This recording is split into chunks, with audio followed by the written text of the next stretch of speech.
A whole new year. 2021 is finally here. We're still in quarantine, waiting for vaccines, but we got a whole new tournament for you. That's right, friends, and welcome back to IPL as we host the Testing Ground New Year special, the first tourney of the new year. And the first voices you will be hearing is that of mine, Popgun, and someone who's already regretting joining me on the mic, Layla. Layla, let me be one of the first of many to say to you, Happy New Year. Thank you very much. And I don't think regret is the word you're looking for, but still, that was actually still pretty good. I actually enjoyed that. That was better than I thought it would be. Already exceeding expectations are we here at IPL Labs. The first match you guys will see of the entire year is going to be uptitle versus Resistance. And the first match is going to be Rainmaker on Snapper Canal. I am familiar with Resistance. They had a pretty good run towards the end of 2020. Uptitle, I don't know if this is a pickup team or not, or a project, but we are going to get to know these two teams starting off here at Rainmaker Snapper Canal. I like how you got me in for the first block, and the very first match is Rainmaker, my preferred mode of choice, so thank you very much for catering to my needs.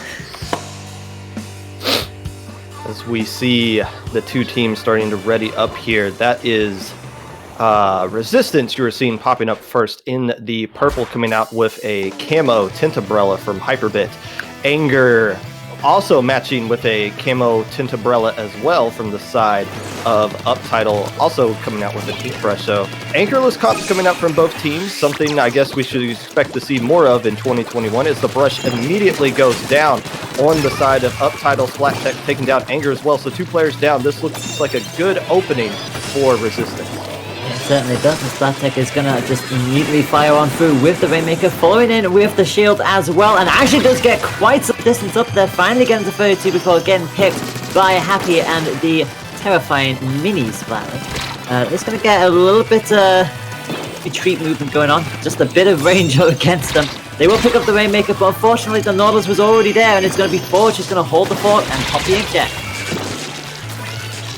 Going down. You know, that was it looks like this push is going to end right now as we see Up Lulu starting to break out and to shut down flanks. But a nice heads up play there by Resistance. A good opening. They got two players down on the side of Uptitle and recognized that this was an opportunity to push. They didn't waste time going to the left. They went straight for the most points possible. And honestly, on a map like this, 32 points remaining, even though there's 3 minutes left, about 3.5 minutes left. That's still a pretty decent lead to have at this point in the game.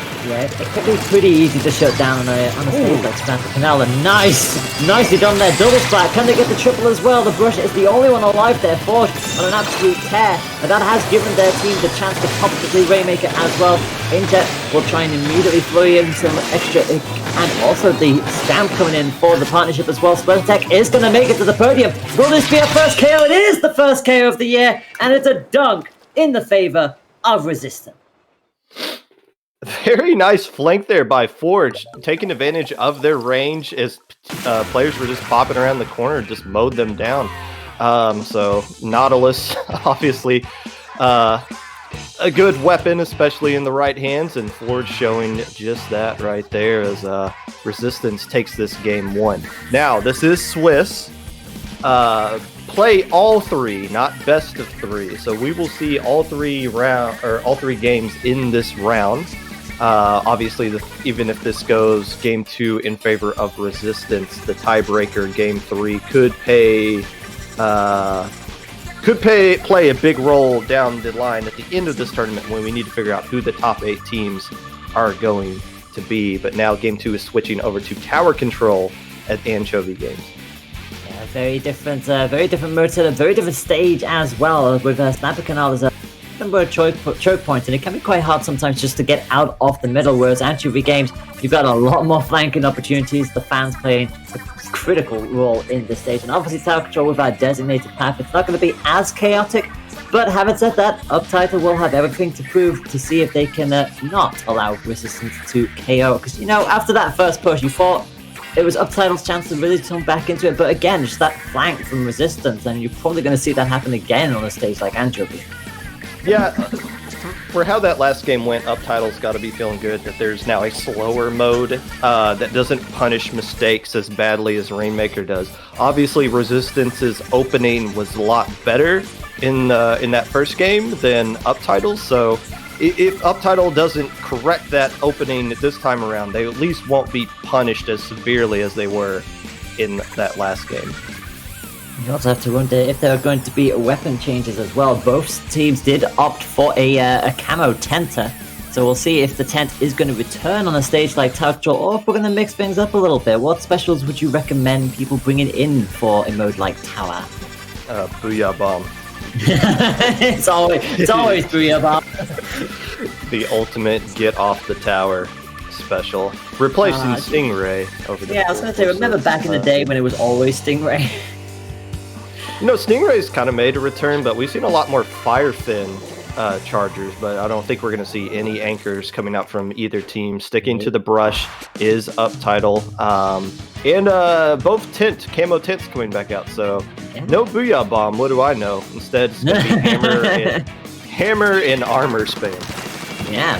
I like it. To be fair, I like it when people mix up the meta like this. Sometimes. Like when you know that there's always like a specific special that always pops out. It's nice to see a change of pace. And already, Tower moves 3 points straight back to the middle. So nice, even Stevens. Although having said that, it is going to be a 3-2 advantage, and that will immediately go straight back onto Splatoon. Yeah, once again, two players immediately going down at the opening here. On the side of Uptitle as Hyper Pit starting to push up into the enemy base, keeping the fight away from the tower. Only two players left alive for Uptitle that can kind of slow this down. So the opening, once again, working out in Resistance's favor. If they can find a way to clear the second checkpoint, that could be very damaging for Uptitle's chances of coming back into this one. Yes, he does, and look at that, already almost halfway through, and another nice direct for Forge, and the hammer comes out as well. That is hacked checkpoint 2 for them, and another direct in, and Forge is just again on fire, just consistently seems to have the tenacity just to get these hits in with the Slush Machine, and already that's going to be the third and final checkpoint done and dusted as well. This could be 2 for 2 on KOs. The bubbles are going to explode in the favor, once again, of Resistance. We saw Forge switch off the Nautilus there, instead going to the Kinsa machine.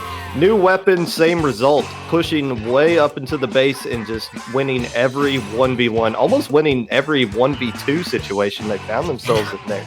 So, obviously a very nice win for Resistance. Once again, they have officially won this set, but we are still going to play Game 3 anyways. There's still a little bit of motivation for Uptitle to get this win here, even though they've officially lost the sets. Yeah, I was going to say, there's always that 1 point that's still to go for, even if you are 2-0 down. It's just, well, we already know we've lost the set. We may as well just throw everything at the wall and see what's sticking. Maybe switch up things that's not quite working. I mean, that match was very much one-sided, unfortunately, for on the side of Resistance. I think when you looked at the splat ratio, I think Uptitle only got 2 splats between the lot of them. So Resistance definitely has consistency on their side, but we're now going to see Clan Blitz, Wahoo World, and we know Rainmaker is a chaotic mode, but Clan Blitz is just this could be ugly. Yeah, but it looks like they are going to bring that brush right back out, which might help them out here if they can find some ways to use that brush to their advantage here on Clan Blitz. Once again, we kind of talked about Resistance's openings have constantly been better, and they've just allowed them to be on the offensive the entirety of this set, even though the set has lasted about a grand total of a minute and a half as far as the games are concerned. So if you're Uptitle, you're thinking, okay, we just need to slow down our opening. It seems like they're going for picks, or they're trying to make aggressive plays, and it just keeps backfiring in them. So I wonder if we're going to see a little bit more of a defensive opening to try to counter what Resistance is doing, so that Resistance doesn't have that easy path in the first 30 seconds to just get a lead that Uptitle can't come back from. Yeah, that kind of momentum, it just swings every now and then. And like you said, the second Resistance have a strong start like that, it just seems like an uphill battle for Uptitle to try and get back into it. So it really is going to come down to just being a wall, so to speak. Like this, like everybody sort of like criticized the whole parking the bus mentality. But having said that, when you're 2-0 down and you're up against an aggressive team that starts so quickly like Resistance, you kind of have to in the first 30 seconds. And obviously, you then use that to your advantage, because if you bring in the Brush, which we assume that they're going to with Clamblett, it buys them time and it gets the Brush the chance to get into a position where they can potentially do flanking shenanigans with. And we are going to see that Brush come out again. And it is the baller Brush, and no real change in comps. The only thing is Barry on the side of Uptitle has switched off of Junior to the Gal, so looking to get a little bit more range, just sacrificing RNG on the way. Well, actually, I guess Junior isn't the most RNG efficient weapon either. As we see Forge, once again, the Brush coming out here, trying to be a little bit aggressive, wisely backs off, seeing, okay, Forge has been destroying us so far in this set. Let's wait until another teammate can come and help me deal with this. But already one player going down, Hyperbit pushing up. So at least map control in the beginning and a lot of clams. Oh, but somehow, Uptitle somehow snuck behind. I guess it's the Brush.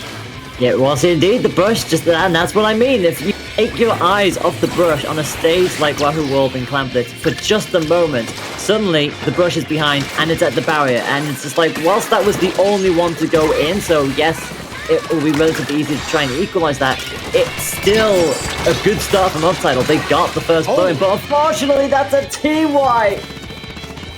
Did they get the wipe here? And here comes the Brush once again. It's going to pop the basket. The question is, do they have an opportunity to follow up with that pop? They do get in a few clams, it looks like, but they're going to need to get more than that. This is the first opportunity they've had all set to do some legit damage, and they're taking advantage of that, killing a lot of squids along the way as well. Anger being in a very annoying spot in a 1v1 with the other Brella player. Eventually they do get wiped, but damage done. Only 37 points remaining. A very nice start for Uptitle here in Game 3. Well, there you go. That shows the potential that Uptitle have at their disposal. They were able to just completely push forward that wipe and stay there for such a long time. But finally, the counter will come out. Resistance finally get through the barrier with not one, but two power clams. And Lulu immediately just going to brush it up, try to ink up a little bit more turf, and it's another wipe coming down on their side. So they've done some damage, got themselves back into this game, but crucially, it is Uptitle who keeps the lead. And this is where the aggression Uptitle has been bringing is really going to pay off here. Whoa, wait. How'd they jump? Whoa, they had somebody sharking all the way around, and just the back door apparently is open at this hour as they slide in. It doesn't look like they'll add too much more, so all they'll do... Well, no, actually, wait. The Brella is still alive in the base. Hyperbit sharking around their tent using the hammer to the effect. Keeps the basket open a little bit longer. But now, even though they don't have the lead, they do have the map control, they do have the player advantage, and they do have the clan economy in their favor. This is starting to look a lot more promising for Resistance. Yeah, I was going to say, Resistance did not take too kindly for that initial push. They'll get through again. I think there's some there but on their side of the board, and that is another power clamp. That will take the lead for Resistance. I haven't been behind for about 3 minutes. They'll take it back. The Ultra Stamp's up there as well. So there's a whole lot going on, and suddenly it's time for Anger to try and get a bit of a push going off their own. They'll pop the stamp out, help with the Brush, gets the cut on Croc. Will fling that right towards the center. Will they get a power climb in time to finally pop this and maybe start bringing this back? Happy has so many, they just need one more, but the grenade is going to stop them. So it looks like they do have an opportunity. Actually, they have everything they need to get lead right back. Only one power clam makes it from that throw, and 3 players going down. But Anger doesn't have enough there. They only have one clam and it goes down. You know, I was watching that push, and it looked like Uptitle was going to find a way to get in there. But in the back of your mind, and it was probably in the back of the mind of the Uptitle players too, is there somebody secretly sharking behind our own basket? So it's there you go. Jump. They keep finding ways to get behind. How do they keep getting back there undetected? That's it. Now that is the KO once again, and this is what happens with clam blitz. Every single time you take your eye off anyone, before you know it, if they're still on your side of the half, they're just like, well, I'm free, I'm open, and you've got a clamp. Just jump to me. There's no point going all the way up to the barrier with the power clamp because everybody's going to know you're there. And obviously, if it's a bit of a stalemate in the center, you'll never break through. Which is why if you get anyone just to sneak around, you're essentially a walking beacon, and that is immediate dunk. And well played to Resistance, showing what they can do, coming from behind to take that point at the end, and it will end 3-0 in their favor. It is New Year's and a lot of businesses are closed, but apparently the back door is still open at Wahoo World, especially for Resistance. A nice showing from Uptitle, obviously their best game of the set. But Resistance with a strong 3-0 win here in round 1 of the first tournament of the year. And with that, we are going to take a break as we wait for the other matches in this round to catch up to us. And we'll be back with round 2, which will be Sticker Round. You are watching Testing Grounds, the New Year's Tournament Special on IPL.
Bye.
And welcome back to Testing Ground New Year New Year Day Special Edition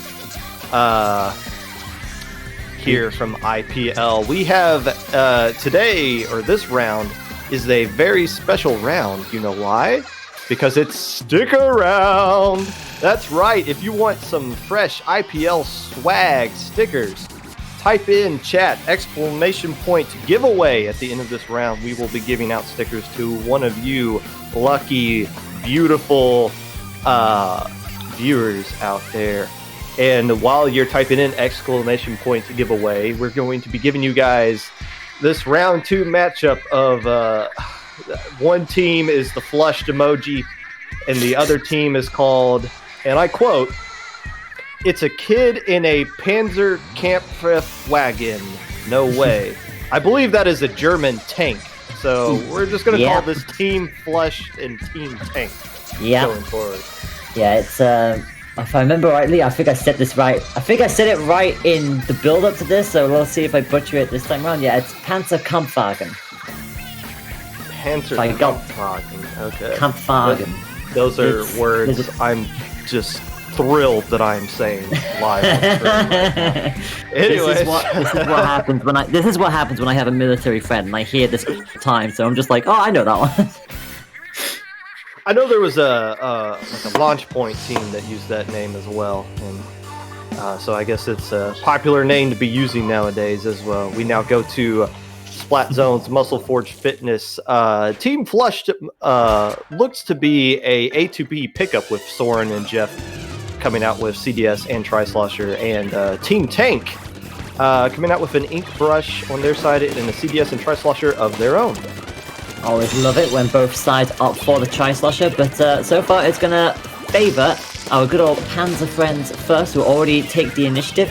And once they have lost the dually squadrons, they are still controlling the mid for the time being. Has to back up a little bit since our lovely Autobomb Doggo is making the move. Cool dude with the Nautilus. Had the vantage point, lets their teammate jump in, and then activates the inkjet. Gives them that protection. Nice shot, Will Dusty. Make that 2, make that 3! Goodness me, Cool Dude, a triple with the inkjet. Cool Dude having themselves a game right now. Flexing in Muscle Forge Fitness as Team Flush struggling to get out of their base here. Actually kind of struggling to get a kill. We've only seen 1 kill come off from the Tri-Slosher. There's 2 more players to go down. This is starting to look like a steam tank rolling all over Team Flush right here in the first minute, and possibly a KO with only 10 points remaining. No hint of purple player attempting to get to the zone in time to stall it in game 1. Will go to Team Tank. Yeah, I was going to say they're absolutely dominated there. Just immediate push to KO. You gotta love that happen, and obviously everybody played a pivotal part in that. You had the Tri-Slosher keeping around that middle area, especially considering the fact they've got armor, so they kind of want to be playing in that kind of role. They can be aggressive if they want to, but they pretty much stayed around the zone. Cool Dude kind of did the same on that side, but also just going straight up front. I mean, we saw how immediately committed they were with the inkjet. I mean, and now we know why. We've seen Cool Dude do this time and time again. The second they go up in the air with the inkjet, if they do not get taken down, they're probably going to get at least 2, if not a triple, straight away. And now we're going to be heading to a Rainmaker at Humpback Pump Track. I guess kind of another fitnessy kind of thing. This is a fitness round in a sense that we're showing out here. Yeah, I mean, it is the first day of a brand new year, and there's a lot of people who have their New Year's resolutions to go to the gym, so I guess we had to do something like this, didn't we? For Team Flush, this might not be a good sight considering how the last game went here. I guess the question, though, is now we're in a little bit of a faster mode. One that punishes mistakes a lot more, and we're going to need to see some heavy adjustments here from Team Flush if they want to get back into this set. Team Tank already readied up. They want to know exactly how they're going to handle this situation, but nobody from Team Flush is readied up just yet. So it looks like they are at least trying to do a little bit of strategy and brainstorming here, figure out what adjustments they want to make to to get back into this set. I mean, it's called testing grounds for a reason. Try and adapt if you need to. If you need to switch out from something that you're either trying out for the first time or you go back to like one of your main kind of picks, it's the kind of time to do it. Because if something just doesn't work, and especially when you're going into a mode like Rainmaker, switching up, it kind of is the way to go. We are going to see the Soda Slosher coming out on both sides of the field. We got a ballpoint in there for good measure. Interestingly enough, no Stingrays, which is a nice change of pace, but as we're kind of used to seeing, especially I would assume you'll see at the end of Top Cut here, you're just going to see Stingray spam after Stingray spam. But so far, Soren getting a nice trade there. This game's at least starting out initially, I know it's only 20 seconds in, a little bit more even so far as we see the ballpoint coming out here, trying to force the Rainmaker to the right side, does get taken down. So more of a better opening, at least initially, here from Team Flush. Yeah, I was going to say a lot closer this time round, and only getting it to 69 this time for Panzer. We are going to see another 2, unfortunately, going down. But again, it's still like a consistent trade here. They're always losing 2 for 2. And the Soda Slusher is finally going to get another splat back on their side of things. As the Rainmaker does start the push. Flush do get points on the board, so already better than the previous game. They do get see it to take it down, but after the first minute, this already is a much closer game, but anything can still happen. Not a lot of specials have been popped off to the side of Team Flush just yet. Just one bomb rush as opposed to the 3 that have been coming out from Team Tank as they start to aggress up towards the field. And actually, this is kind of a scary situation here as 3 players are down. Mango looking to take it to the right here, possibly a flank coming around from the left side to complement this push. Actually, no, it looks like Team Flush just kind of shut down any possibility of a flank, but instead, they're just going to opt to take it straight down, and it's going to work out really well for them, and 3 players go down immediately as they've just got 10 points remaining. This looks to be another KO, and Game 2 will go into the favor of Team Tank. It certainly does. So that's pretty much. So what was it? We've had 5 matches so far on stream. All of them have been KOs. And whilst that was a much better start from Flush this time around, actually able to hold them off and score points of their own. Unfortunately, a near wipe leading into that defense. You saw the Inkwell coming out for Flush as well, trying to stall and get the entire team back. But Panzer just didn't care. They just, the second they took at least 2 down, they just committed to the push. And even when they lost the 1, they'd still already taken down most of the team. So it was nothing Flush could have done in the end. We're I am seeing that the Twitch chat is currently down right now. Not quite sure what's up with that, but hopefully you can still hear us and you can still see us, because that's really what matters. Is the fact that we're all here together, even if we can't communicate with each other outside of just listening to us talk. But we're heading to Game 3, Tower Control at Art Academy. This time around, Team Flush is already readied up. They're ready to get this one going. Obviously a slower mode, but Team Tank has just been rolling so far in these first 2 games. Absolutely, and knowing them, they'll probably not slow down anytime soon. I mean, we saw how dominant they were with Splatoon, where the second they took the zone, that was it. It was pretty much over.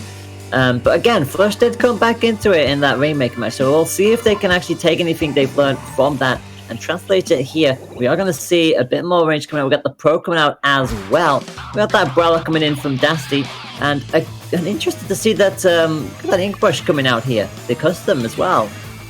Not the custom, the no. Well, I knew what I meant.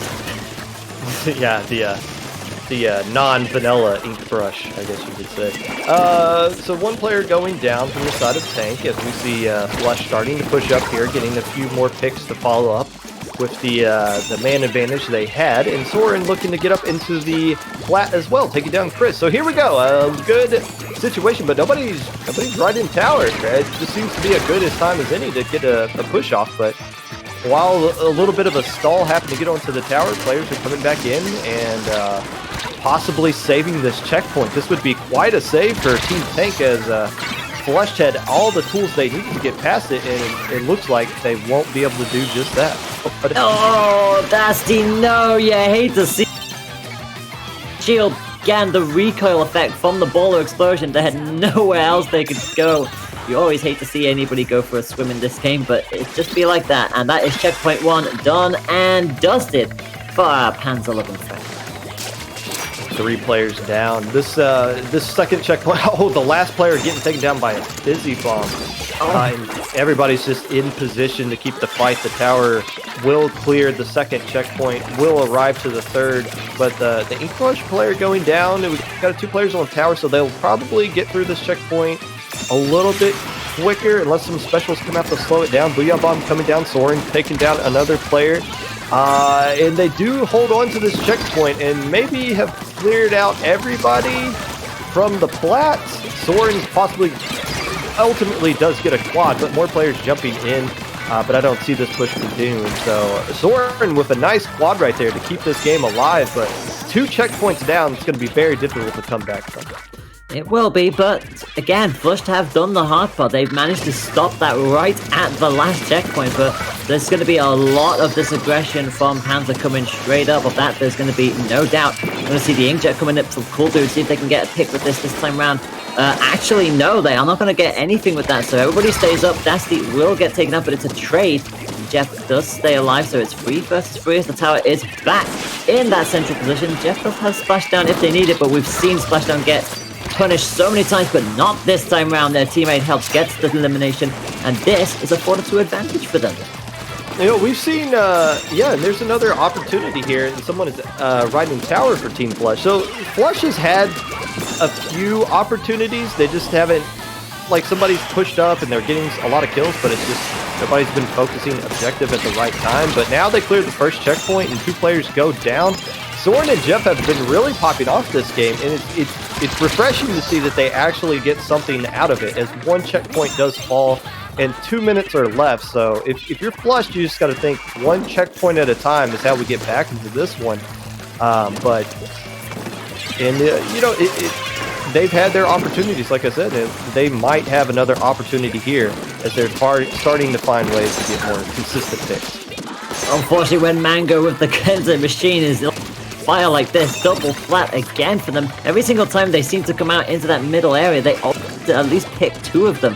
So whilst they're able to finally get to that first checkpoint, Panzer are going to be determined to not let them even step foot back on that tower. And we've got 2 of them, or made that 3 of them into spawn actually. You got the Ink Bush over there as well. I think they got taken down in the end. Cool Dude with the Inkjet gets taken out this time round though, and suddenly that's 3 down on the side of Panzer, and Flushed will have another chance at this. Yeah, and they're getting map control now, so it looks like they are setting themselves up to get something going. And as soon as I say that, the Rush player goes down. A nice splashdown cancels so that G stays alive. But right now, all we're seeing is just trades going off in mid, which is obviously going to work in Team Tank's favor. Because as long as there's trades going on, the tower's not getting pushed. Objective is not going to be cleanly obtained by Flushed, and the clock is just going to bleed out. However, we do see a push starting to come out here. Well, actually, this is Team Tank pushing the tower, so 2 players going down. It's like, well, there might be something here, but I just had the color change. I feel like that sometimes, and with 20 seconds left on the clock, it does seem to be Panzer's match to lose here. They are just going to immediately go straight on the aggression anyway. Cool Dude just moving at the back here, knowing full well that all they need to do is just be on the tower at this point, and they will take this game 3 versus 2 here. They know they've got the player advantage, and that will be that. Panzer will take the 3rd and final point here. It's another 3-0 on stream, and our PANZERKAMPFWAGEN friends will win this over Flush. So, yeah, a little bit of life being shown there by Team Flush, but Team Tank picking up a nice win here in round 2. Obviously, very nice splats there from Mango and the Brush player. I believe that was Chomp, how that is pronounced. I'm not sure if the chat has been fixed yet or not, but regardless, we are going to delay stick around to the next round when hopefully chat is working properly for everybody. And if it's not working for you, maybe refresh the link, and it might be up for you as well. But as we wait for this round to end, for everybody else not on stream, we are going to be taking a quick break. We will come back with round 3 and possibly the true stick around if Twitch will allow us to function properly with that. In the meantime, stick around. You are watching Testing Ground New Year's Special Tournament on IPL.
And welcome back to Testing Ground New Year's special extravaganza. I'm just going to come up with a new name for it every time we start this these streams up here. But we are now in round 3, which is going to be the true sticker round. If you had a whole lot of rage at the fact that chat was not working in Twitch last round, we have moved stick around to this round. So type in to chat if it will let you !giveaway to enter yourself into the free drawing to win some IPL sticker swag.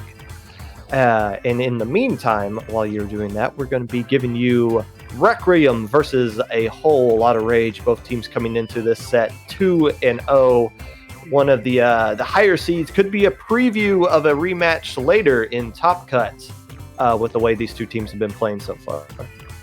Yeah, that would be absolutely exciting. We know exactly what kind of both these teams have, and obviously they could do. First up, we will be going over to Piranha Pit on Clam Blitz, and a very interesting match mode combination, especially because of the fact that we've got the conveyor belt in. We've got the conveyor belts in play on the ramps and obviously the flatter surfaces as well. And the barriers, nice and separated, couldn't be further apart if they tried, and should be a lot of fun. Do you reckon anyone's going to bring a brush? We've seen a few brushes here and there with Clam Blitz so far. You know, we've seen a lot of Requiem in these IPL tournaments. It's hard to kind of keep in mind what all the weapons that they use, but we're going to see them ready up real quickly instead of Ballpoint coming out with a Kinta 52 and a Bamboo from Josh on the side of Whole Lot of Rage, or just Rage. Also a double armor comp coming out from Whole Lot of Rage as well. Yeah, and already we're going to see a Requiem member, so Bamboozle going on forward with this Clam Blitz match. Cherry obviously at the top with the Ballpoint can switch into that long range after a short time of firing. So we'll see if they can slowly but surely push their way forward, and they are going to start doing so. Again, however, another quick little trade, so Whole Lot of Rage bringing all of that rage to the table, and look at that! How quick was that? That is a wipe, and that is going to for sure. Yeah, quite a response there by Whole Lot of Rage. It looked like Requiem was just about to push in there with all 4 of their players and immediately got punished for it. In a 4v3 situation, found a way to get a wipe. Very nice response there. And 3 players are going to go down, so it looks like this push will be done with the last player jumping out. But nice response there from being punched in the face. Threw one immediately right back and got to 41 points from it. Yeah, that was just all aggression right there, and then it was from Requiem in the end as well. And now it's going to be their turn to get one pick. Immediately zooms on up. They've got the Ink Ball and the Bree Up on ready, which they will activate straight away. That'll go towards the barrier. Is anybody going to be near enough to take advantage of that? Not quite, although another one-on-one win. The Ink Ball in the corner, but again, the Power Climb is going to be denied. And no one is able to pick that up this time. The jump is not going to help. Or is it? They do actually manage to swim on forward, but I think that's the only thing they'll score.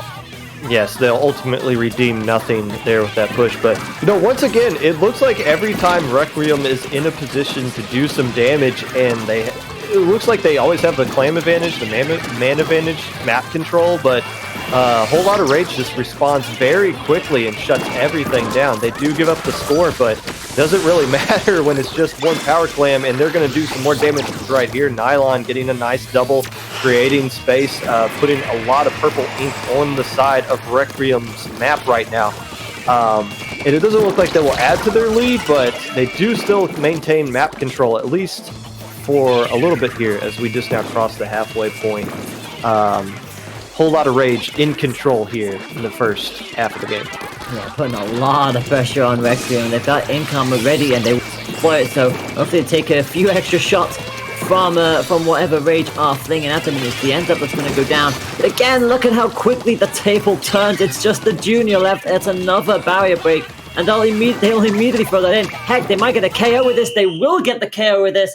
And goodness me, a Whole Lot of Rage just steaming on through in the end. It took them a while, but the second they broke through on that last occasion, they're just very, very good here.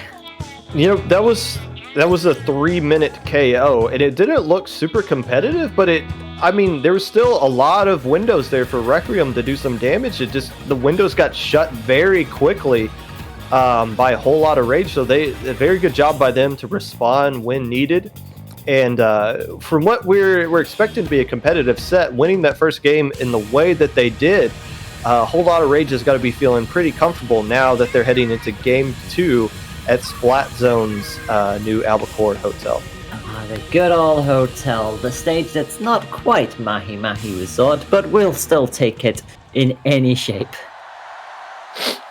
I guess the question now is, are we going to see Bamboo works out pretty well here? We saw that last match coming out from Josh. We saw Ballpoint coming out on the side of Requiem as well. Ballpoint used to be a weapon where it was almost a requirement that you brought one, if not two, Ballpoint Nouveaux to Splat Zone's Hotel. Since the nerf, not so much the case, but if you're willing to bring out Ballpoint in the last game, depending on how you felt with it, you might be bringing it back out here as well. Shadow Wind already wetting up. We have seen Shadow Wind use Tintabrella extremely well in the past on some IPL streams. But they used Junior that last time. I wonder if they're going to bust out the Barella this time around. It would be a nice touch to do so. It gives them that little extra defense, that little extra chance to sort of like pose a little distraction and just flank their way on in. And obviously just holding the zone in is a nice weapon, a nice tool to have. But again, we've seen how aggressive Rage have played so far. The second they're able to get through any kind of line from Requiem, and we saw it time and time again in Clan Blitz, it's going to be up to Requiem to find a way of slowing that momentum down. We talked about it briefly in some of our previous sets, where a stronger starting team, it's all about how you're able to try and slow that initiative down. And if Requiem can at least get some kind of a hold on the first push, they've got to be quick about it, but they can't just go running on in there, because again, so what happened with Clem, they ran on in and just immediately wiped before they even knew what hit them.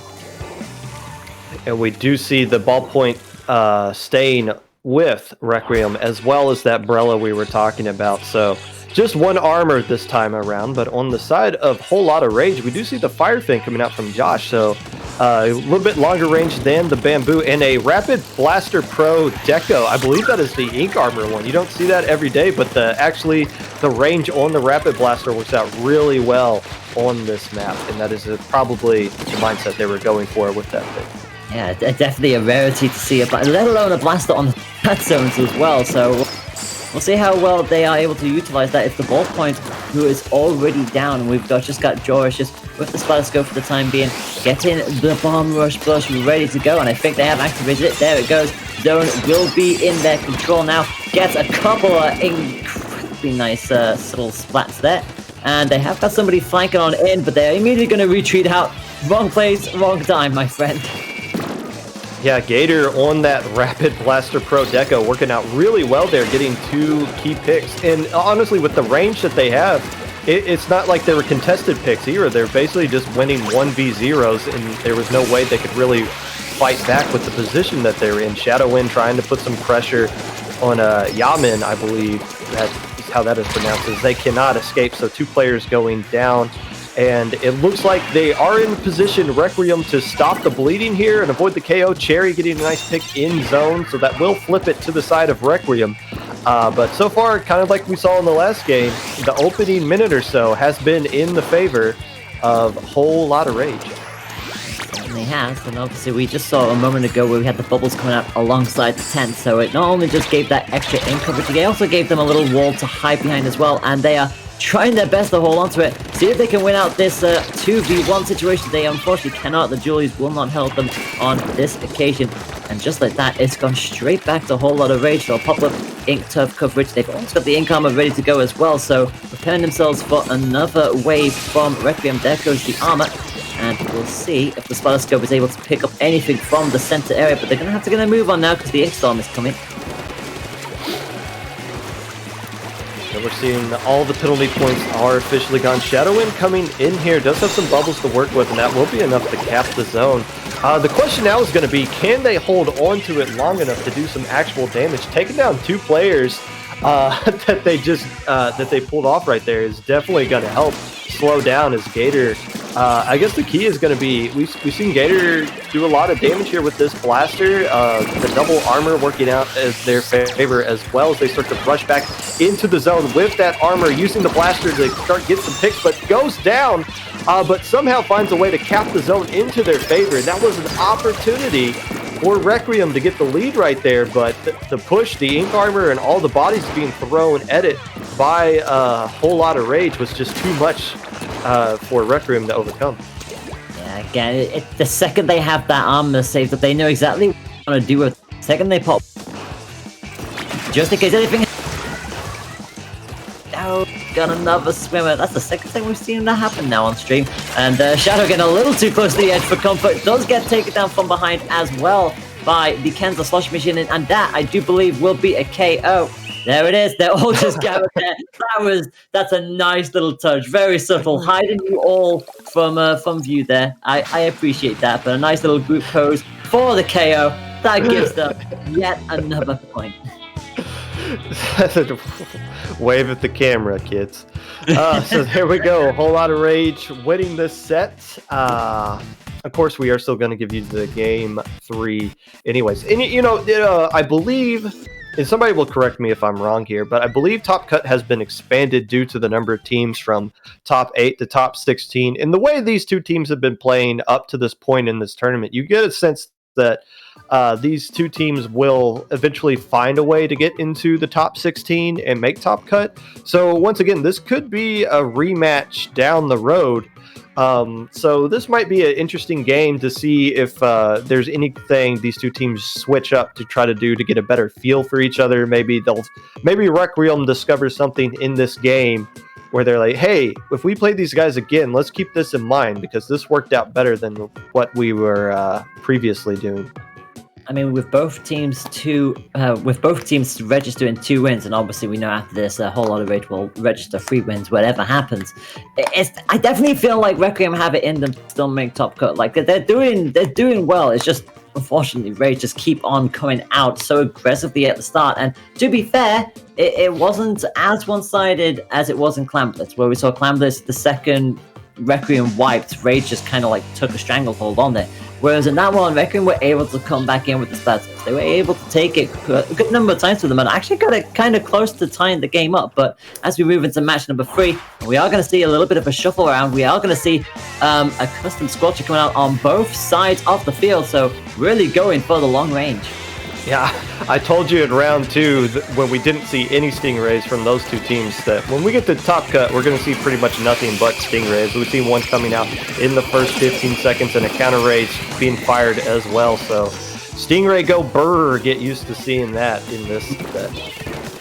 Absolutely. And Splashdown also coming out, not going to get picked out this time around, but to be fair, it doesn't matter because it's Whole Lot of Rage again, starting out with the aggression. I think it was a 4-2 advantage at the moment there, and it still is. And this is going to be a very quick push here. Are we going to see Peter time on the first day of the year? It looks like we might do. 45 seconds. No, it's not going to happen. It just stopped right in front of the podium. It's a 4-2 advantage, and they should be able to cover this push off, and they are going to get it out in the nick of time. But what an amazing push from a Whole Lot of Rage.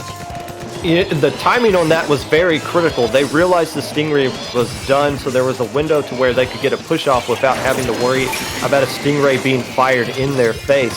So that really was the key to them getting all the way down to 5 points remaining. And there's a little bit of an opportunity here for a counter push by Requiem. And as I say that, 3 players immediately go down, including the Rainmaker. So a whole lot of rage now starting to push up and get another push going here. They don't want to just turtle up the next 3 minutes and 30 seconds. Their lead they have can evaporate very quickly on this map. So they're going to keep the aggression coming and try to get a KO. Yeah, they got another couple splats with the Inkjet as well. So again, just rage coming in with so much aggression. Stingray will get taken out on the left-hand side if you saw it. And another trade coming up as well, but that's the last lead. I think it's just a 1v1 and the Maker, well, Gator is the only one up. The teammates are slowly jumping in, and remember, that timer is ticking away, which means if it does hit 0, they will drop it immediately. Good old big explosions, you'll love to see them. But they're still trying to find a way of pushing forward. Look at everyone from Requiem. Specials out left, right, and center. 2 players going down on the side of Rage as the last player jumping out, obviously just trying to get a Stingray ready to stop this counter push, which there might be an opportunity to get a counter push going here. Honestly, with all the players that Whole Lot of Rage lost in that push, but it looks like they're not opting to pick up the Rainmaker, instead just let it reset, trying to capture control of mid, but that Stingray being fired out, taking down 2 players in Shadow Wind, the last player left alive, can't pop the Rainmaker by themselves, it's going to have to retreat, so once again, not a whole lot is happening on top of the scoreboard, and that's just fine if you're Rage. Basically, you're just milking the clock right here by keeping the Rainmaker on Requiem's side of the map. And even though they're 1 player going down here, Whole Lot of Rage is so close to that Stingray. So as long as they're going to have a Stingray available, any push opportunity that Requiem is going to want to pull out here is going to be contested. Especially when you have to dodge not just the Stingray, but 2 splat bombs being thrown at your face at the same time. Yeah, that's what we like to call between a rock and a hard place. And another trade up as well. And just look at how quickly Rage just pushed straight up back forward. Before you know it, they're just mowing through the opposition. And that is going to be another takeover of the Rainmaker with 1.5 minutes left to go. You can tell they still want to go for this KO, and that's what we love about these kind of like top level teams, and they always have that in mind. It's like, even though they have just like only 5 points on the board versus that 58, they know they still want to go for that KO. We've got Inkjet Wars ahoy, but the Rainmaker is going to go down, and it is great who will get the better of this exchange and keeps it alive for Requiem. Yeah, if you have a huge lead like this, the best way to milk the clock is to keep the Rainmaker pushing onto the enemy side of the map, and that's exactly what Rage is doing right here. You can't get any pushes off if you're spending the entire time defending. And just as the Rainmaker resets, once again, 2 more players going down for Requiem. The machine starting to push up yet again to force everybody back. So only 30 seconds left in this one, and Requiem has only had a handful of pushes go off here, but they do have an opportunity with 2 players going down. There is a chance here, and it's the Stingray's dead as well. Yeah, so the 4-2 advantage, so 20 seconds left on the clock. They know they have to go for it. So this is massive aggression here from Requiem. They're going all in with 10 seconds left on the clock. They have 3 people up versus 2. If they can get these splats where they matter most, they may still yet do this, but this is a push and a half that they're going to need to do here. Another fizzy bomb is going to get caught out, and the Stingray, crucially, is up. Shadow is living, but again, it's the Stingray. It's called the GG Ray for a reason, and it will take them out. No overtime for you. It will be 3-0 on the side of Rage. You know, that was that's just kind of the ultimate example right there of how you win in a Rainmaker when you have a huge lead. Just keep the aggression up, keep the fight on the enemy side of the map. Don't turtle up, and just stalled long enough at the end there for that final push till they had Stingray ready. And once Stingray comes out, and you just don't have anywhere to escape from it, it's basically GG. At least that's how Rainmaker worked in 2020, and we expect it to be the same here in the early portion of 2021. Hey, stick around. It has officially come to an end here on stream, and we are going to announce the winner right now. If the lovely assistant Kraken Mare will press roll, please, and we will do a drum roll to determine who the winner is. As we wait very patiently to announce who the winner of our sticker prize package is. Now, this won't be the only sticker round. We are going, it's in chat. I don't see chat. It is Crit Success has won the giveaway. Okay, so Crit Success, congratulations. You have won the sticker prize. I believe somebody will be in contact with you to get that out to you. Hey, if you didn't win, don't worry. Keep watching, because there will be more opportunities over the course of this stream to win even more stickers from IPL. And for that, we are going to go ahead and take another break. We're going to be bringing you guys round 4 very shortly when the other matches catch up to where we are. You are watching the Testing Grounds New Year's Spectacular on IPL.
And welcome back to IPL Labs, or Inkling Performance Labs Testing Ground New Year Special here at round 4 of this 6-round Swiss tournament. We're going to be bringing you guys Cataclysm versus this team's name is that a question? The players on this team, their IGNs read as such: where, who, what, and Speed Force. I'm doing some digging as we're speaking, so I think I know who these guys are, but I don't want to like make assumptions until I know full well. But I feel like I know who these guys actually are. But Cataclysm, an established team that most of us, or that most people would probably recognize, will be their opponent as we head into tower control at Mako Mart. Nice, good old open stage, especially for tower control. Both of these teams currently in the grand scheme of things with 1 win and 2 losses, so everything to play for if they want to try and actually make a statement going for that top cut section. Whoever loses this will pretty much be out of the run-ins. I know there's still another 2 rounds to go after this, but yeah, a loss at this point would pretty much seal your fate. Yeah, and I think we're just waiting on us to ready up, actually. Let me double... Yes, okay, I think I've actually found who these guys are. There was a team called a sous chef behind the sea that played in Testing Ground. So, like, if you're familiar with a sous chef team, this is basically the same players. They just have switched their names. I guess they're a little confused about who they are this time around. What is happening here? I think we might have a lobby crash or something. The timer's at 0 and nothing is happening, so maybe we need to stall for a little bit here. Wait, no, switched over. Okay, I was literally about to say it would not be any competitive tournaments if there wasn't at least one technical issue, and especially involving the internet. Well, so far we've been clean, knock on wood, as we see the question team coming out with a charger here, a Stingray charger with tenacity, hoping to get a lot of Stingrays off there. On Cataclysm, Tetras is what Mori is kind of known for, so we're going to see some Tetra action coming out here as 2 players immediately go down, possibly 3, yes, 3 going down, and the anchor player forced to retreat, so Cataclysm off to a good start here at Mako Mart. Yeah, that'll easily be checkpoint 1 done and dusted.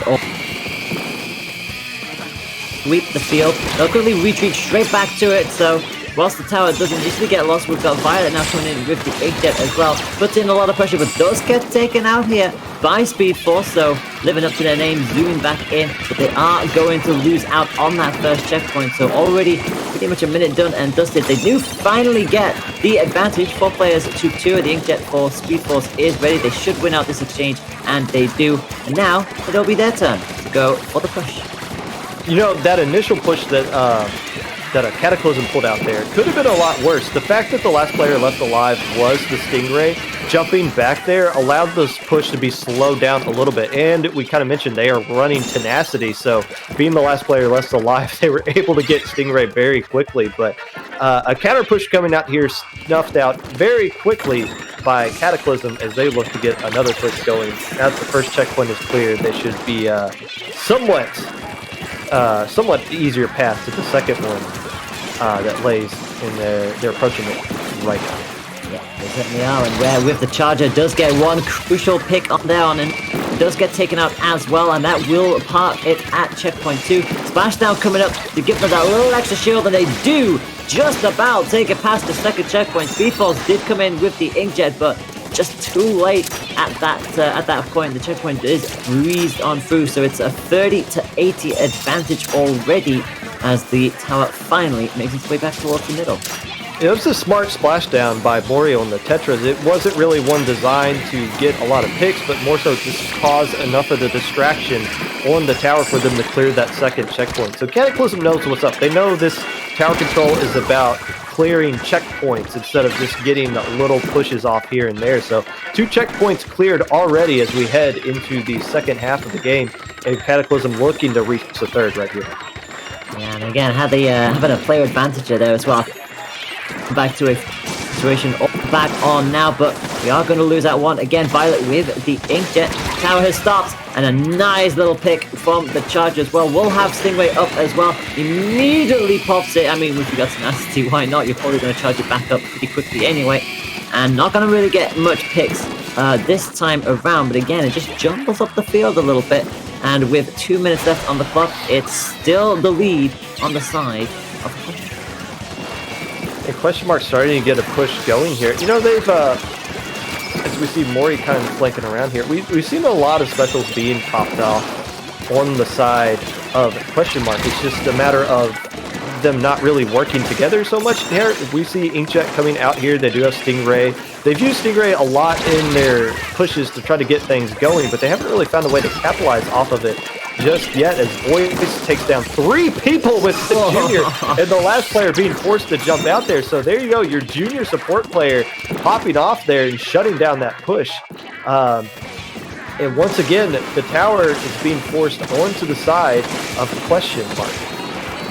Cataclysm just really going all out with this. Who gets what? Initial hit with the machine, but can't get the second and gets caught with the grenade as well. What just hopping on the high ground, now concedes it, swimming around the tower, has to quickly flank all the way back. Again, turf coverage so important here. You notice how much blue there is on the field. Cataclysm gets another splat in their favor, and the checkpoint is in a very dangerous position here. The sniper is still up, and the Stingray will come out again, and it's up to the Inkjet to force them away. But again, it's kind of like just biding for time, just stalling it out at this point. They know they've got the lead, and they know that it's Question Mark who have it all to do with 30 seconds left on the clock. Yeah, Question Mark will probably only have about enough time to get about 1 more push going, and it's going to have to be a pretty deep push. They have to get 2 checkpoints cleared and then just take it a little bit farther, and they just don't really have a whole lot of time to work with here. So they're basically going to need everybody to stay alive here, and Armor is going to help out with that. If what commits that flank instead is opting to back off and kill somebody who comes near the tower, does get the pick, but the Charger player going down. 2 players are down. Make that 3 for Cataclysm, so there is an opportunity here. That is a delayed wipe, and will they get past this first checkpoint? They will, but the question is, are they going to have enough bodies to get to the second checkpoint, as everyone's starting to come back alive now for Cataclysm, and all players swarm the tower. Only so much you can do there for Question Mark. Their best push comes at the worst time, as there's no more time left on the clock. Game 1 going to Cataclysm. Yeah, I was going to say a wipe right at the end just took it away from them. But again, they did very well to have with all that on their side. But again, the consistency, you look at the spread there for Cataclysm, everybody pulling their weight on that team. So good showing for Question Mark. They were starting to come more alive as the game went on. So hats off to them. But Cataclysm, again, just starting off that stronger and keeping that consistent pressure up, especially when you get past checkpoint 2. It's always quite an uphill battle, especially on a stage like Macromar Tower, where you get past checkpoint 2 and it's like, oh, well, we haven't even got past the first checkpoint yet. We've got it all to do. Yeah, if you're used to watching low inks on this IPL channel, you're probably used to seeing a lot of Tetra action. And how Tetra teams work is you just send your player up into their face, and you just take as many fights as you can and keep the pressure on the opponent's side of the map. And it just seems like Team Question has to figure out, the question for them is to figure out how to deal with this aggression, because they lost 3 players very quickly at the start of the tower control match. I don't think they can afford to do that again here as we head to Clan Blitz at home. Oh gosh, yeah, especially on a combination like this. Barriers are, they're all very easy to break into in this stage, so there's a lot of defense that you have to do. So gonna be an interesting weapon spread of that, there is no doubt, from both of these teams. But again, Cataclysm with that first win in the bag, they were able to take that with a decent size here. We'll see what weapons are coming out. We've got a Squiffer Oh my gosh, we got a Squiffer coming out. A fresh one at that with Inkjet.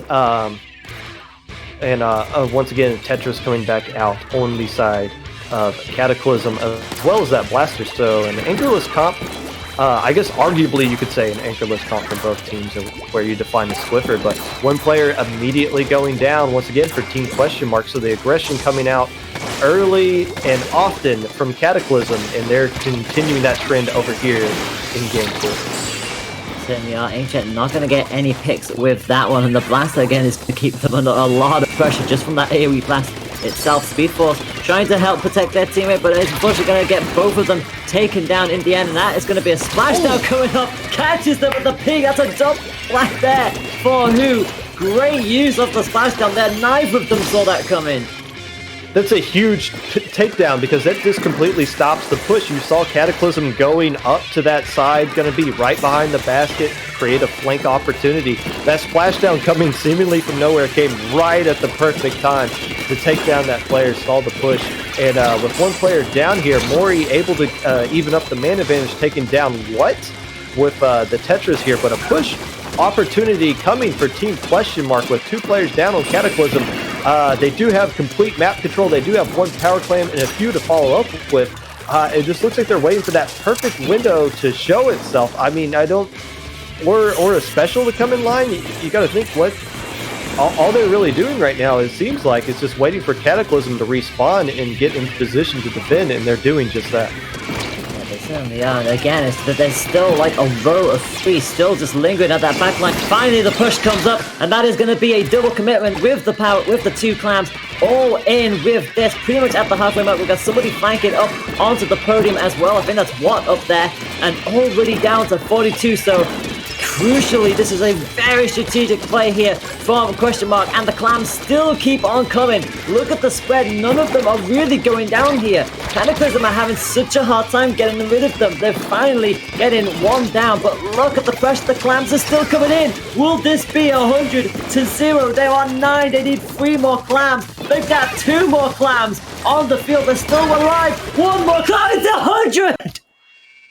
Talk about the patience from Team Question. It looked like they had a few opportunities to go in there, but instead they waited, they bided their time, and waited for the perfect opportunity to go in, and my goodness, did they capitalize off of the window that was presented to them.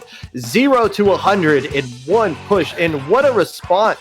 You talk about how Game 1 went, and to come back here and win it all in 1 push, tying up this set at 1-1 as we headed now into a decisive Game 3. Quite a response there by Team Question.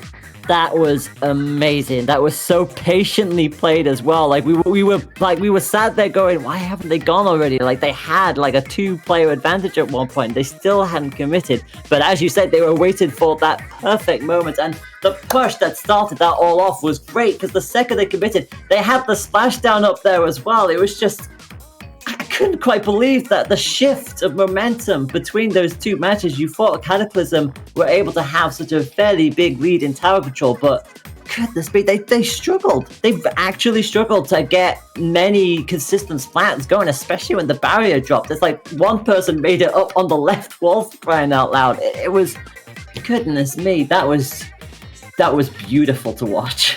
Yeah, I think you hit the nail on the head there. If they don't land that splashdown, this game goes completely different. That splashdown was the turning point. It gave map control and man advantage to Team Question, and saved a potential backdoor push opportunity. So, yeah, if you want to look at one moment from that game where everything just kind of flipped on its head, it's just that splashdown coming seemingly from nowhere, probably responding to a call out. How about that? If you actually listen to your teammates, good things might happen.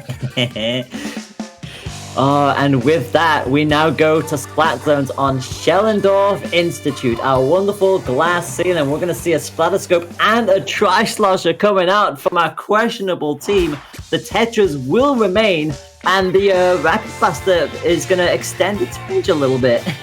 Yeah, Rapid Blaster is really good on this map, especially attacking people on the glasses, which is what Cataclysm is going to need to do. That Charger player, as you see Mori immediately going, they know, they understand, they don't have an anchor in this map, So they don't want the enemy charger to get too comfortable up in that glass, but sending the amount of players that they did kind of backfired on them on that, at least on that opening push, as the lead will now go to question mark.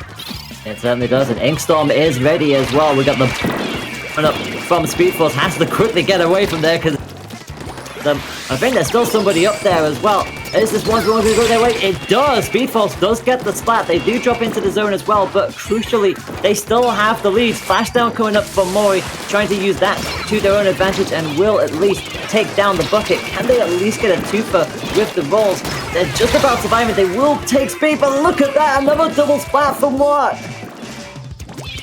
About 30 points ready to go here. Cataclysm's probably going to have one more opportunity to make something happen on the zone. Rain's going to be coming down here, but Rain's already gone.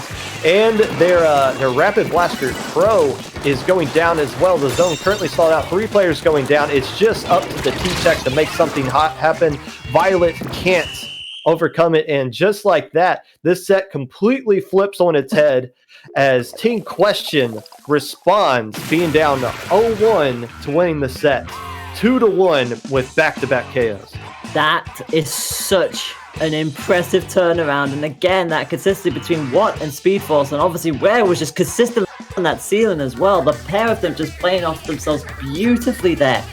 You would not have predicted that turnaround after how Tower Control went, where they struggled to get back into the match. But the second Clan Blitz turned on its head in the way that it did, it just blew it wide open. So it was always a case of how Cataclysm dealt with that and started off in this matchup. But again, like, they initially did that aggressive push, but Question Mark just didn't care. It was just they shut it down immediately, took control, and didn't look back from there. It was well held from Question Mark, and as you say, what a turnaround.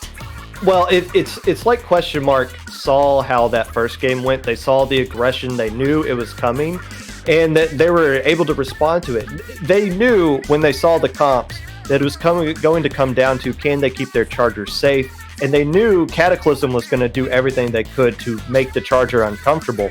Responding as quickly as you saw everybody on Team Question respond very quickly to keeping their charger safe in the opening minute there, and that ultimately just ended the game from there on out. With that being said, we are now done with round 4, and that is going to be it for Layla and myself. We are going to be tossing it over to the Magic 8 Ball and Siren from rounds 5 through 6 in the first round of Top Cut.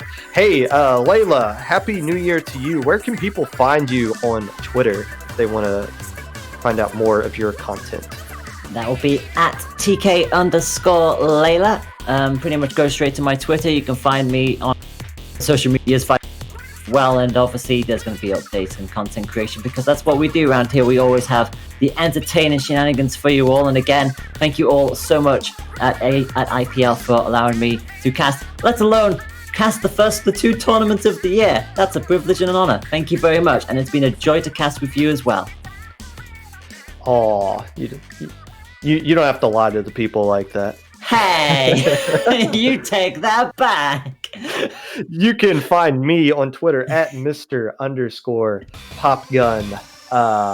And I believe we're going to be tossing it over now. We're going to be taking a break. Stick around. There might be another stick around coming up eventually, so stay in chat for that. But until then, you will be taking a quick break as we switch things over.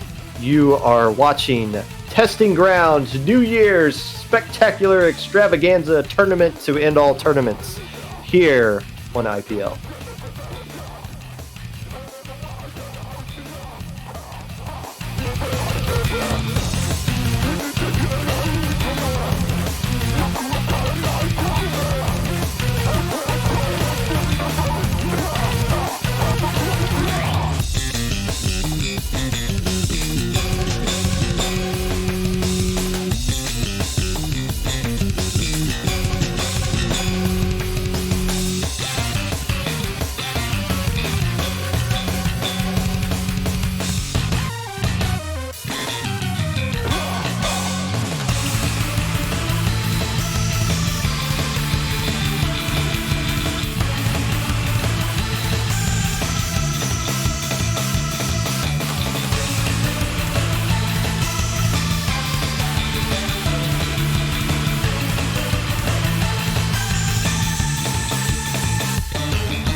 Good evening, everybody. Welcome back to the New Year special testing ground here at IPL Splatoon. On the mic right now, we have myself, Magic 8 Ball, and Siren. And hello. Something special to announce for us all before we get started.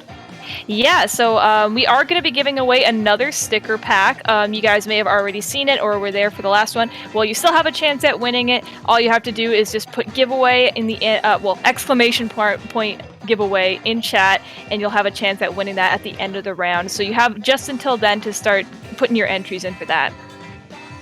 That should take around a half an hour for the entire round, so please support the stream, enter the giveaway.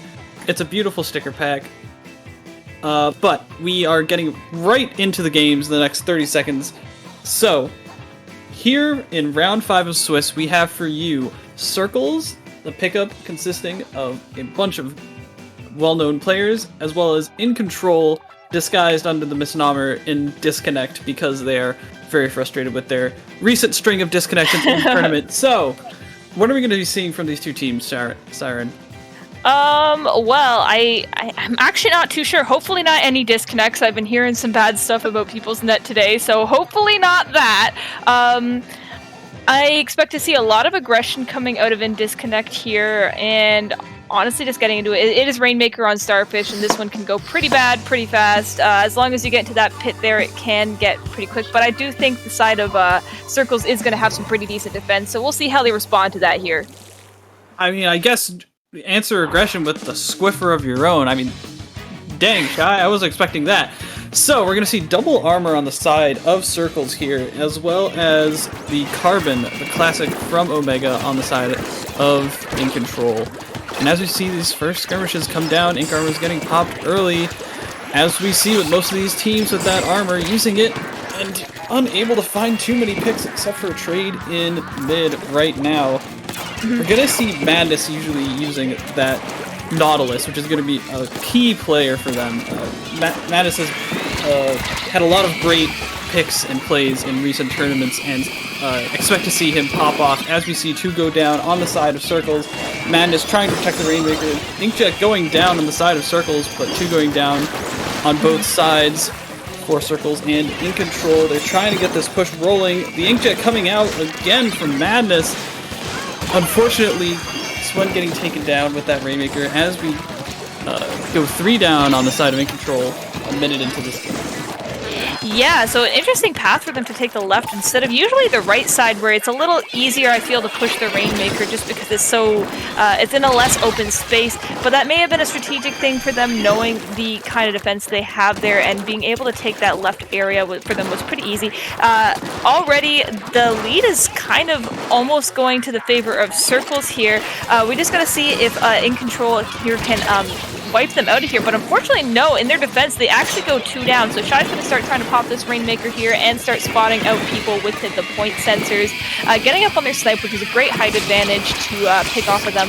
And Ella's going to be trying to pop this Rainmaker here, using the armor to combat that Stingray. It's going to help out a lot, and they're just going to grab that lead there real quick, just forcing it ahead a little bit there. They did go 2 down, so that's at least the point where you're going to try and just force a few extra points on there for that extra security.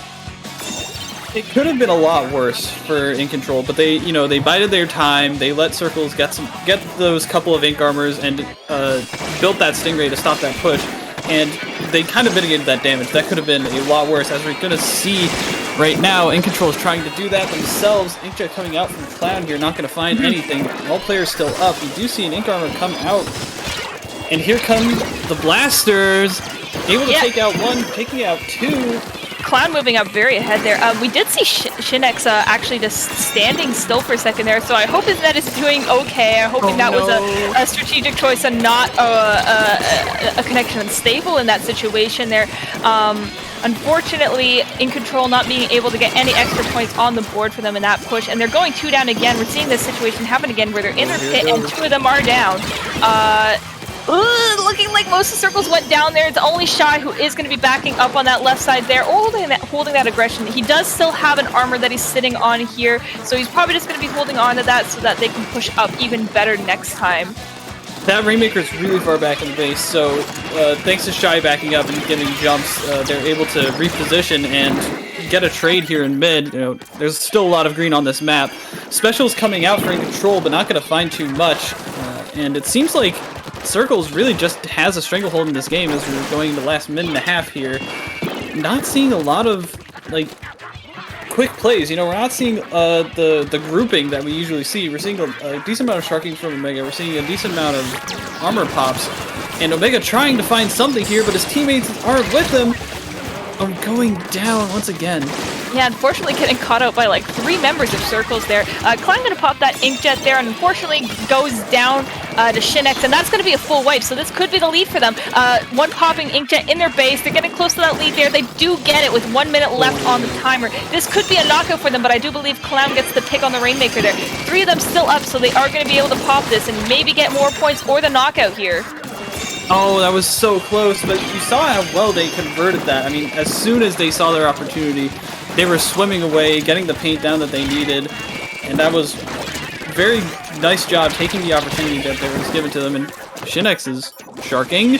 Evie Justin didn't spot him out with the missiles. This could be really bad for the Rainmaker, and he goes for it! Oh, almost gets the knockout and stalls the Rainmaker for a little bit longer. Ray is now built up for Swen, so this could be a done deal for In Control unless this double armor Inkjet comes in super clutch for Circles, but it's not looking too good right now. They're letting the Rainmaker reset. And Siren, it's a last-ditch effort. I do worry about this a lot. I think Circles can potentially come back, but unfortunately Justin did go down and they are popping that Ray. So unless they have an armor here, I think this could be GG, and unfortunately it is. So tough. You hate to see a couple of good plays just not go Circle's way. They had a couple of pushes that, if they had moved a little bit quicker, if they had gotten their positioning down just a little bit faster and taken that Rainmaker, it could have been a lot more points. Could have been a knockout even. But In Control, holding on, making some good defensive plays, and keeping that win in their back pocket. Yeah, I do think that sharking and grabbing the Rainmaker and pushing it to 4 at the very end of the game there was a bit of a nail in the coffin for Circles in that situation, just because of the fact that that lost them a lot of time. They had to repop the Rainmaker, and then in that situation as well, they allowed it to reset instead of picking it up, and that is a difficult choice to make when you're about to be facing overtime. You can choose to pop it again, or you can start grabbing it and going immediately, but you do of course have to make up that space you lost from your base to mid. So them picking the reset, I'm not sure if that was the best decision. Ellis was holding on to an armor before grabbing, so I guess that was perhaps the reason why. It was just difficult, I think, for them no matter what. They were kind of in a tough position there. So moving on to the next game here, it is going to be tower control on Manta Maria. I can imagine how well the Nautilus is going to do on these greats here, but of course they do have very good backlines on both teams, so I think that can be combated. They do have that sort of range advantage that will be able to take over the greats in this match, as well as perhaps seeing a Ray out of Shy if he hasn't decided to go Squiffer for the entire set, but I do think he will probably go C-Det or some sort of Ray weapon here. Yeah, especially with something like the Jet Squelcher, with how much mobility is needed on this map because of how confined it can get.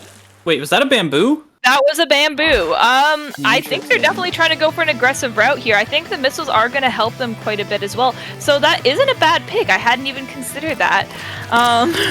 So starting off, we are seeing actually a splatter scope on the other side, and a very quick armor is getting popped for In Control here. Moving on right, unfortunately, it's just going to be Justin and Shy left in mid, Ellis and Clown going down, and it's just going to be Justin who's probably going to be jumping out or sharking, but unfortunately does go down before he's able to make any sort of move. Swen's going to be riding this tower here, and they're going to be taking these positions up on the top left and by the bunker. Well, if it isn't broken, don't fix it, and In Control, sticking with their bread and butter, using the armor, using the combination of the Nautilus and the Carbon to just overwhelm Shy on that far right side and just catapult into this push. specials finally coming online for Circles here, as we see 2 of them going down because Omega's literally in their base trying to find some picks, unable to do so because the armor got popped and he ran out of ink. But it was a very solid effort, and 2 checkpoints going down in the wake of that first minute push. Yeah, and I don't think 31 is necessarily unbeatable on this map. I think it would have been a lot worse had they gotten to that last checkpoint there, but I do think they still have some opportunity, especially with how much time there is left on that clock there. EB Justin going to be pushing up very far, trying to kind of assert his dominance here in this map. Unfortunately, they're not quite past checkpoint 1, so that bunker is still going to be placing a bit of a threat to whoever's riding the tower. So until they get the street control here, I think it's the best decision that Justin made to move back a little bit and assist his teammates here. He's trying to put some pressure on that bunker, like you said, and unfortunately going down makes that jet being popped just a little too late. We see 2 going down on the side of Circles because of that Stingray putting it into that push, but 1 checkpoint going down for a minute push, not too shabby, as long as they've still got decent amount of control in mid, on that street area, and they're starting up a push again. Armor's going up on both sides here. Here comes Omega. One unfortunately falling up the map. Madness, where are you going? And now we're going to see a couple more specials coming online and a lot of aggression coming out of Circles here. Can they find Swen? 2 going down, fortunately for Circles. Justin trying to find a pick or something here, unable to do so. Some great maneuvering by Swen to pick up that pick. And now this is going to be in control of this mid, and probably starting a very hard push. Yeah, Omega starting up on the top left there. I was surprised that that tandem missile didn't work into a pincer there. In control, showing great ability to move out of tough situations there. Shinix in their street, unfortunately going down to a random stray bomb. I didn't even see who or where that came from there. I'm assuming Ellis, I guess. Shy calling over this way. I guess they do need some support onto the right side. And yeah, going after the Carbon Roller, who's made their way in the flank, who is doing actually a really good job of staggering Circles in this situation. They can't completely look ahead just because of that threat the Carbon is posing there, because if they keep their eyes off of him, he can wipe them entirely. Right, exactly. Unfortunately, it seems like they didn't have quite the eye on him that they should have, and he's getting all of the picks that he needs to here. A nice triple, and a minute and a half left in this game. You have to think, can Circles get something going? All they need is 1 half-decent push, and they can probably break through that checkpoint.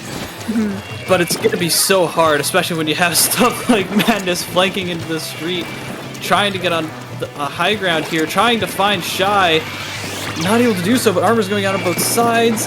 This position is so great for this team, and now it's going to be a pincer onto the platform area. Inkjet coming out along with Stingray. They're popping so much just to get control here, trying to shut down Circles in their tracks, leave them with nothing left, and Specials getting popped on both sides.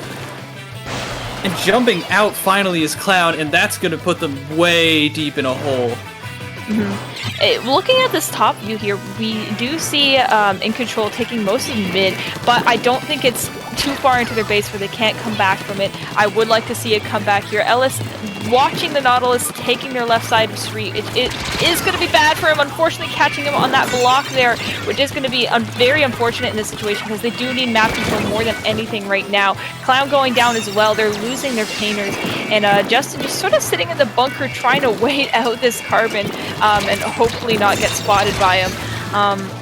Yeah, we have the Junior actually flanking in the base of Circles, playing it very aggressively and getting a couple picks actually now onto Clown and still going. That is going to end out the game, unfortunately, for Circles, and that will ultimately be the set. We are going to be seeing all 3 games here, but that is going to go overall in the favor of InDisconnect here.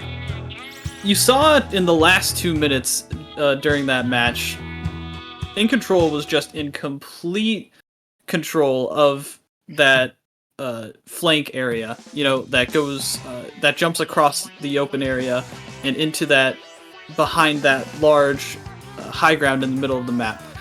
And that position is just absolutely threatening because you really can't maneuver that way through any way except for like 1 or 2 choke points, and especially since Circles was mainly sticking to that far right side of the map, they were just able to create such a huge pincer that they just couldn't do anything because they just kept filing into that right side, and they ended up kind of desyncing their spawns. You know, they would go in one at a time, and it was just brutal at the end just because of that one stranglehold in that position, and they just couldn't get it back. They didn't throw any specials that way.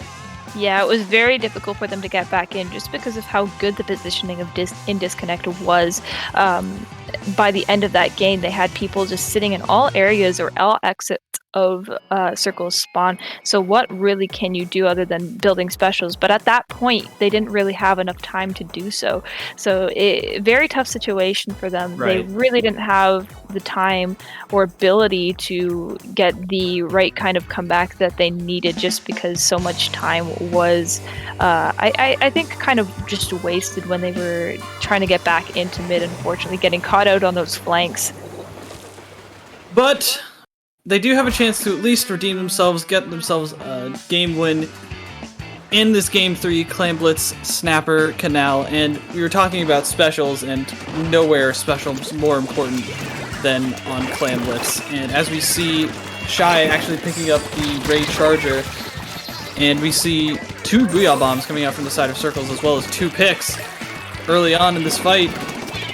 Yeah, Clam's going to be moving up here. They only have 13 clams, but it doesn't look like they have a ball quite yet. They do have them very separated across people, unfortunately. So even though they may have been able to get a push started there, there was nothing that would have allowed them to do so just because they were not together with the clams. Justin going to be popping that Booyah Bomb in their base, going to be applying some pressure to the snipe area, which is where they're going to be kind of camping here. Unfortunately, InDisconnect has a Booyah Bomb of their own and stops any pressure coming from into the street. Oh, one more going in. Justin's actually picking quite the fight on the left side there. I think at least getting a trade out of the situation. And now Shy, unfortunately, going down to Madness in the zone area of the map. We're seeing Circles find a lot of solid stray picks. You know, because this map is so wide and they're moving together as a unit, In Control is actually finding themselves alone in 2v1 situations a lot of the time, especially when you pop things like Ink Armor here, and you get these clams right going towards the basket. It leads to an easy way to find pushes. Unfortunately, it seems like the entire team wasn't there, and not enough clams to back up the push. But Circles is showing promise in this match. They're putting up a fight against players like Madness, who we've seen take over the game. Madness trying to take over the game themselves and finding that pick onto Shy, and here comes the In Control machine. They've got the specials. But wait! Cloud's coming back around. Pick. Yeah, he's spotting out these last people here. Only the Octo Brush left for InDisconnect, and he's just sitting under that basket. They don't really have a clam of their own to start moving on this here, but Clown is just going to apply as much pressure as possible. He is sitting on a Booyah Bomb here, which is going to keep him alive for a little longer here. Unfortunately, going down as he throws that, but Ellis is going to be applying some pressure as well. Maybe getting the pick on the Nautilus here. Unfortunately, just getting the trade, but that is going to be decently enough. Unfortunately, I think that is going to be the end of the life, or the end of the line rather, for their power clam. Unfortunately, Justin jumped into that and probably going to be caught up in it. I think it was a stealth, and he didn't actually get spotted there, so he might actually be able to salvage this. Unfortunately, going down, Madness picking off Shy again on the left side there, and he's just going on a bit of a killing spree. I don't know if Ellis is going to be able to stop this all on their own, but they are picking all these positions here and grabbing as many clams they can get to get a bit of a counter push here in this situation. Unfortunately, not able to find the basket quite yet, and Madness going down as well. I didn't notice earlier, I didn't mention it earlier, but Omega's playing Kensa Octobrush, which, I mean, the hammer can be really solid in that basket area because it's such a close quarters, because of the verticality that it can have. But I really wasn't expecting it out of Omega.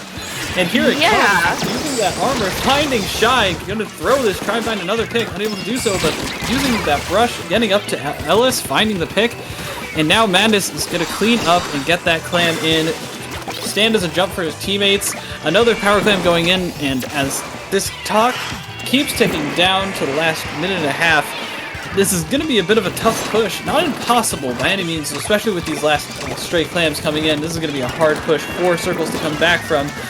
3 going down, and Circle's trying to start mounting a push. They've got the specials. Let's see what they can do. Yep, now they do have that pity of their own, so they can move up and kind of play a little bit recklessly without having to waste a lot of time picking up clams. Shy at least getting the trade on Omega there, did catch him by surprise, so it did work out for him at least that he got that trade there, which is decent enough. I will mention that the timing of armors on the side of InDisconnect has bailed them out multiple times in this match, and I think it is what stopped Circles originally from getting a bigger push, because when Swen was sitting under that basket there, he almost got taken out by Ellis, but the armor did pop on him immediately, so it did actually stop them, and that was their main line of defense from that point in the game. So I think this would be a totally different game right now had Shinex not been timing his armor so well. Clown is holding onto that clam there with Justin unfortunately going down with 15 seconds left. This could be very bad for Circles. Man is trying to get a pickup here on the top left, but this is going to paint a target on his back.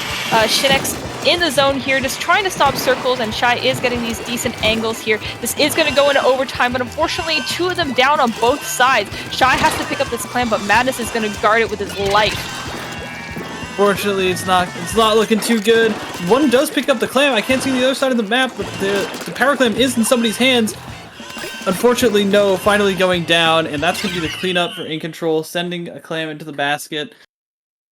Great stuff from In Control, and you were right. Even right at the end there, that last push that Circles was about to have, Shinex popped armor once again at just the right time, especially when that Inkjet came up and shut down Circles' push perfectly. Some very good games coming out of In Control and showing why they are at the top of the scene, even if they disconnect a bit too much. I'm glad to see that we did get any disconnects in this set, and I do believe we are going to be doing our sticker pull soon, so I will remind everyone in the chat one last time before we do so to hit exclamation point giveaway before we roll for these stickers here.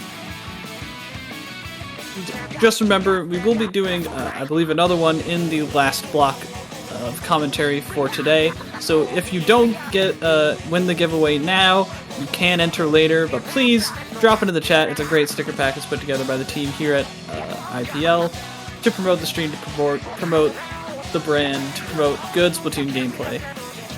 So we're going to give it a couple more minutes. We are going to just wait a little bit more, I think, on some of the games just to finish up before we roll that. And I do see a lot of people putting exclamation point giveaway. Oh, 5 seconds we're rolling. Last chance. Never mind what I just said. I was gonna wait a little longer, but I don't run this show, so let's see. Last chance, guys. So can we get a drum roll, please?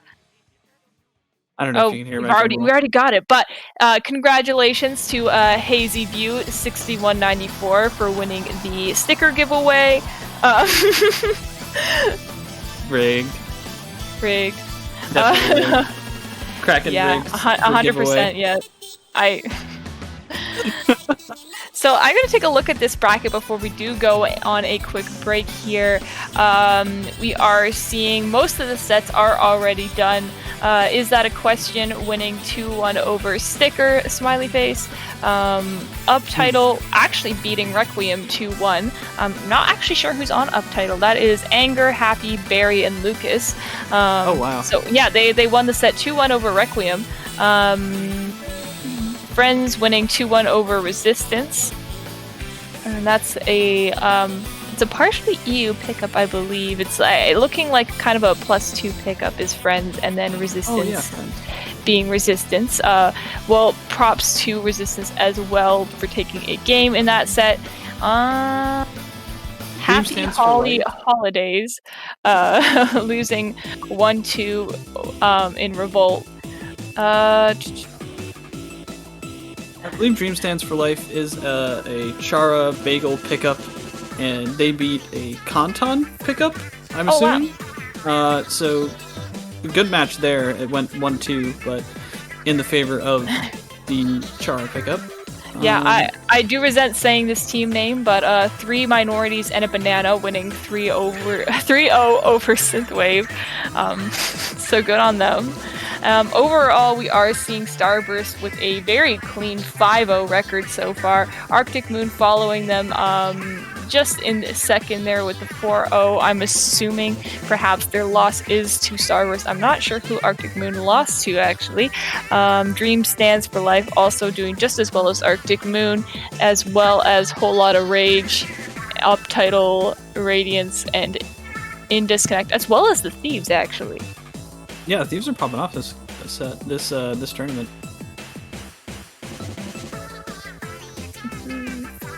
Alright, so with that, I think we're going to take a quick break before we get into the last round of Swiss here on the New Year's special testing grounds at IPL Splatoon. Thank you guys for sticking with us. We'll be right back.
Welcome back, everybody, to Testing Grounds New Year's Day edition. We are getting right back into the sets immediately here. We have Universal Gaming, I believe, versus Licensed Krill, featuring Turtle and Eclipse.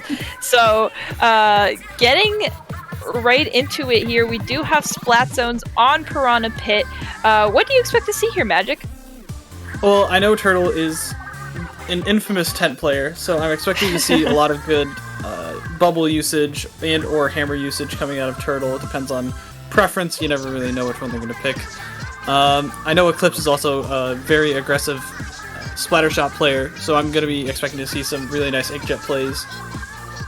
In terms of Universal, I don't know too much about them, especially since Jakob is not playing today, but they are a very aggressive team who runs some very unique compositions. So, gonna be interesting to see what you see from them. Mondo Nerd on that ink brush, and we do see the Tent Umbrella come out, as well as the custom Jet Squelcher on the side of License to Krill. Let's get into this thing. Yeah, so Turtle opting for the vanilla tent, so we are going to be seeing some good use of Beacon here, and perhaps some bubbles as well. A very, wow, okay, I wasn't thinking that Grigoroo was going to actually get out of that one alive, but he does, and I do think he did get 2 people there. Very early pressure from License to Krill here. They have complete control of mid here. Mathaway going to try and pop this Inkjet to maybe stall out Bronze's Ray, get the CDS out of right, but I think he's just going to barely slink out of that one there. Ink Brush going to be going into the left zone and trying to get rid of that with the baller, but you could kind of see on the far left there that Turtle is just annoying the heck out of Universal just by existing on the left side and not letting them really get any leeway there. Right, exactly. Unfortunately, License to Krill has been backed up and is going down just a little bit, even with the distraction pressure from Turtle on that Tent Umbrella. And Mondo making a great play, swinging around that tent shield and getting rid of that annoying distraction from Turtle.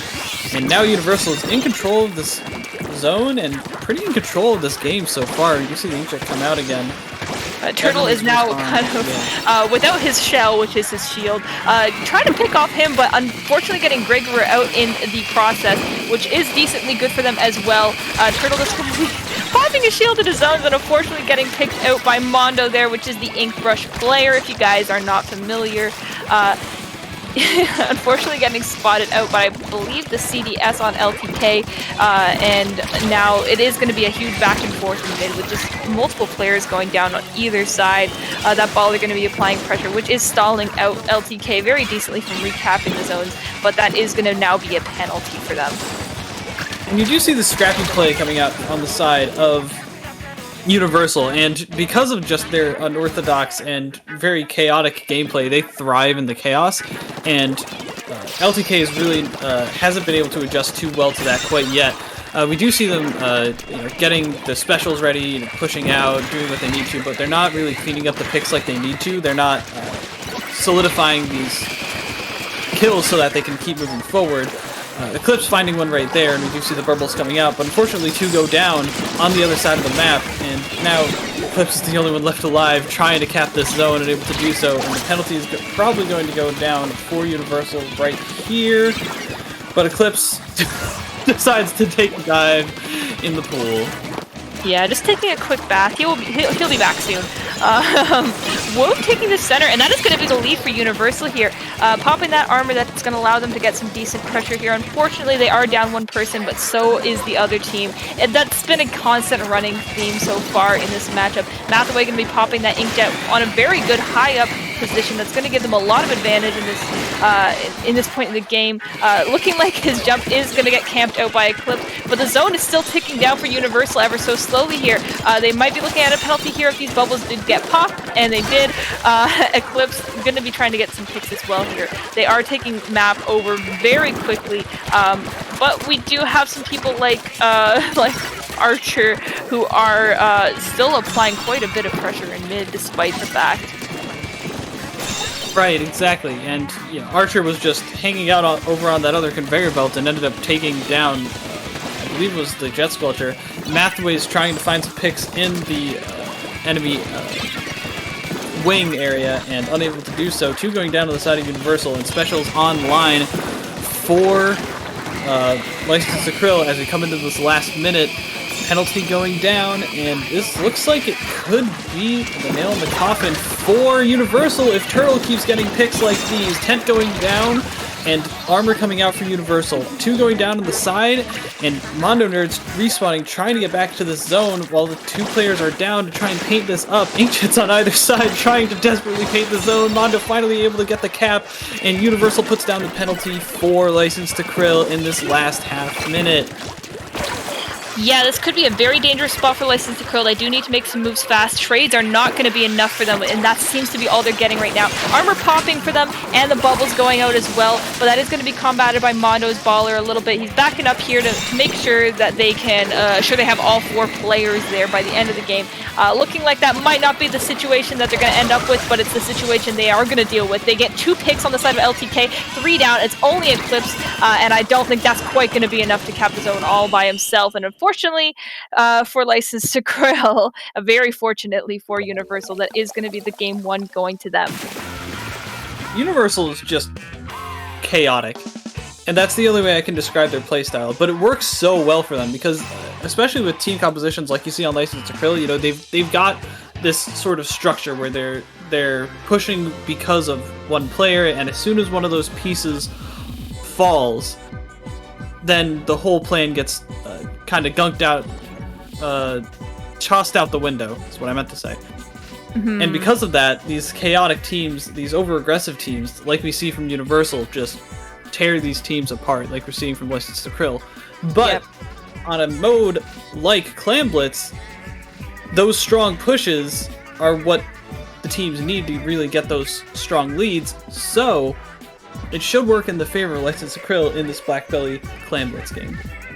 Yeah, so you may be thinking to yourself in this one, well, doesn't License to Krill have a bit of a disadvantage here because they are running a singular tent player? I don't necessarily think so. I do think that the tent is going to be helpful, at least in this map mode. I think out of Black Belly modes, this could be the best one for tent here. So they do have a bit of an advantage in pushing here, but they are going to have to play quite patiently because I do think they can catch Universal in vulnerable states because of that. I think that they've been playing very aggressively, and while that worked out for them on Piranha Pit, I don't necessarily think it's going to work out for them the exact same way on Black Belly Clams. Right, you know, it's not as big of a map. There's not as many areas to hide, and especially if License to Krill is moving as a unit, they're not going to, you know, be alone in those situations where a stray shark can kill them. But we'll see how it shakes out. These clams are lighting up on this map, and the teams are going out hunting for those delicious clams. Bronze starting on the snipe here, 1 going down the side of Universal, and already a bunch of clams coming to the side of License to Krill as they're starting to mount this push. Yeah, so immediately right off the bat, they were able to catch out Universal, and exactly what I thought they would, because just moving too fast on a slow comp like this is going to punish you a little bit sometimes. Turtle getting the trade at least, which is exactly what they needed. They only have a hammer in the way of their push, and 60, only 40 seconds into the game, and a push of 60 is honestly going to be great for them. Even with them going down, Eclipse is still applying pressure here on that left side. It's not going to allow them to move up immediately into their side, which is a great move from License to Krill here. They're just going to be trying to reclaim the map as best as they can for this next little bit. But of course, Bronze and the I believe Eclipse are going to have something to say about that. Fortunately, 2 going down because of that armor popped on the side of Universal.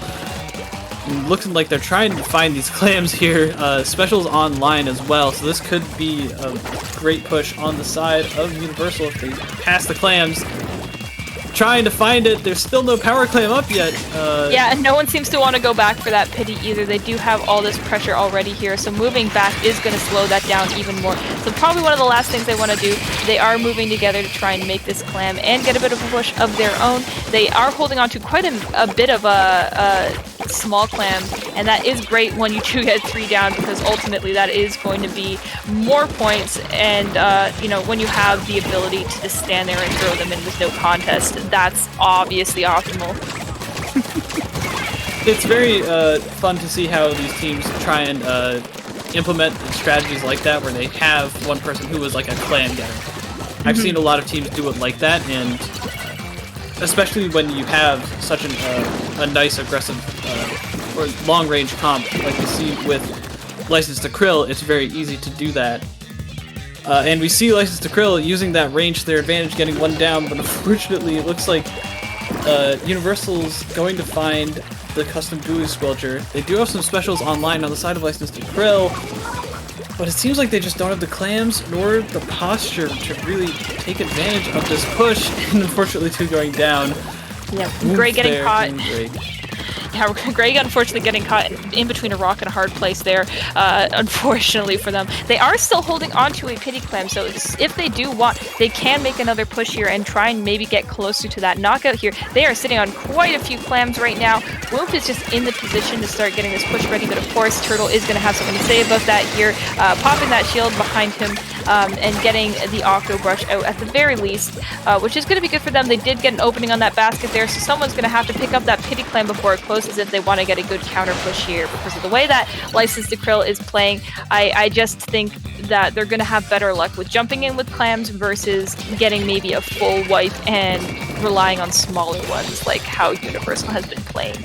So unfortunately, I don't think anyone actually picked up the pity clam there. So they're only going to be sitting on 1. They're going to have to probably rely on smaller clams for the rest of the game, which shouldn't be too much of a problem here. They are holding onto a few already, and we are seeing a ton of them respawning up on the map.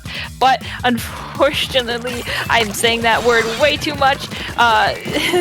We're already pushing this half pipe, and the entire team of Universal is on this left side here applying pressure, expecting a bit of a flank there. They go right after it, and they do get the trade at least on Greg. So he kind of looking a little bit bad here for LTK with Turtle going down here. It's looking really not too great, especially with that hammer coming in, trying to find any way to stop it. They do. Armor coming out and the Inkjet going down. They are able to dunk it, but there's no points just yet up on the board. Now they pick up that power clam, like you were saying, to try and make sure they have one in the backup just in case they really need it. But they do already have 2 clams, and they are moving very quickly. Bronze popping the Stingray early. Very good here, trying to put some pressure onto this. Bubbles coming out as well, and here comes everything from License to Krill in the last 30 seconds of this match. They've got the power clams, they've got the specials, and it's looking like they've got what they need to. They just need 1 more clam in this basket, and they're finally going to do it. Gregory getting 2 clams in. It's looking like it's going to go to overtime, unless Eclipse has something to say about it. He's trying to keep this basket open just for a little bit longer, but does go down, and this is going to go into overtime. Yeah, definitely a good chance of overtime here, but keep in mind that any time that they have with the basket open is going to eat away at the time that they also have an overtime there, because it is eating into that time where they would have been able to pick up that pity clam, but they are getting it and they take the lead. They didn't even need that many points. They just need to put that 1 clam in. That was a very shocking comeback actually from Universal there. They literally ran across the map. They sprinted just to posture perfectly and protect that clam to get in. Great stuff from Universal. They played a very strong game. Unfortunately, License to Krill had a couple of great pushes. If it was just a little bit later, or if they had been able to recover from that push just a little bit quicker, would have gone in their favor. But Universal showing that they're one of the big dogs now, and are probably going to top cut this tournament thanks to this set win. Yeah, tower control could be kind of scary for Universal, I think. They do have Nautilus, which is going to work amazingly on Wahoo World with that glass, and amazing points to jet from. And we've been seeing that very constantly from Mathaway, just playing extremely consistently so far. So that can be a threat, but we also do need to consider that there's Bronze, and Bronze terrifies me on modes like tower control for, I think, obvious reasons. But that Stingray is going to be very scary, whether or not they're pushing. Wahoo World is one of those maps where it's got kind of like 2 levels of height and no in between, really. So taking advantage of that is going to be key for Bronze in using that Stingray and using it aggressively as well. You know, with the way that LTK has to play around their comp here, I do think that patience is going to be key, and definitely working around the way that Turtle has been pushing. They do need to make these sort of pincers up on the top right and the top left in order to get some momentum here, and I'm hoping to see that come out of them here. I'm hoping to see it too. I'm also hoping that Bronze's Stingrays are going to be like we saw in that last push on Clan Blitz, where, you know, popped early in a safe position, instead of like how we saw during the middle of that match where Mondo Nerd was just harassing Bronze while popping that Stingray, and I'm hoping to see it a little bit different. But speaking of something different, we see a double charger composition come out on the side of Universal. We see the Hero Charger from Mathaway, and we also see the Squiffer from Woof. And we are seeing the Stingray get popped early on the side of License to Krill. The Swiffer trying to find a pick onto Gregory, unable to find anything just yet, but who gets a great pick there? Yeah, Wolf already getting out of this tower here is about halfway to armor, and I don't even think they really need it yet. They are going to be popping their very own Stingray from their charger here, and they have a lot of specials on deck right now. They have a Booyah Bomb, they're popping that as well, and an Inkjet, so all at once they are going to be applying all this pressure onto the left side here and hopefully getting through the checkpoint. Not if Grey Guru has something to say about it, which he did, but it was a trade, so I think, yeah, checkpoint is going to reset. But they are getting back on, so this might be even more points for them. Mondo jumping out, so I do think this is a kind of abandoned ship moment, unfortunately. Not getting quite through that first checkpoint, but 65 isn't too shabby for a first attempt, just unfortunately efforts falling a little bit flat there.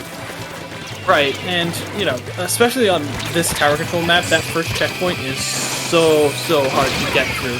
As we're seeing right here, as License to Kill tries to just make a little bit of room and gets instantly shut down by Universal. This first checkpoint determines which way the match will go most of the time. And as we see Universal trying to get set up here, trying to find these good positions, and the picks necessary to keep this tower moving, we see Mondo Nerd using that Inkjet to do just that. Stingray coming out from Bronze, and 3 going down to the side of Universal. The Brush is going to be the last one, but he is not backing out of this situation at all. Mondo is actually maintaining pressure and staying on the top left. He's going to be harboring some jumps for his teammates, I do believe, if they are ballsy enough to jump into him. Not quite. They are just going to be backing into mid, which is not a bad idea as well, especially when you have that Stingray and are able to pop off and get Gregory from that. And getting Bronze as well, just all this AoE damage coming from that Stingray is actually helping Mondo a lot. So popping this jet here, unfortunately getting taken out by Turtle, which is going to be oh, well, I was going to say that it was going to make it difficult for them to get through that checkpoint, but he does go down right after we move our eyes off of him. Mathaway popping, just getting up on this top right here and basically threatening LTK. If they want to get out of their spawn, they're going to have to avoid him as best as possible here. And getting to that first checkpoint is actually going to be a huge deal for them. I feel, you know, whoever gets through that first checkpoint first can control the game entirely here, because you can basically camp that lead very easily on this map mode. Yeah, especially with all the nooks and crannies that we're going to see for that ink brush, the Octobrush. It's going to be so hard to get to clear everything out and to make sure that ink brush is not going to pop up at just the wrong time and take everyone out on the tower, especially with all that AoE damage, especially with what we've been seeing from Universal's teaming capabilities. And here comes that Octobrush, finding Bronze on the tower, but unable to find the pick, and Turtle turns around, gets him, and now this tower is breaking through that checkpoint. It's gonna find that checkpoint break, and the special's coming out for License to Krill. This is gonna be the lead, and it is. 3 going down to the side of Universal and Siren. This could be the game right here. It could very well be. They still have a minute to come back, but they do need to make moves on that tower to stop it right as soon as possible, because now they've already burnt through the other checkpoint, so this is a big deal for them. They are camping this tower very well here. Eclipse kind of watching from above, holding that height advantage, but that is going to be a very quick full wipe. I didn't even see what happened there. Unfortunately, I think what happened there was Mathaway, being the only one up, actually wasn't able to get a stingray in time to stop them from that first checkpoint, and being the only one, he is going to get absolutely stomped on by the rest of the team. So that was what allowed them to get through that, and you know, getting through that allows you to move up so fast here. Universal getting 2 picks, which is great for them. They do need to wait on that T-Tech to respawn. What am I saying? License to Krill's getting these picks. They're moving up already, and they're gonna have to get another full wipe, I think, at this point in the game to do that. And they're halfway there already. They can see Eclipse. They know exactly where he is thanks to Womb's point sensors. But will that actually help them get him out? Unfortunately, not. He has been taking mid. Turtle does have something to say about this here. He's gonna get on the tower, and with Bronze popping that ray, that is gonna be a very hard GG. So very good play coming out of License to Krill, saying, hey, we can get comebacks as well. That point may be a deciding factor in whether or not they get into this top 16. We do have to take a look at those standings once more of those sets finish up in order to understand who is going to be making it into our top 16 bracket. Great stuff from Universal. They're a team that's on the rise, I feel, and hopefully we'll see them go far in the top 16 bracket. Like you said, we're going to have to wait and see on the standings because of the way that Swiss works. But I'm expecting to see them take a couple more upsets, honestly.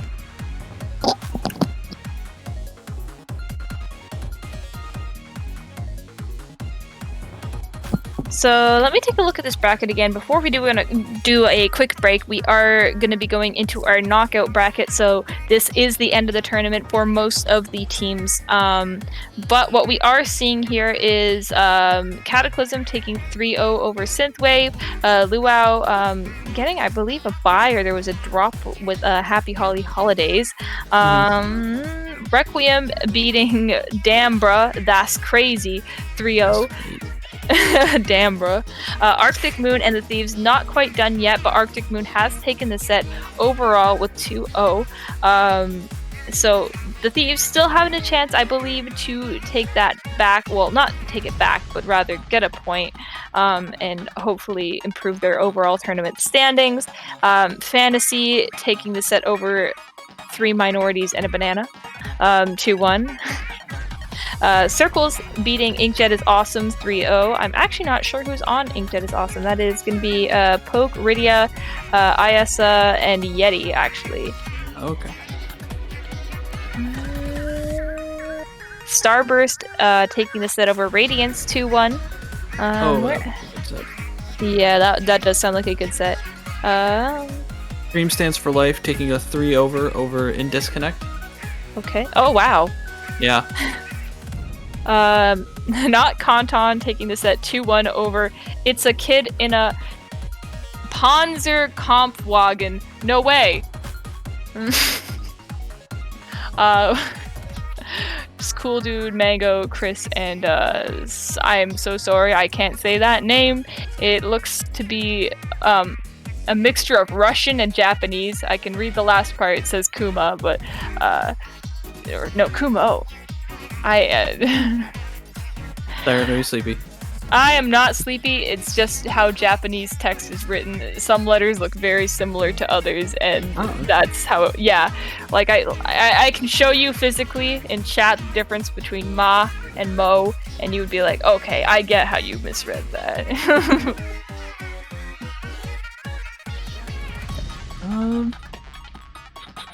I'm not seeing anything else too interesting on the bracket so far. So with that, I think we're going to go to another break and wait for the standings to shake out, and that will lead us into our top 16 knockout stage bracket for Testing Grounds New Year's Special Edition.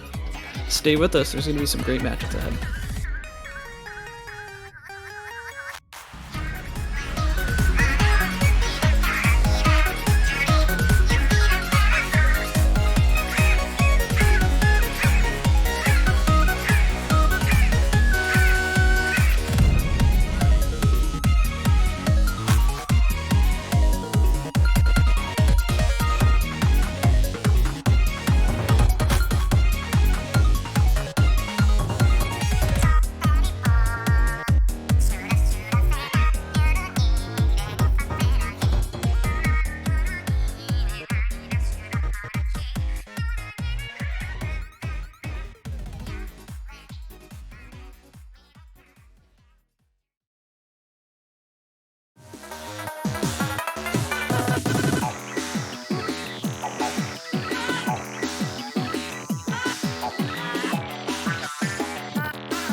This is Top Cut for Testing Grounds New Year Special, the first round of the knockout stage of the bracket.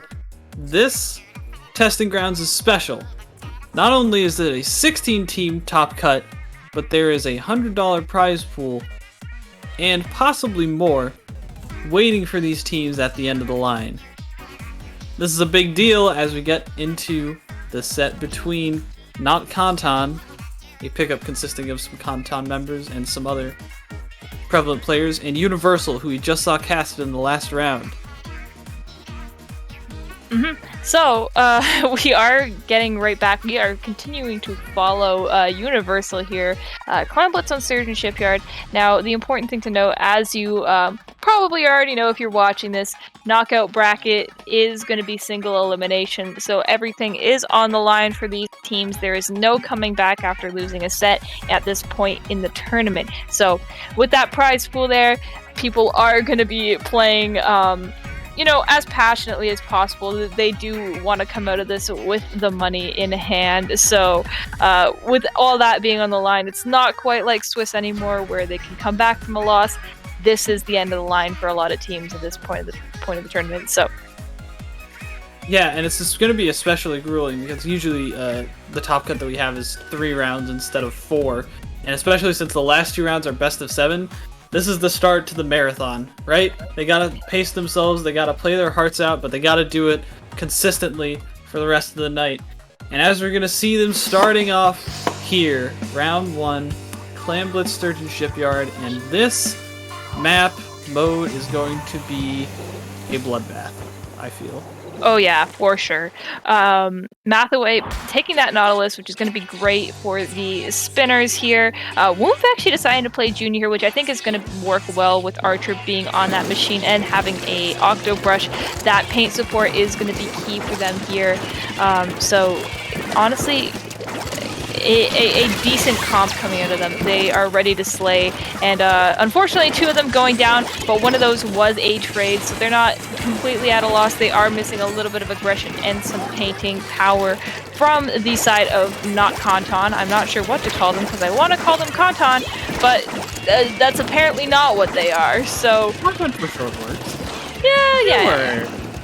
And especially on the side of Konton, we're seeing sort of a traditional lineup here, especially in terms of the Slayer, Skirmisher, support, and that Anchor in that splatter scope. And so we're going to see them try and take the classic approach, build up their specials, do what they can, see if they can't find a pick, maybe 1 or 2 in mid. As we see this Charger posturing pretty aggressively here, specials coming out as well, but 2 going down. And Universal is going to try and combat that with their own hectic style. As we saw in the last set, they're out for picks, they're out for blood, they're out to use their specials to create massive openings in the enemy team. As we see the Tri-Slosher going down right there, and as the spinners climbing up to the top of the map, specials coming online for Universal, and they're already trying to fight in that pit. 2 going down on the side of not Konton, excuse me. And the basket getting open for Universal. So, getting into this here, this push has been looking very promising so far. Archer in the mid, hoping to grab some more clams. Unfortunately, they're not able to find some, so that basket is going to be closing up for them. But this might not be the end if they're able to make another clam very fast, because they did get 3 down there. They are holding on to 10 exactly. They just need to put all of their clams onto one person, and they do get it onto Woomph, but he's all alone in their core, and that's going to be the end for them. Too many people, I think, backed up and left Woomph there, unfortunately. So that is going to be probably the end of the push now, even if they had a bit of a chance there. Right, exactly. Great awareness from not Konton to make sure that they keep their that basket area painted and make sure that no sneaky plays get in, especially after going 3 down like that. And now they're going to be able to mount their counter push, getting 2 down already, and Saint getting in a great position for jumps here. It's looking like Universal has nothing to stop this push, and especially if not Konton can get a couple more clams here, it's going to be a very decimating push. It's coming out on both sides, a power clam going in, and that's going to be the lead for not Konton. Not a very large lead, they don't need too much, but I do actually see some people jumping in, so I don't know if this is quite the end, but it looks like that jump in was to mid. There is still one more person still under their basket here, getting fought by Archer on that machine, and I'm not really sure who's going to come out of this alive. I think both of them, perhaps, because we do see Saint moving back into mid, picking up quite a few clams here, and that is going to slow down Universal quite a bit here. Just the trade overall with the numbers on both sides, but looking like it's just kind of become a bloodbath at this point in the game. The leads are very similar, so both teams kind of need to make moves, so I guess that's kind of what we're seeing here. Yeah, both teams are really just staggering right now. You know, they're not regrouping, they're not making coordinated efforts towards the enemy basket right now. And you see, like, even though there is a good amount of paint and a good amount of clams on either side, nobody's really making too many moves. They're trying to find picks, and now Mononerd is able to finally find one pick, and now Woof getting this power clam. Let me see if they can try and get in here. Unable to find anything. One going down on both sides. Bomb rush coming out to prevent that, but the hammer used so smartly to clean up the bombs and try and get down Carlox, unable to find the pick, and Carlox is able to get the very clutch pick, but Mononerd from up top able to get the lead in the last 30 seconds of the match, and now this is going to be Konton trying to find their way back into mid and get these two clams in before Universal has a chance to deny them. I think Universal's goal right now is going to be trying to get one of these balls off of the map entirely and killing it off, because they are holding on to a total of 3 of them right now. So if they can get rid of that, that is going to prevent them from at least cheesing the lead and jumping into that. With 3 of them going down overall and just the other people respawning, it's just going to be this last person who we can see very obviously with the clam, unfortunately getting marked out by Cortex there, or sorry, Carlox. My eyes are killing me here. Carlox there, getting that inkjet out of the way and grabbing one of the balls. They are going to need this push right now, and they have jumps coming in. That might be it, but he does miss the basket, and they aren't able to make it there on time, which is going to close out the game for Universal. Very impressive plays coming out of them. I can't... That was so unfortunate for Carlox. Yeah. He made such a great play, getting the, maneuvering just perfectly around that brush to go towards the basket and keep the chance alive. Shouldn't have gotten there in the first place, but even then it was a great play, and then just barely hitting the blue guard on the top of the basket just to block the clam from going in. That was so unfortunate, especially because it looked like 1 or 2 had gone down for Universal. That could have turned into something. That's really unfortunate. It is. That could have been an overtime lead for them. They didn't have too much penalty to sort of brush through, if I'm remembering correctly. It was only 23. So that's really just a power clam and a few extra clams to get that lead there, since the lead that Universal had was not that great. But yeah, just a very, very unlucky moment, I suppose, for Konton. Just they ran out of time. They really did, and especially they kind of made some very interesting decisions with jumping into that that lower area underneath the zone. Like, they had just a ton of jumps coming in there trying to save those clams, when they really just needed to try and regroup.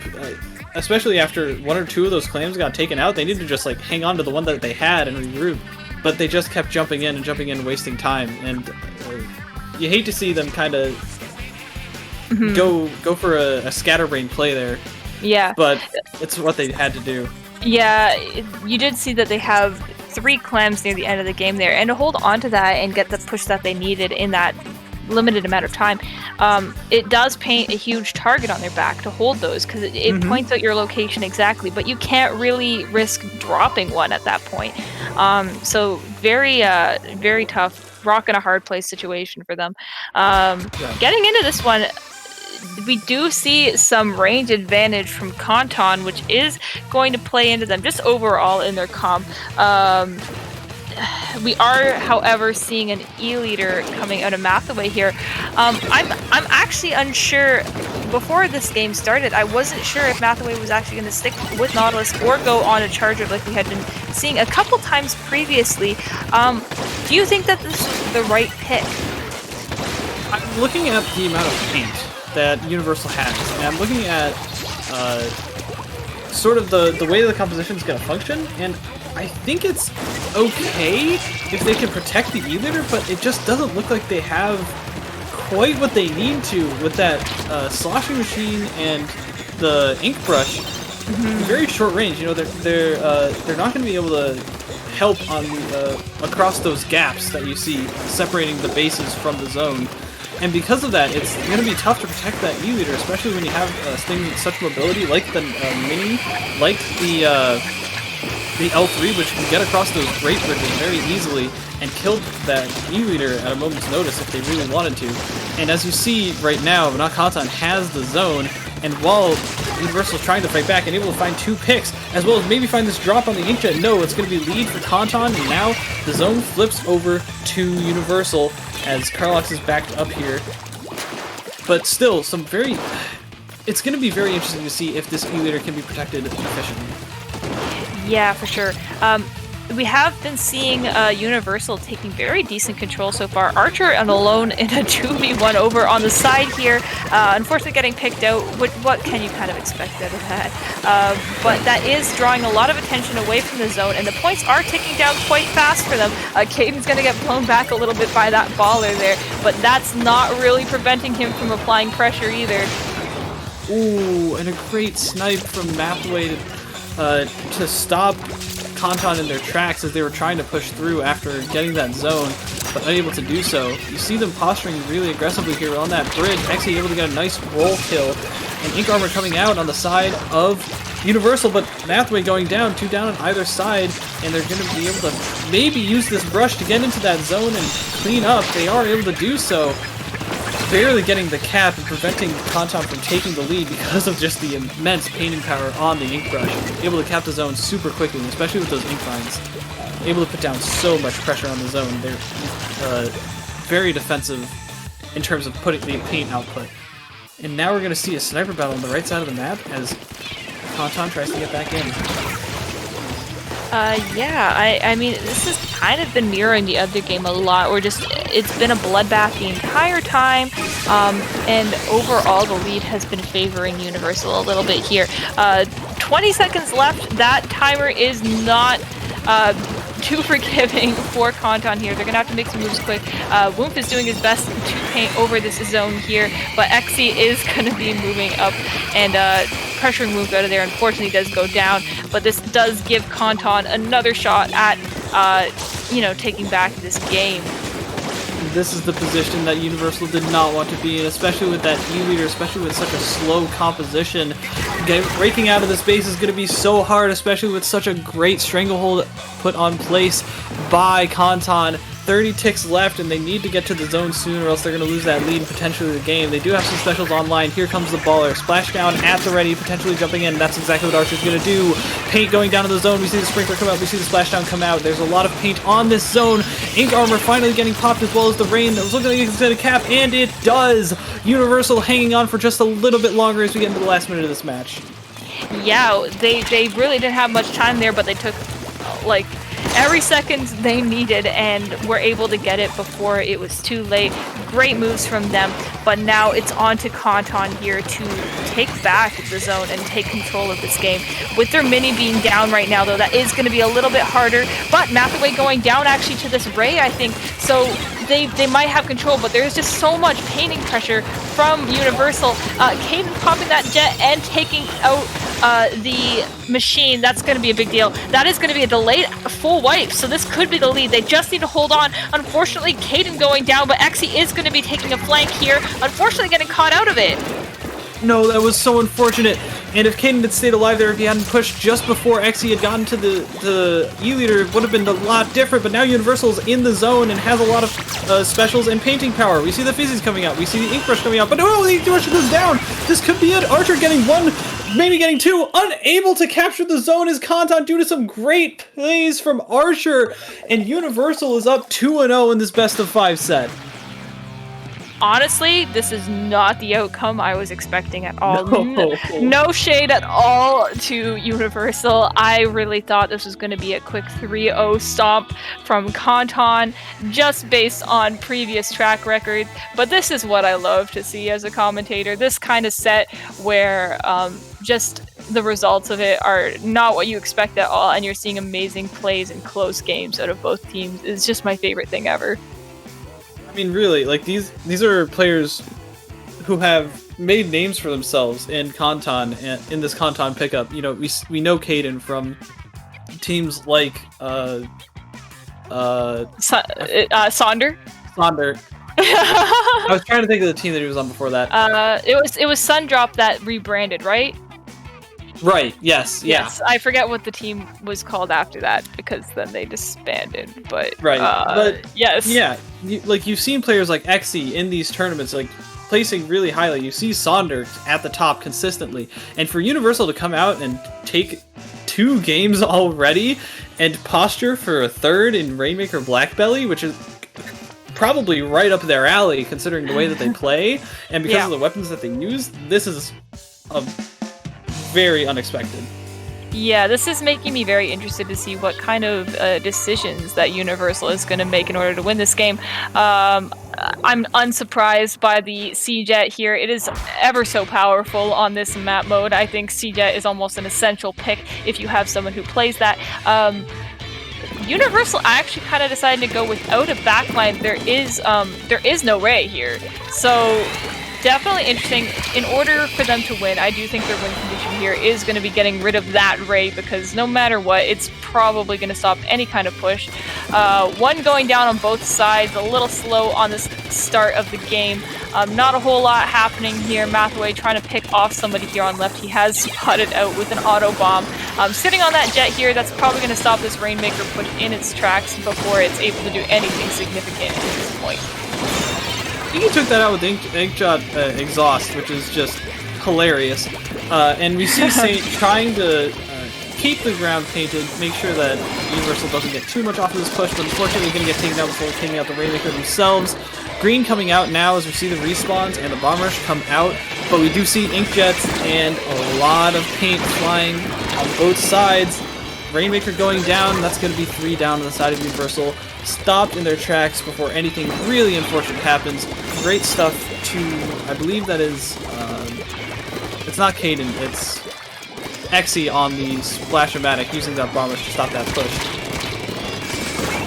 Oh, Woof, unfortunately going down there. I do think this this left area is going to be their ideal position to push from, but it does mean that they do need to get some people out of the way, and they are able to do so. So Saint going to be moving up here. Unfortunately, they are stopped. Just one person coming in and stopping the Rainmaker and jumping out, just getting the heck out of dodge. They are taking that lead, but this could, you know, like it's Rainmaker Blackbelly. Do I need to say even more about it? Like, they are going to be able to fight back on this, so long as they get this jet out, which I think, yep, immediately they are going to do, because they do catch him alone in mid. Archer popping these missiles just to get some pressure started on this right side here. Everyone sort of coming out of spawn, and that's kind of where they're going to be trying to push anyway. So getting those missiles there, a great start to this. Mondo sitting on a jet as well, and they're just going to be moving. Oh, 2 ink that's actually being popped at the same time. One of them going down, but hey, they still have another one. And some great coordination from Universal there. Unfortunately, not netting much because, you know, Stingray GG. But some good coordination overall. You know, they got really good control of that, and they almost caught Konton out of position there. You know, they didn't have too many people standing in their way up in that maze area. And now we're going to see Universal maybe out of position themselves, trying to pop this Rainmaker, trying to make sure to maintain pressure on that maze area, but unable to do so. Respawn's finally coming out, but this pop is going to go to the side of Konton. Bomb Rush is online for Exy. We saw how much damage it did last time. Hoof going down, and Woof, I mean. Inkjet coming out from Mondo, gonna get taken out, and it's only one standing left on Universal. That's gonna get taken out as well. Woof is the last one alive on that NZAP. Maybe gonna try and find a sharking pick, is able to do so, getting stopped at 22. Able to get another, and Woof trying to save face right now. Great stuff Yeah, he does spot out this other end zap on the right hill, getting the trade, which is actually kind of what they want right now, just to get people flushed out of their side. You definitely don't want anybody sharking here when you have that Rainmaker in such a vulnerable position. Mathaway taking an interesting route with the Rainmaker here. Unfortunately, they are going to be down one Inkjet. Somehow they spotted that splash before they picked him off, which is just amazing. I have no idea. Wolf actually going to pick on a Saint here, going to be moving up ahead, trying to support his Rainmaker. He does have to pick a bit of an aggressive role because his Nautilus is the one holding the Rainmaker at this point in time. They lose the lead. This could be the knockout. Wait, there's nobody left. What? That's gonna be the knockout for Universal. That was such a great play. Universal takes the set 3-0. Oh my gosh. I mean, they met their win condition. The C-Jet was out of the way and down. They took definitely an interesting route with the Rainmaker, and honestly, amazing plays from Woof there. You know, saying, all right, well, you know, my aggro is the one holding the Rainmaker, but that's totally okay. I'll just do it instead. And coming out with the win there, honestly, it's just excellent. Math will be doing a great job holding that Rainmaker there and staying alive despite everybody else in the entire game seeming to go down. So honestly, great games from Universal. They'll be moving on to the top 8 portion of Testing Grounds knockout bracket. It is going to get a little more difficult for them there, but geez. So we're going to be done here soon. Magic, do you have anything else to say? Mostly just Happy New Year. Thanks to everyone putting together this stream. Inky, our producer. Thank you for commentating with me, Siren, and everyone, all the TOs who do the work behind the scenes. Shoutouts to them. Thank you all, and hopefully we can make this another great year of Splatoon. Siren, do you have anything? I think you summed it up pretty well. I agree. Happy New Year's to everyone. I'm so grateful to be working with the team at IPL, and I'm so grateful for you guys having me. You guys are going to be with another good group of casters in a minute here. Soon enough, it will be Lily and K-Bot for the rest of the knockout bracket. So honestly, an amazing group of people. I think you'll love. It's going to be fun. It's going to be great. K-Bot is literally the Tassel content machine. I'm sure he'll make something happen here. So, with that, let's hand it off. I've been Magic 8 Ball. Hi, I've been Siren. I didn't know I was supposed to talk there. Thank you all for tuning in to Testing Grounds. Yeah, see ya. We'll be right back with the next round.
Hello there, everybody, and welcome back to the Testing Grounds New Year's special hosted by the folks at Inkling Performance Labs. My name is K-Bot, for the first time back on this stream in quite a bit, and I'm joined by Lily for the final closing block today. Lily, how was your New Year's? Happy New Year.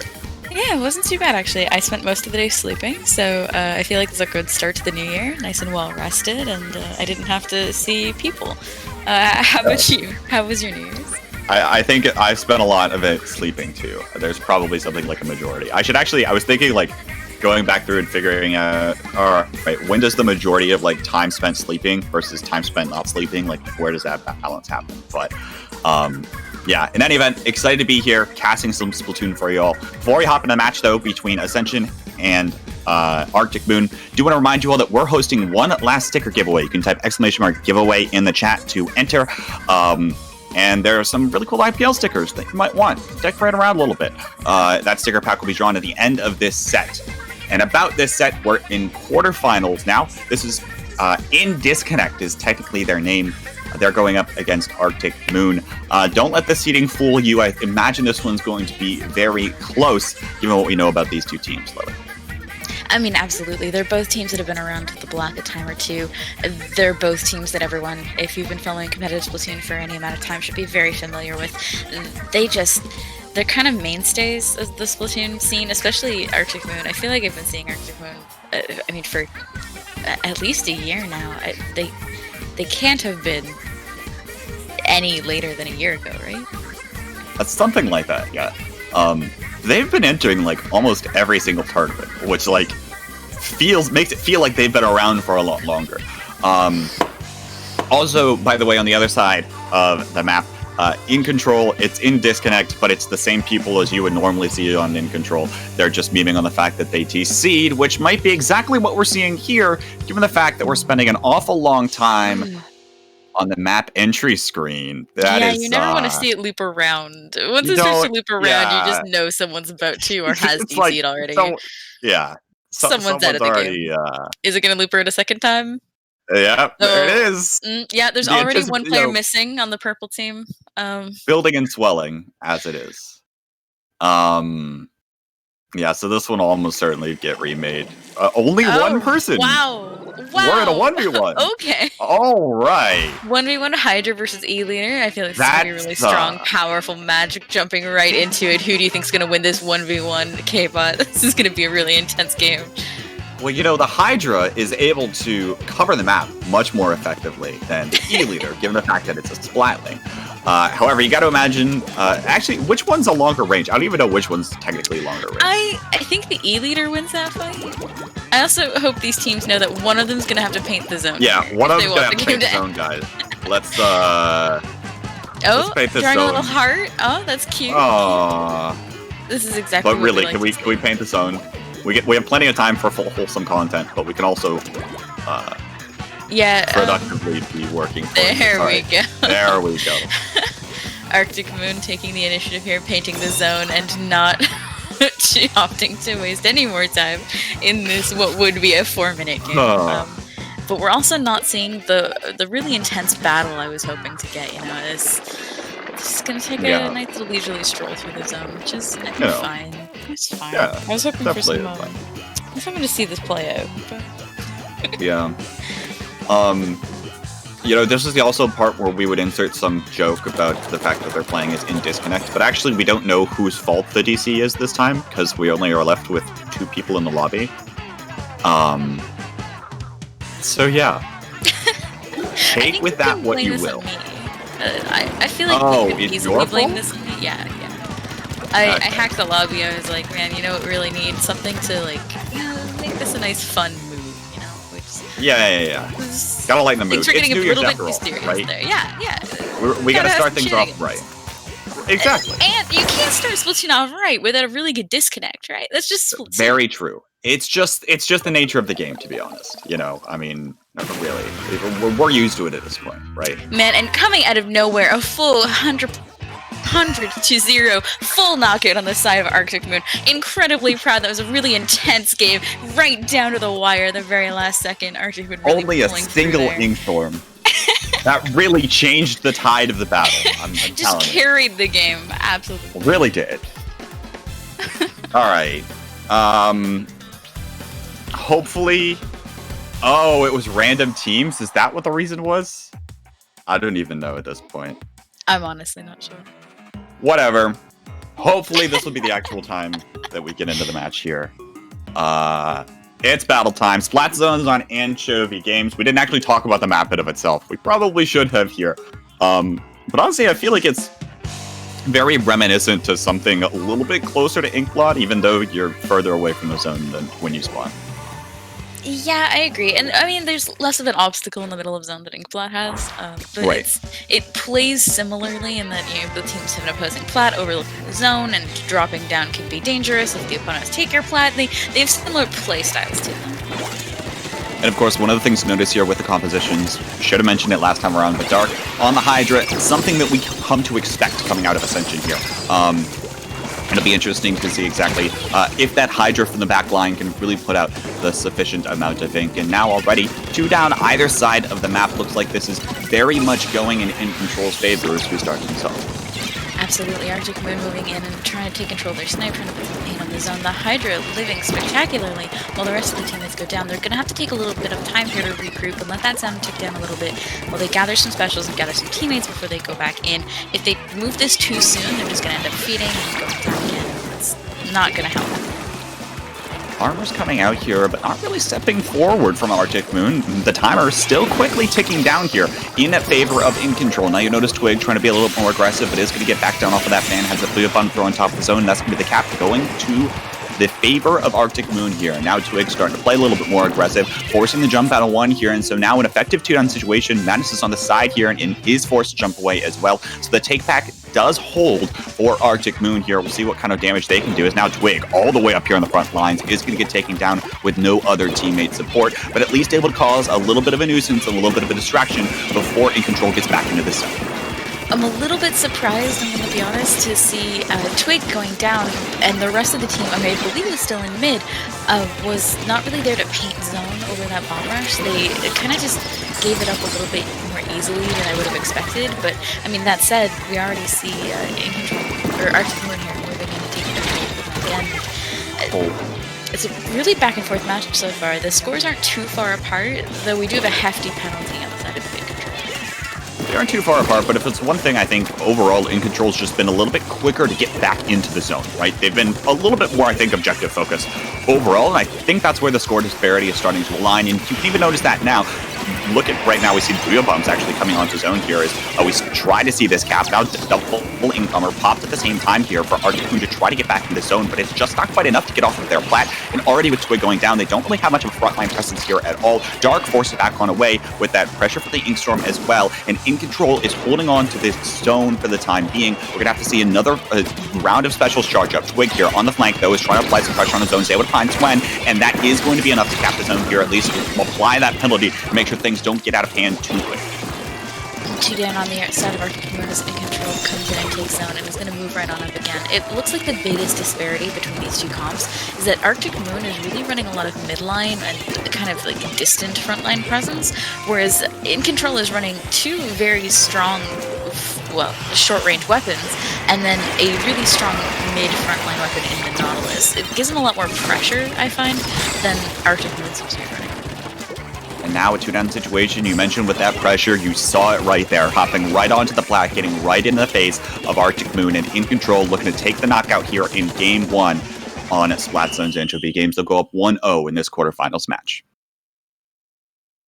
And right down to the wire, 100-0.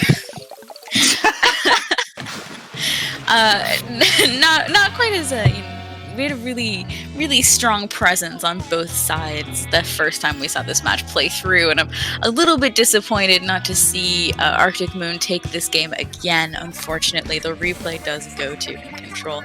Arctic Moon, though, on that first playthrough, just really clutched it. Anyway, by the way, the KA lines there, I think kind of showed your point about that front line, more aggressive presence that was coming out of In Control there over the course of that match. And And again, there wasn't really much of a response. And to be fair, there's a lot of weird angles to kind of hold, not only on a mode like Splat Zones, but also on a map like Anchovy Games for Arctic Moon to really find strong presence there, which is perhaps something where like normally they might play with Shockwave, where that Nautilus comes in, right, to be a little bit more of an aggressor. You notice Twig was trying to do that here for Arctic Moon, but didn't quite seem to have a lot of the same success, or might not be as comfortable playing that role for the team. Yeah, it felt like they were trying to rely on the Hydra to be able to keep everyone back and then use their range to be able to take things out. But honestly, Anchovy, once you get things moving, it's not that much of a long-range map. It feels really open in the middle when the fans are down, but once the fans get moving, the longer-range weapons often lose sight on their opponents they need to be shooting at. So it really just didn't quite pan out, but that said, the game was really close. So who knows what we see going forward, moving into tower control of the Reef. Do you think we'll see that Hydra come back? I'm almost expecting it. I feel like Dark is just a Hydra main. Probably going to play it just about every opportunity that they get. And there it is indeed. Actually, same exact composition coming out of Arctic Moon here. And so, again, I feel like the Reef is actually a little bit similar to kind of like the range styles you might see coming out of Anchovy. Sure, things might seem a little bit open at first sight, but just based on the map geometry, sometimes you're fighting in often close quarters, and that might be somewhere where InControl can try to find advantages, especially Omega going over to this Octobrush. Omega immediately going for the flank, helping out some teammates, getting a really sneaky pick, and then moving on forward 2 down on the side of Arctic Moon. They're going to have to jump out to reposition and allow a little bit of a tower push here while they gather themselves, I suppose. Madness already starting to try to take this position now in the Inkjet's going to fine-tune on the left side, which means that the pressure from that side of the map is completely taken care of, but they're not taking the pressure that's directly on top of the tower, as Twig is able to come up with that double to shut the push down and buy a little bit more time here for Arctic Moon. It looks like they're going to be able to take back a little bit more map control as they try to swing this into their play. Well done there by Twig in order to start turning this game back in Arctic Moon's favor.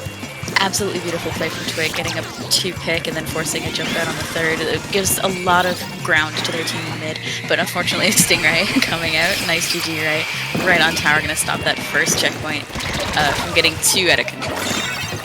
I'll say that's the interesting thing here, is that there's not really a ton to counter the Stingray, which apparently wasn't that big of an issue this time around for Arctic Moon, as now they're starting to pass through this second checkpoint. You notice Twig up by the car here, probably going to jump on the Shinx, but actually Shinx is able to come up here with plenty of assists for the rest of the team in order to come back through and sweep back past that second checkpoint. So well done there in order to minimize that pressure. All the meanwhile, though, Twig trying to cause a little bit more havoc here, making sure that InControl is not left comfortable with this tower, will be forced to jump on away, but at least buying a little bit more time with the team. Nonetheless, down to 32, past that second checkpoint. Well done here for Arctic Moon. Now the question is, can they hold on to it? I mean, Arctic Moon is doing a great job so far, being able to keep control of some paint at the very least in mid. Arctic Moon is just, they're holding their ground, they're not giving up too much space, and making InControl really work for any kind of ground that they're going to gain here, and it's delaying this timer a lot more than we would normally see. The Stingray coming out getting 2 already. That was filthy. That was filthy. I was just talking about this earlier today. We don't see a lot of Stingray doubles anymore, but that was a very nice one. The only problem is right now is that InControl really doesn't have a lot of that map presence, have been ranged away, as we mentioned, and so they have to paint this entire left side of the map in order to start pushing this tower, which is very difficult to do when some of these members of Arctic Moon are going to start jumping back in. Shinx, actually looking for a little bit of a flank here with the Junior, is going to go down in that 1v1 to Twig. Not going to have the Ink Armor here coming forward, and now 3 specials online for this side of InControl as Twig has just continued to put in work, but where's the work going? The tower's still locked in the neutral position, and it's actually going to get picked up by Arctic Moon. And Twig here is really just looking to put on some pressure and force some specials out maybe a little bit earlier than InControl is hoping to pop them. If you can get rid of them before you start pushing the tower, then InControl really has nothing to move back into mid with. It leaves Arctic Moon in a really good position to hold their ground and continue to push. here comes another push coming in from Arctic Moon. Swen set up to try to take this one down, and Shinex now hopping right on top of that tower. The Ink Armor is going to eat one shot, and now Swen is going to be able to find one 3-down situation for Arctic Moon. Once again, in control in a very similar position. They have to paint up the rest of the map in order to start getting this push going. It's certainly doable, but already Dark of the Hydra putting in plenty of pressure onto this bridge, forced to pop the Ink Armor to try to just stay alive to hop on this tower, and no one's really taking advantage of it from in control. Right now, I feel like Arctic Moon's just going to be very comfortable sitting back and waiting for this tower to approach the second checkpoint. Arctic Moon's range here is really working in a way that it kind of didn't on Anchovy. It's giving them a lot of ground and a lot of presence in places where they don't have to get too close to the range, to the short range weapons that are in control pulled out. So Arctic Moon is being able to kind of sit back and stay pretty and put down some paint in places that in control has to move into and not give up too much ground in the process, while also not getting into unsafe positions.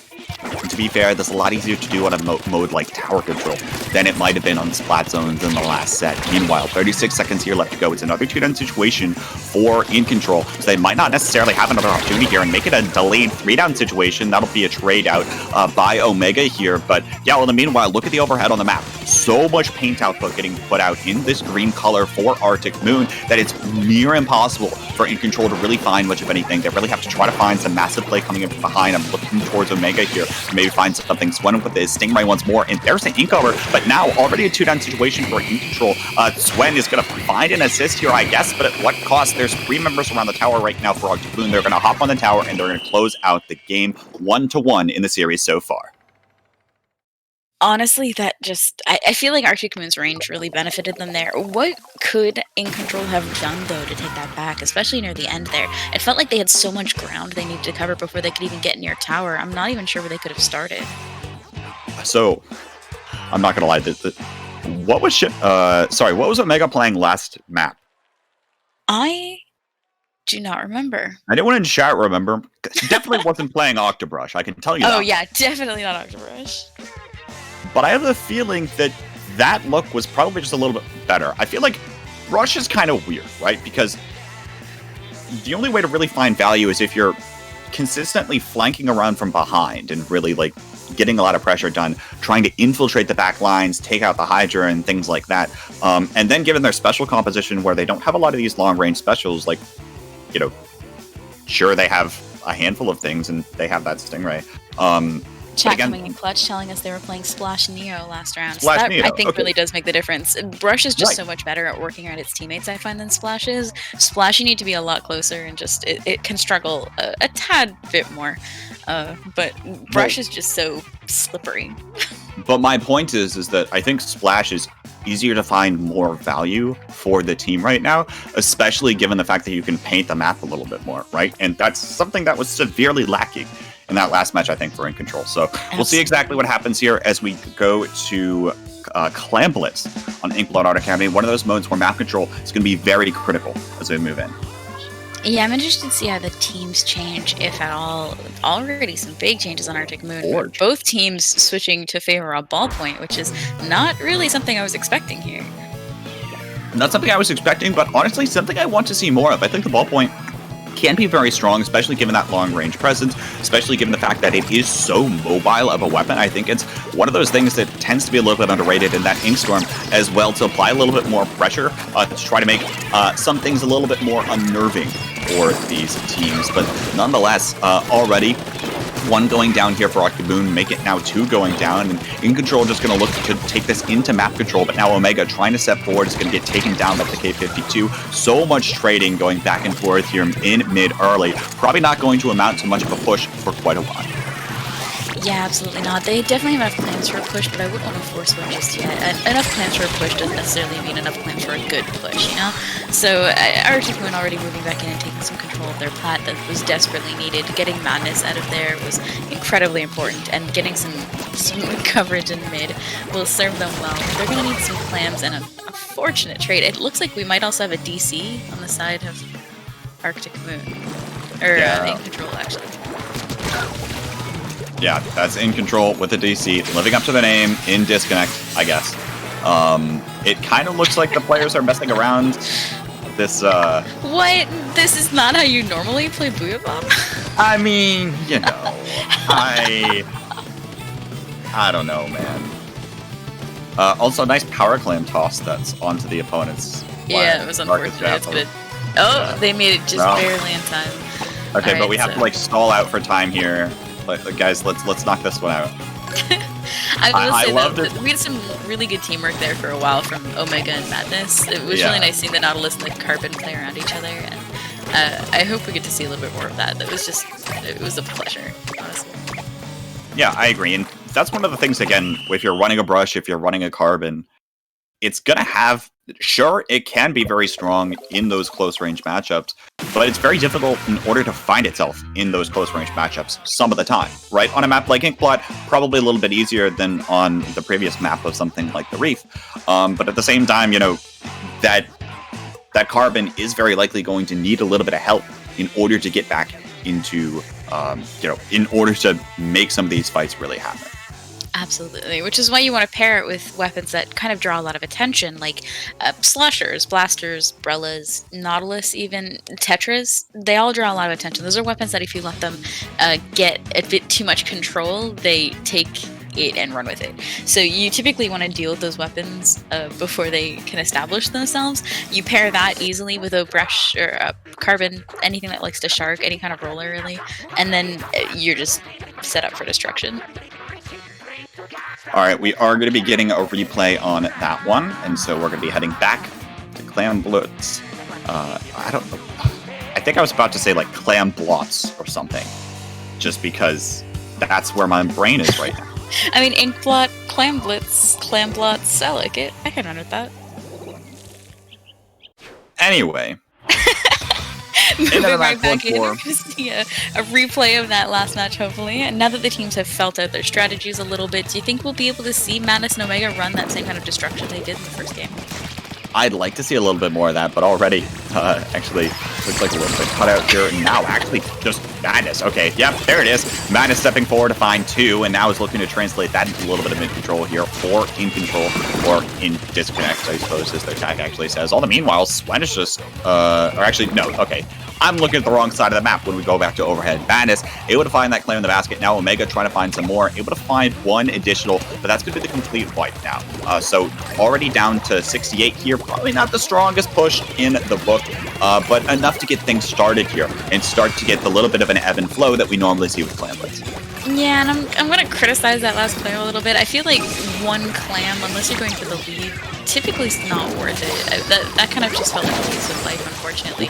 But they're getting some really good control here. A couple specials coming out on flat as the basket opens and lead is taken handily. No more clams quite left on Arctic Moon, and all the way down to one player left. So their push is over. But, I mean, push down to 47, nothing to speak that. Stronger push with just more people around the basket, having the clams right there. A little bit of squid backing there as well coming in from Dark towards the end of that one. But now I imagine things are going to start stabilizing here a little bit more, especially for in control. Again, it's going to be a battle of that map control. Can they find a map control in order to come back in here based off of some of the range things that we've seen so far out of Arctic Moon? It looks like they're starting to build up a little bit of that, but Shenek's going to be forced to spot this incomer to try to really get themselves back in the mid, get themselves really with the control of the middle of the map. I mean, yeah, In Control's doing a really good job there so far, like trying to reestablish control. There's nothing too crazy here, though. We did see the Carbon go down, which just makes me feel like they might not have as much pain as they need to move, and they're moving into some dangerous situations. Just they kind of need to be moving with their team, especially a weapon like the Carbon.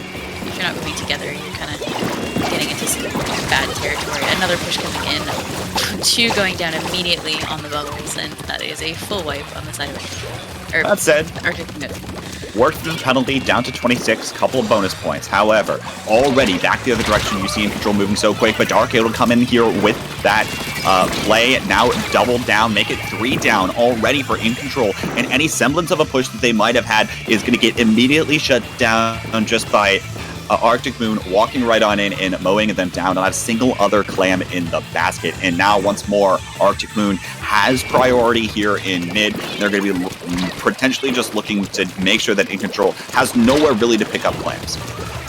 In Control really just got a little bit ahead of themselves, moving in before their basket had even closed, so they didn't have specials, they didn't take time to build specials before moving in, and they had no ground really to defend or to back up onto if they got into trouble. It's a really unfortunate situation. Arctic Moon really they have a prominent lead. There's still 2 minutes left in the game, which is, I mean, enough time to get moving, but it's going to be a little bit difficult.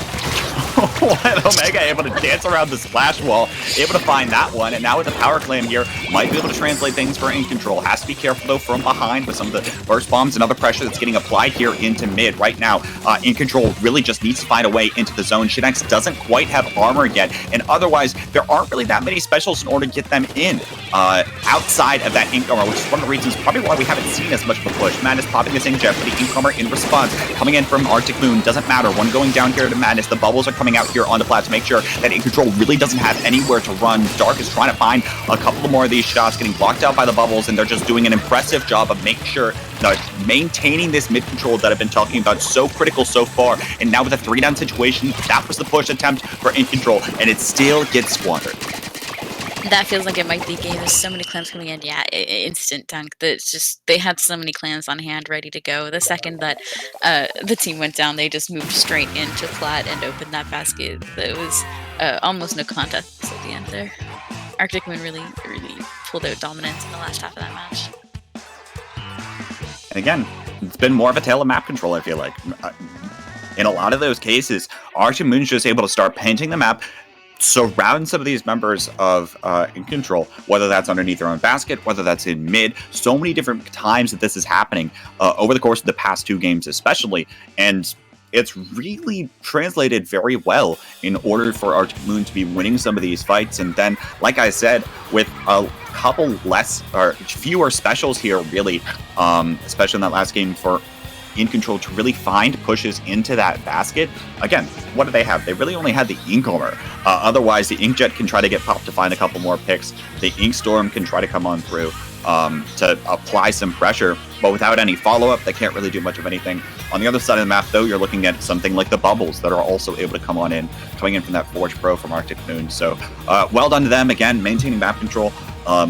But, you know, some of the composition stuff just doesn't quite seem to be meshing as well as we might have expected coming out of In Control so far. Do you think they have what it takes here, Lily, as we transition onto Rainmaker's Surgeonship?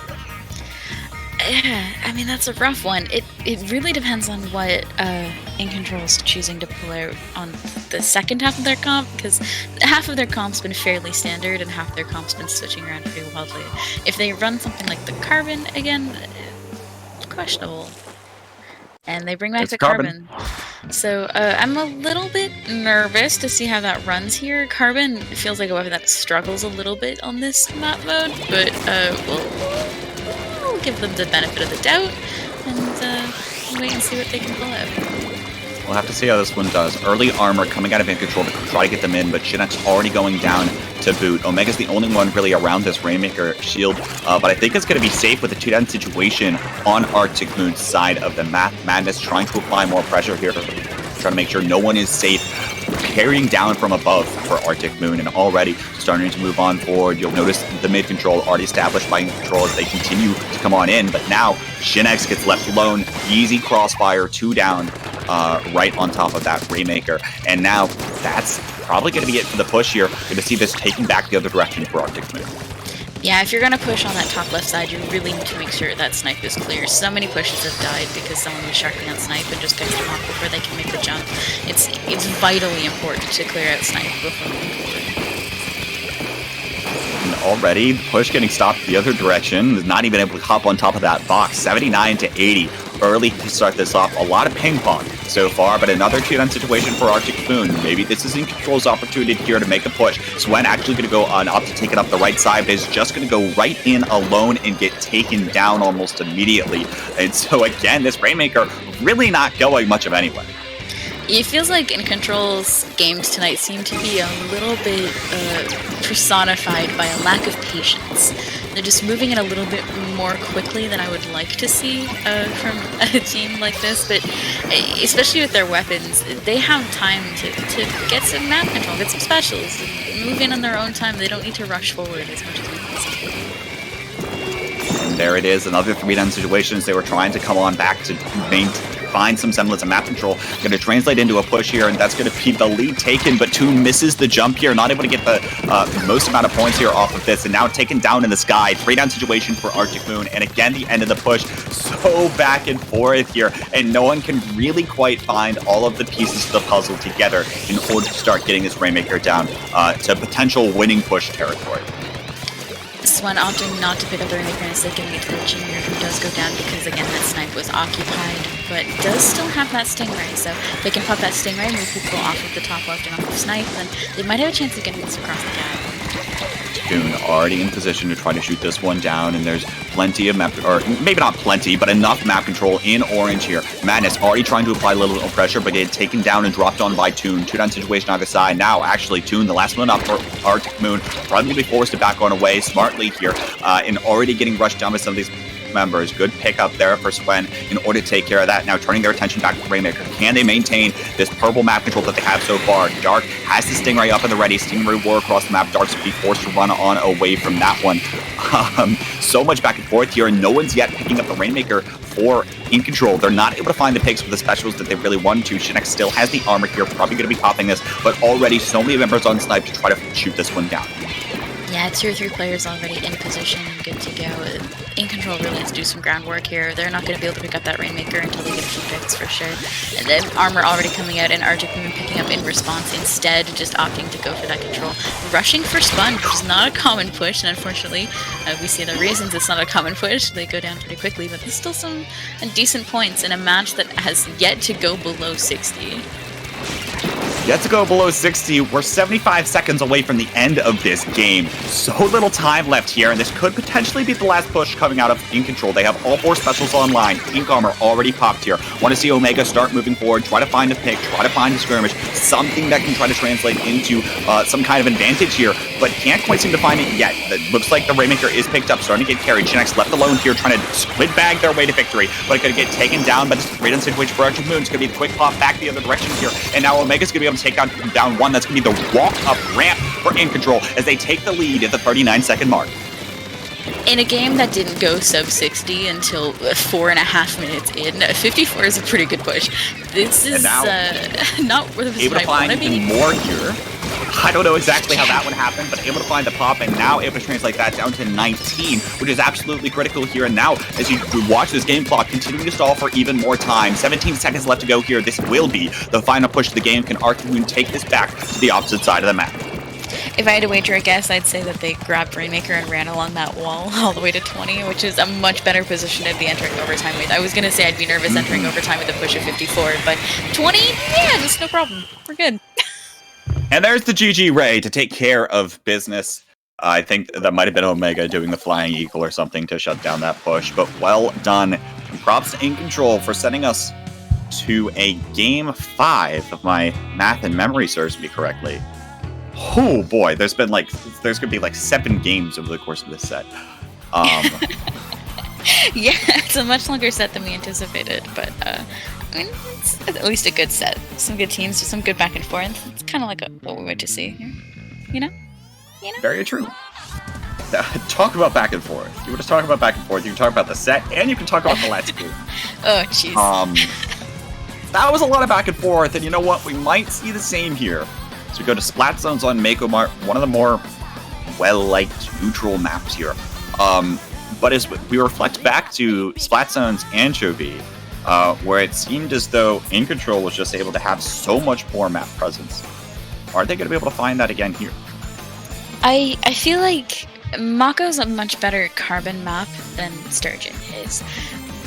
And if they pull out carbon on Sturgeon, they've got to pull out carbon on Mako, right? I feel like that just makes sense. So if they bring that back out, if they can get into the positions they need, if they can get the picks they need, then I feel like this might be a little bit more of a dominant match for In Control. But I mean, that said, Mako goes one of 2 ways. Either it's a full wipe immediately, and then the zone runs from 100 to 0 in 0 time flat, or it's a back and forth for 6.5 minutes. So we'll have to see, I guess. Do you think we'll be seeing those ball points come back through? Probably. Right, this is a tough one. I want to say yes, because I feel like ballpoint is just a strong weapon. However, I imagine that we're probably going to be something more similar to what we're used to seeing, where Swen goes a charger and we see the Hydra come out of Dark on the other side of the map. I imagine they're probably going to go for comfort here in the nerve-wracking Game 5 situation in quarterfinals. Again, in order to, think about where we're going for the rest of this tournament. By the way, both these teams coming off of Game 5 sets of their own entering this match.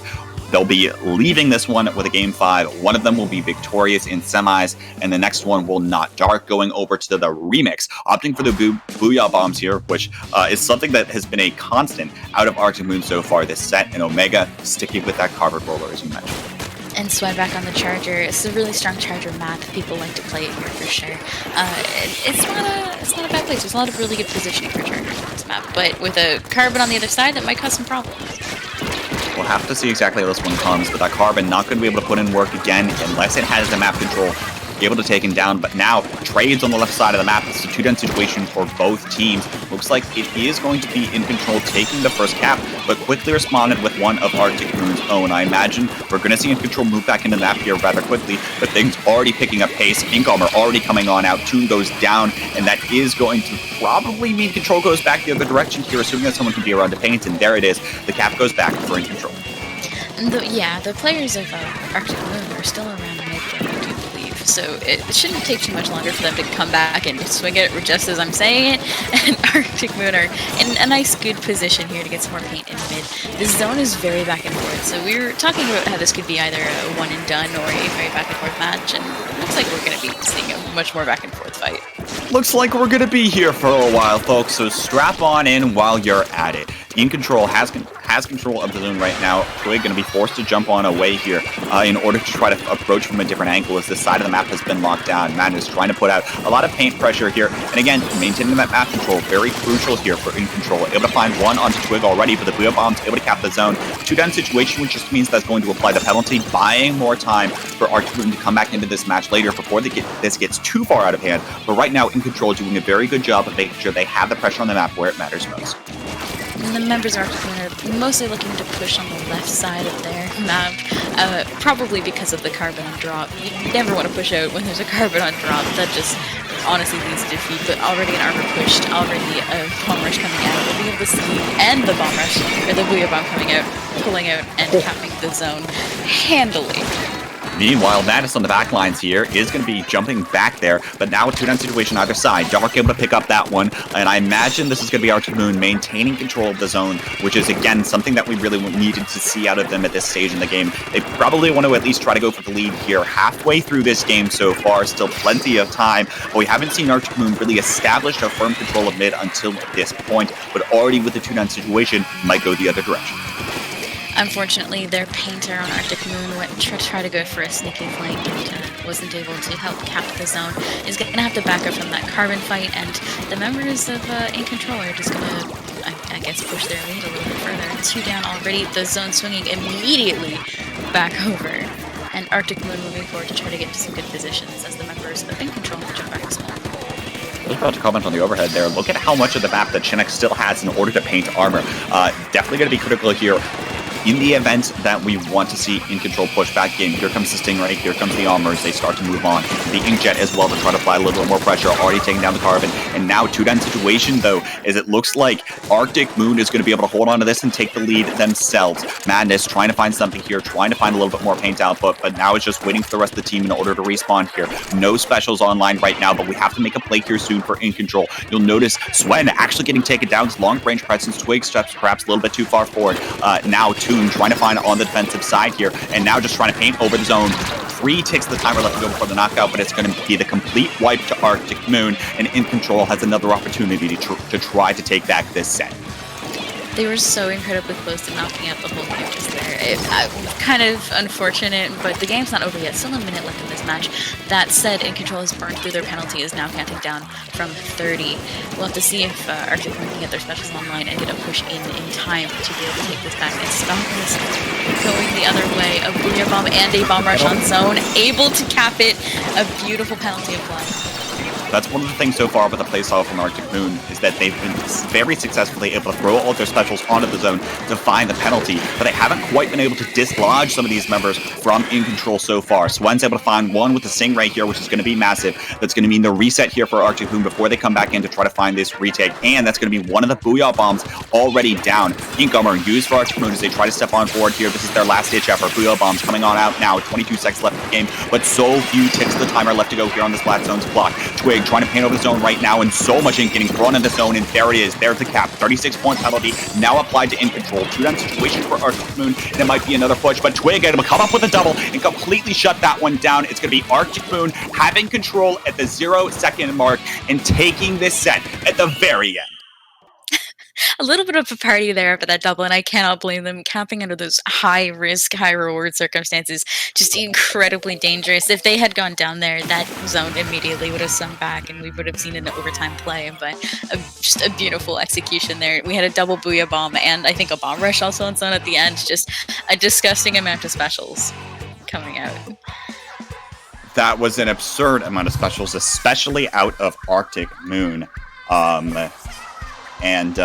Yeah, well done to them. They will be moving on, and actually Arctic Moon will be playing against Dream Stands for Life, which is a high-level pickup, I think, consisting of people you've heard of, such as Shara and Bagel.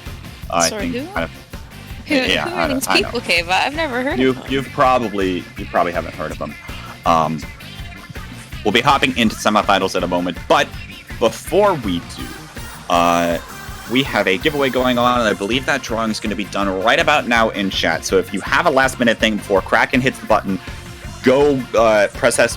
giveaway, or otherwise you'll be out. It's for stickers, and there's some pretty cool IPL stickers in there. You might want to pick some up. Did you enter, K-Bot? I entered. I did not enter, unfortunately. I feel like you should enter. I probably should enter. But maybe that just doesn't happen. I don't need to win stickers. I'm sure I'll meet some of these people at Lands and they give me stickers or something like that. In any event, worth noting on the other side of the bracket, the side that we weren't paying attention to, whole lot of range just beat Radiance 3-1. Wait. And so where we were expecting to have a Starburst versus Radiance semifinal, we'll now be watching this pickup go up against Starburst. The pickup is Nylon, Gator, Domo, and Josh. I was able to take down Radiance. And so Starburst now is going to go up against that match. We'll be watching that match in a moment. And we might just stall for a little bit more time here. Because I don't know how worth it a break is actually going to be at this point. Seeing as how I imagine the players are kind of waiting for us since this has happened. So, has the giveaway been pulled yet? We did just play a best of 7, essentially. So. We did just play best of 7. That is true. Elite Panda won the giveaway. Congratulations to you. I believe Kraken Mare will be getting in touch with you about your stickers. I even tried to rig it, and I just... Okay. Right. You really hate to see that. Yeah, I know. I did my best to rig the giveaway, and I didn't even win. That's just 2021 already down the toilet here. We're just day 1. Oh no. Oh no. I guess I can't be a stickler for stickers. We're gonna have to move into our next set. We are gonna have to move into our next set. What's the name of this team again? I forget what the name of this team is. Whole lot of range. Rage. I read that wrong and was yelled at, promptly yelled at in my ears by our production. Our production. That was like a very stern. That was a stern rage. Like that wasn't like a. That was like, oh hey, by the way, no, rage. Inkfair's like, K-Bot, you hacked up, and you're gonna know you hacked up. That's true. That's very true. All right. But I am really curious to know what they did versus Radiance then. Maybe it's just late. Maybe 2021 is just not the year for Radiance. I don't know what the deal is. Maybe Radiance is just a little bit tired. They didn't sleep so well last night. They were partying too late. You wake up not too well rested for a tournament. Just things didn't go their way. Or maybe Whole Lot of Rage just took out all the rage they had on Radiance and just clinched it. I guess so. You know, I don't know. We'll have to see. Ninja just said both teams are EQ. It's pure nylon diff. Ninja, how many times have you not said very nice things about nylon? Because I feel like it's quite a few times. Let me go pull up the Tassel YouTube channel real quick. Anyway. Do you just not have a tally on the board? I feel like you have a whiteboard next I to don't you. actually. Tally No, and I have more important things to keep tally of, like Ninja not responding to my DMs in the first place. Anyway. Oh, what are we up to on that one? Tower control on Sheldorf Institute. It's going to be our first map for semifinals, and Sheldorf Institute is it still a polarizing map? I don't know where we stand on this one. Where do we stand on this one, Twitch chat? Yay or nay? The tower control Sheldorf. It's still pretty hotly debated. It depends on the mode for sure. Some modes are definitely better since they've reworked it. Tower control seems to be kind of middle of the road. It's not a really great map. It's not really a bad map. I personally hate it because I don't like tower control, and then you throw Schellendorf in there. It's just bad time for a junior player. But I mean, that's me as a junior player. Right. You know, junior probably not going to have the most amount of fun here. We'll have to see how this one comes on through. Whole lot of rage. I for some reason I can't commit that to memory. I don't know why. Starburst is on the other side of the map. Obviously, they're the ones that actually beat Radiance 2-1 earlier in Swiss round 6. One of the reasons why Radiance had a 4th seed. Just because that's how Swiss algorithms work sometimes. And no, I'm not exactly a fan, but hey, it is what it is. It happens every once in a while. So yeah, nonetheless, certainly going to be an interesting one here between these two teams. I imagine this pickup, let's see, Kensa Machine, Jet Squelcher, Flex, and Charger. Or actually, no, Gator's going to be playing Junior. So don't. Oh, are these your predictions for weapons? H3. For rage? Alright. Yeah, I'm going to try. We'll see how that goes. We'll see it in a moment. Tower control, Sheldorf is due game 1 of semifinals. Ant's going over to the junior, and looks like double armor composition as well coming out of Whole Lotta Rage. Probably goes very well, given the fact that their name implies they always want to be in your face. Yeah, that does sound about right. And I mean, the members of Rage are pulling out a fairly short-range comp, aside from the Charger, obviously, and we have a little bit more range on the side of Starburst, with the nozzle nose on the CDS, but already the Charger's getting into a pretty hefty fight, and is that Rage on the tower already?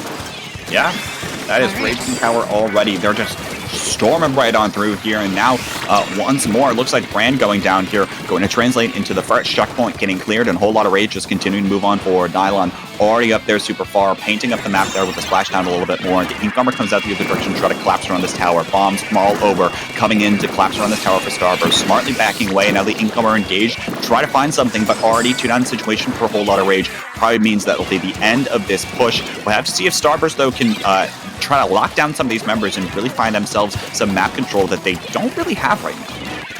Gator already moving to the right side, trying to lay down some paint. They know the push is coming, and they know that's where it's going to be, so might as well get some paint down there early, but forced to run from the get some paint in as well.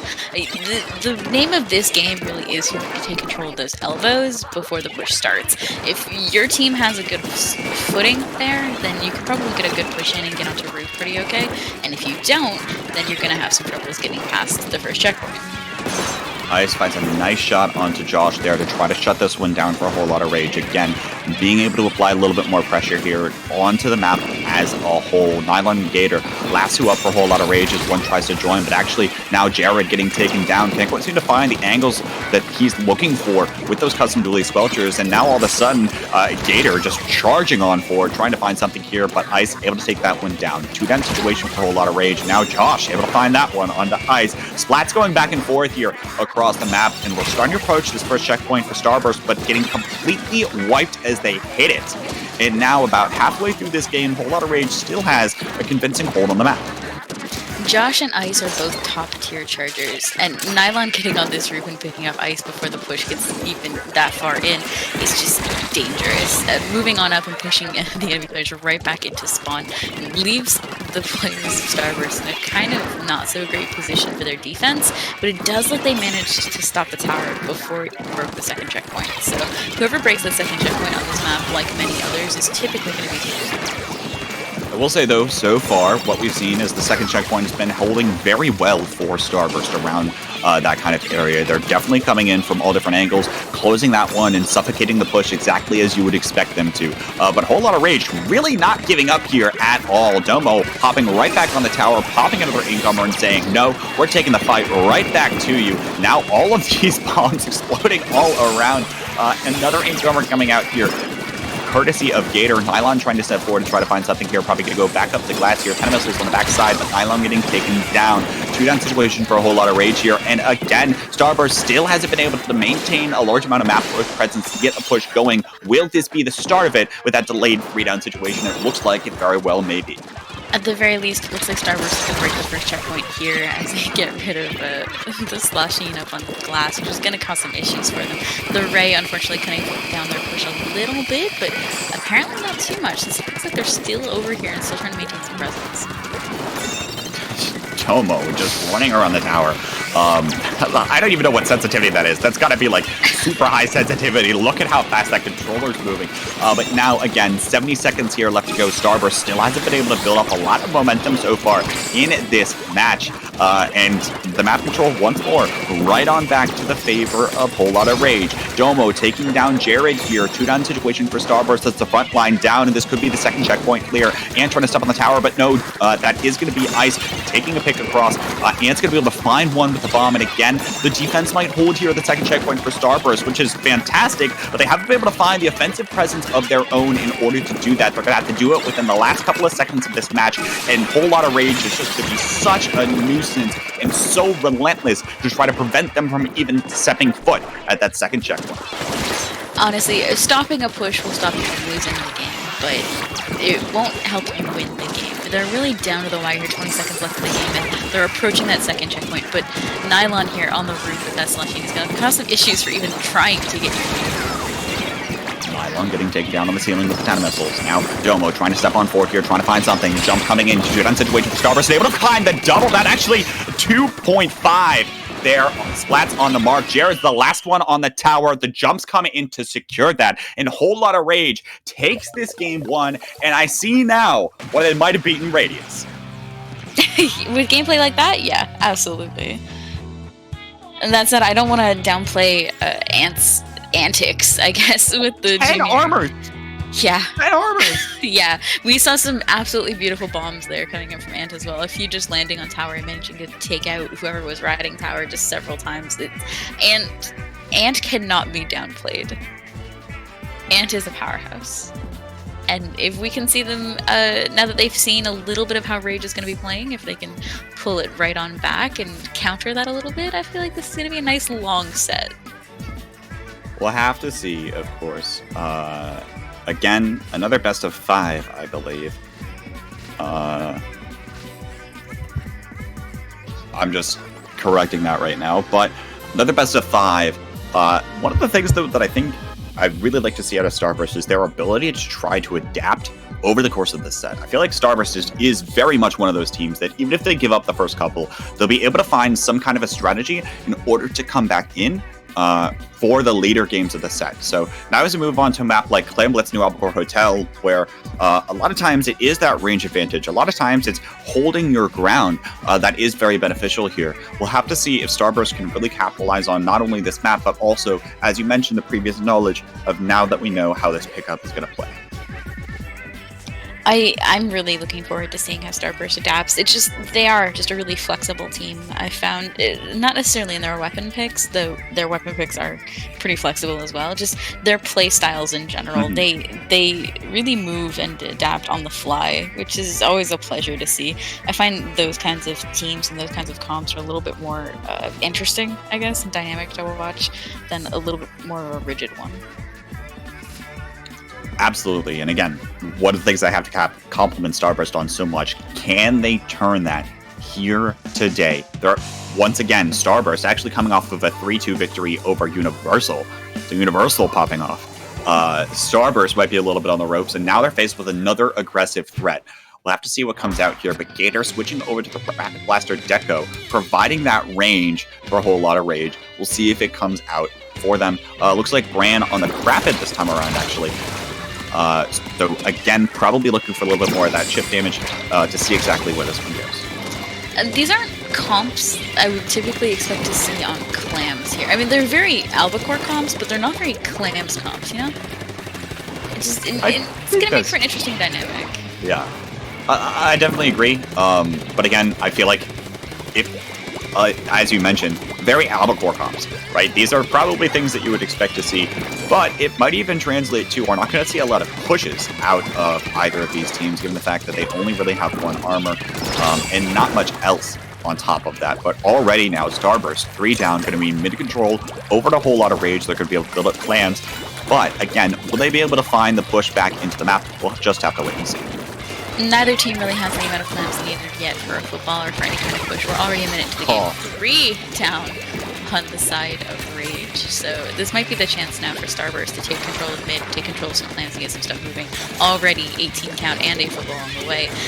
The members of Rage are going to be respawning now, which is going to make it a little bit more difficult to get a push off, but if they get some specials to bring Josh got taken down to the back lines, and here comes the incomer. I want to see Starburst start to take a little bit more initiative, and it looks like they're just going to go ahead and do that. Ice locking behind with that power plant, but now Bran able to come up with another one here with a grab, and look at how much pressure this is able to apply to some of these members, and already down to the 29-point mark for Starburst. They're just going to go back and get more clams. Bran has the ball out there ready to try to run away or cause a little bit more presence, depending on how exactly they want to play this. It looks like no other clams are coming for Starburst. Never mind, a couple more coming in here at the last moments. Nylon going to get taken down here as well. 2-down situation on either side, but it looks like control of the barrier finally going to be given back the other direction here to Starburst. Bran popping this, actually able to find Nylon, now throwing a couple more clams to the basket, already down to the 8-point mark, and what a push coming in from Starburst.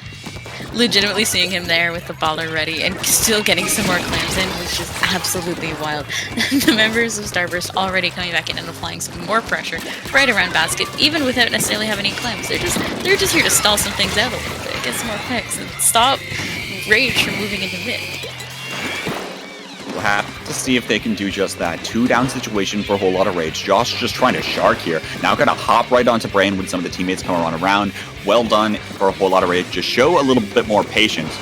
Show a little bit more calmness to take care of Bran there, but already 2-down situation for them once more. 3 alive, and here comes the Ink Armor. Here comes Ant coming with Power Clam again. The bomb's going to be able to find one as well, and now, again, the barrier goes down. Starburst going to find more clams in the basket. They might just be able to do that here. Splash downs up the air for Nylon, try to establish a little bit more map presence around this, but it doesn't matter. The last Power Clam going to get thrown in, even despite Nylon's double at the very end of the game, and Starburst is going to respond with a knockout.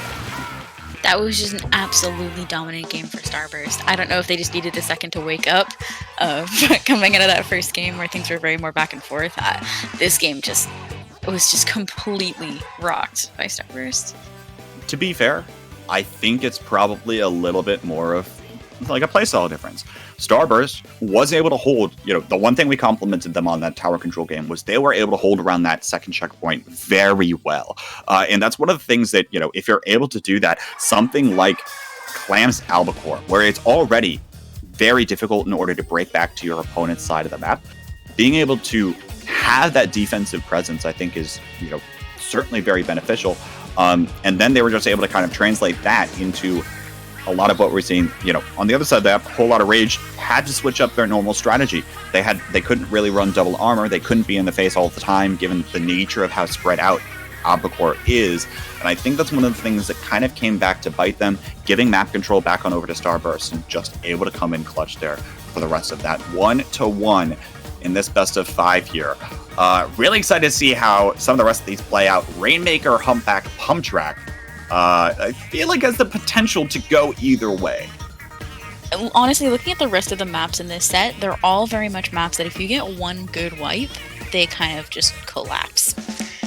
So we've already seen Starburst demonstrate they know exactly what part of a map they need to hold and maintain if they want to take the win. The rest of these maps all demonstrate that you need a good knowledge of that. So if Starburst can take this game and move on to any of the others, really, I'm leaning a little bit more Starburst for this set now. We'll have to see, but ran back on over to the Tri-Slosher, tried to minimize some of the short-range presence, I feel like. And Tri-Slosher, one of those things that you can really just run around this map with. So many humps and things that you can really take advantage of with that Slosher. But already, 3-down situation, as you were saying, this is where it starts to get a little bit more scary. Stops at this choke point. We'll see if they can try to push back this. Nylon steps a little bit too far forward and it gets taken down by Ice. And now they're slowly starting to inch this Rainmaker on forward. Looks like it is going to get taken down there. Gator in the crossfire, able to shut that one down with the Junior. But already down to 32, and Ice might go for the repop here. 2-down situation, and Ice is going to be able to find this. Nylon can't quite seem to find the shots until it gets down to the 9-point mark. It is going to be a double here, but nonetheless, that was just blown open by Starburst. It took them 45 seconds for Starburst to take it all the way down to 9. That's just wild. That's just wild. Welcome to Humpback Rainmaker, everybody. Once you get past that choke point, it is just smooth sailing to the end, and that's almost what we saw right there. But another opportunity here for a whole lot of rage. Can they seem to find this? Looks like Domo gonna be able to find a double.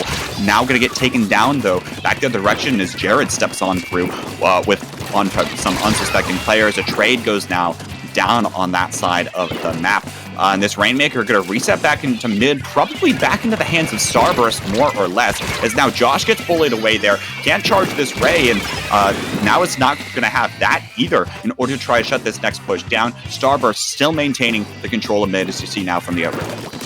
We already have 3 players down, the rest coming back in, trying to respawn as the CS here is already into the base and linked up some hate, some aggression. They're just pulling off a lot of attention, while the rest of the members of Starburst pick up Rainmaker, and I'm assuming they're just going to take a nice leisurely stroll into the base. Not in too much of a hurry, you've already pushed down to 9, you don't really have to go anywhere too quickly. And again, that's one of the things where we don't really need to commit all of our resources here for Starburst in order to try to find those openings, right? If they find the things that they really need to, then that's great. But with a push down to 9, the onus is really on a whole lot of rage to find an opening and make that push. They really haven't been able to find it so far. We'll see if they can find it coming up here, as it looks like they're starting to take back control, but the Rainmaker goes down. I didn't quite see what that was too, but well done there at the halfway point of this game. Again, Starburst applying enough pressure to a whole lot of rage to make sure that the snowball doesn't turn in their favor. Starburst just has so much aggression and so much pain. They just completely are just chasing down and overwhelming the members of Rage. There's just not a whole lot of ground for Rage to move into, and with Starburst ducking and weaving in and out of everything, Rage just doesn't have a whole lot of options in this game. Starburst really giving a whole lot of Rage a little bit more of their own medicine. This is exactly what we're seeing out of Rage in that first game on TC Schellendorf, and now Starburst giving it right back to their opponents. Gator going to go back to pick up the Rainmaker. 2-down, 3-down situation here actually for Starburst. Last one up is this Stingray, trying to find this pick on the Rainmaker, but at the very least going to stall for a little bit more time. No, is able to find that Rainmaker, and now the reset going to have to come in from a whole lot of Rage. Nylon on the front line is going to get taken down, not able to find that opening here, and all of the sudden we're going to have to reset for a whole lot of Rage. Starburst is going to have their opportunity to come back into the map, and they're just going to hold the choke point. They don't need to do a lot here. They don't need to step too far forward. They need to maintain their ground, and that's exactly what they're doing. Here come the specials, try to eliminate some of these members. Now a 2-down situation as Nylon gets taken down by Jared, and you already see them pick up a Rainmaker and go for another push. I mean, like I said earlier, what we're seeing from Starburst really is just an incredible knowledge of the places they need to hold on whatever map they're playing in order to maintain lead or to maintain control, and also just incredible knowledge on where any player from Rage is going to be coming from at any given time. You can often see Starburst already pre-firing on any of these positions before Rage is almost even in position to try to go that way. It's beautiful to see. Absolutely beautiful, but once more, the onus on a whole lot of Rage in order to come back in this map. One down on either side right now as Josh is just riding the Ink Rail to try to get a little bit more in control from this custom Jet Squelcher. This is a play that we don't really see a lot of, as you are often very vulnerable up there. But with no Charger on the other side of the map, Josh probably feels a little free to do something to that effect. 34 seconds left to go in this match. Josh has the Stingray at the ready to try to find a little more value here for a whole lot of Rage, but they can't quite seem to find it. With Gator going down, it's one of the armors not really able to come on through. through, and Nylon now going down to delayed 2-down situation, and again, a whole lot of rage, not being given the breathing room in order to make the push happen. All the meanwhile, Bran picking up a Rainmaker, working with Ant to just stall for a little bit more here, and now Starburst just playing this one so beautifully, not even letting whole lot of rage do so much as touch the Rainmaker and get it to the opposing side of the map. Not a single point scored by whole lot of rage. That was just so unfortunate. It really looked like they needed Gator to be there to pick up the Rainmaker, and he unfortunately just was a little bit too aggro, a little bit too far pushed up. So you didn't want your Jet to pick it up because they had Stingray, and you needed the Stingray to counter the Stingray that was going to be coming up from Starburst. So no one was able to pick up the Rainmaker in the only part really where it felt like they had a chance to get a push in. It's just... It was a really unfortunate situation. Just Starburst just played that match expertly. They really did. And again, the scoreline kind of shows it. When your opponent isn't able to get a single point on you and you're able to get it down to 9, and the match lasted for 5 minutes, I think that's really a testament to how Starburst played that map. We'll have to see if they can try to continue that as we head now to Splat Zones on Wahoo World. Again, Starburst up 2-1. We think that Whole Lotta Rage can try to pull some of the shenanigans that they were pulling back in that game 1, where they were just running all around the map, all over Starburst. I imagine, given the elevation changes and given the fact I feel like Schellendorf is a very unique map that kind of allowed Whole Lotta Rage to do that, not sure exactly how that's going to play in here. Yeah, Wahoo's a little bit more different. It's a little bit more like Black Belly in the sense that it can be pretty easy to lock people out if they don't have the specials needed to get back in. So unless we see some, I would say some comp changes coming out of Rage, this is going to be a little bit more difficult. I don't think the splashdown is going to serve them well here, quite honestly. And we're going to have to see something a little bit more mobile if they want to be able to pull this off. We will have to wait and see this double armor composition coupled with that splashdown and then Josh on the back line. Definitely going to be interesting to see exactly how this one pans out. I feel like the real solution here is just to play Quad Junior on both sides. Okay. All right. That's some serious junior propaganda if I've ever heard it. Josh going over to the E-leader, actually. Opting for even more range to try to lock out Starburst and try to lock some of these members down. We'll see if that's beneficial here on this 4th game. And it already is. We are seeing a little bit more paint on Rage, so hopefully that'll help the E-leader. I'm sure it'll come in handy. So halfway across the map and snipe them before they get back in. So I mean, if Rage can maintain... Jeez. If they could get this lockout set up and maintain it, yeah, Rage might have a chance of bringing the scene back. Real question, though, is can Starburst find the burst potential in order to come back in? How did Jared even get there? Wait a minute. Jared, you're not supposed to be on that side of the map yet, and is able to cut down that delayed wipe coming onto these members a whole lot of Rage right when we thought they had a little bit more momentum, and now Starburst all of a sudden has the control of the zone and now is starting to try to form a little bit of the lockout, really going to rely here on some of these double armor shenanigans in order to get back into this zone. Here comes Splashdown right on top, and it looks like the cap might go back the other direction, but a bomb rush popped on the other side. Doesn't matter. 3-down situation for Starburst. It's going to be a whole lot of Rage taking back control of the zone. I feel like Starburst is really relying on distraction tactics for that unfortunate lockout. Rage just said, yeah, if Jared wants to chill on the right side, he's totally welcome to. We're going to head for zone. See you later. The specialist pops, unfortunately, didn't quite pan out. We'll have to see how fast they can build them up. They're already burned through their penalty, and this is on Starburst to try to get back in here without losing too much. Here comes the Incomer, though, coming out of them, and Bran popping the Inkjet here to try to find some value. Now the Incomer coming out of the other side of the map, but it looks like it is going to be controlled back in Starburst's favor. Jared does go down all the meanwhile, and it might only be the cap momentarily. Bran getting taken down with the splashdown jump, and Ant as well. And so Team Rage is able to take care of that 3-down situation for Starburst, and already so much of this court painted pink in favor of Whole Lotta Rage. Rage really just saw last match and got frustrated, I think. This is their revenge on that sense. Josh pulling out some amazing snipes on some players before they could even think about dropping off of that top side.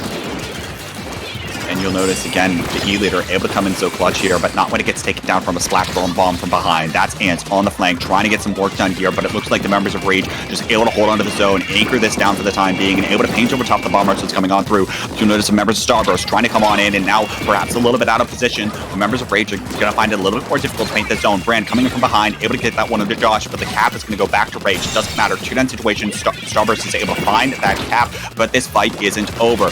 Brand now is able to find another one onto Gator, popping the Inkjet once more and try to find this, but no, getting taken down out of the skies from Nylon's Ken's Machine. 1 for 1 now on the map, and I don't even know how you're.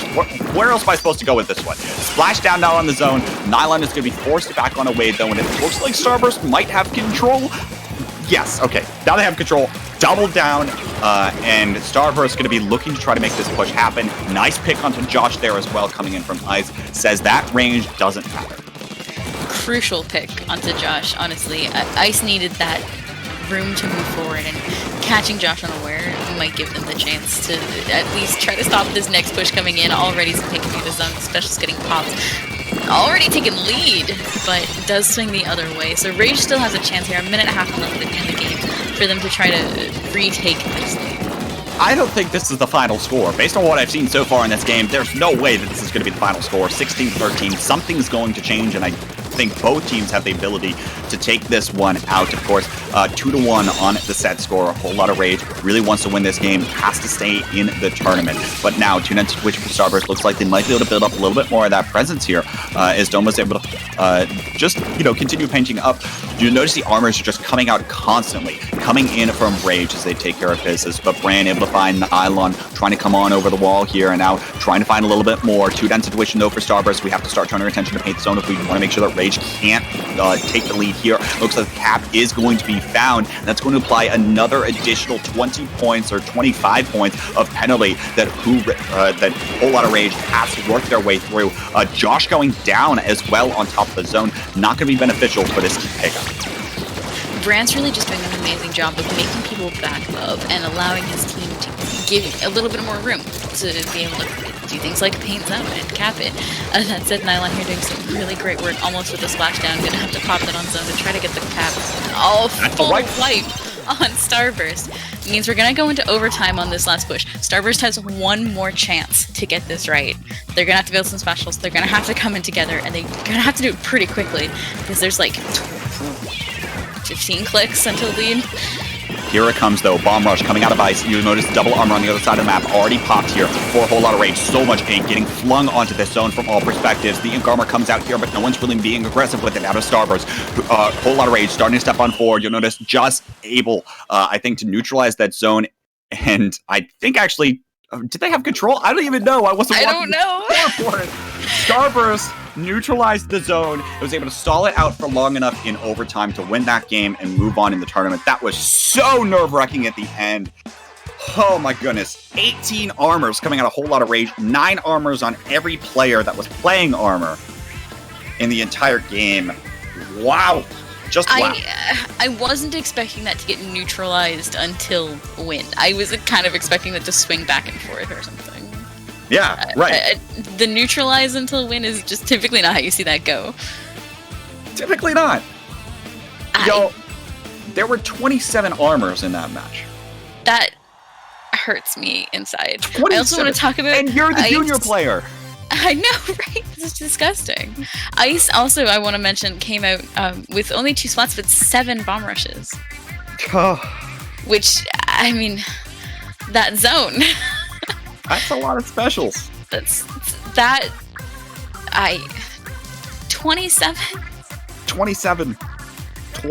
ink homers in the last match.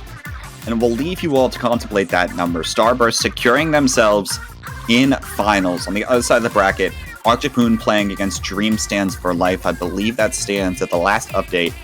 Or actually, no, that match is completed. Dream Stands for Life taking the 3-0 victory. So now it'll be another pickup versus Starburst.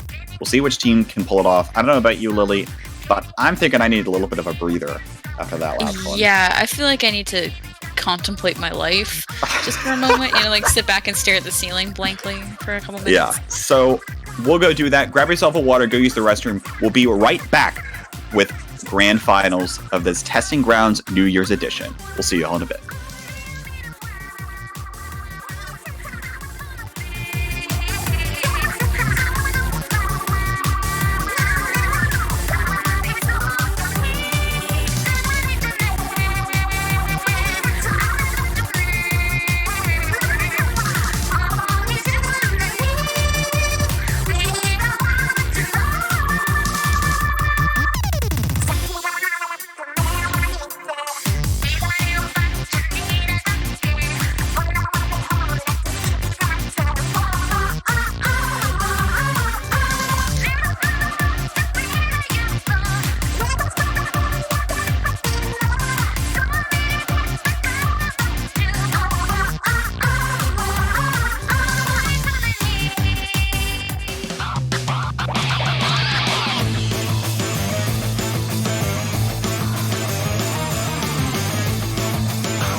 Welcome back, everybody, to this special New Year's edition of Testing Grounds, hosted by Inkling Performance Labs. My name is K-Bot. I'm joined by Lily, and hope y'all had a nice breather after the last set, because that was a lot.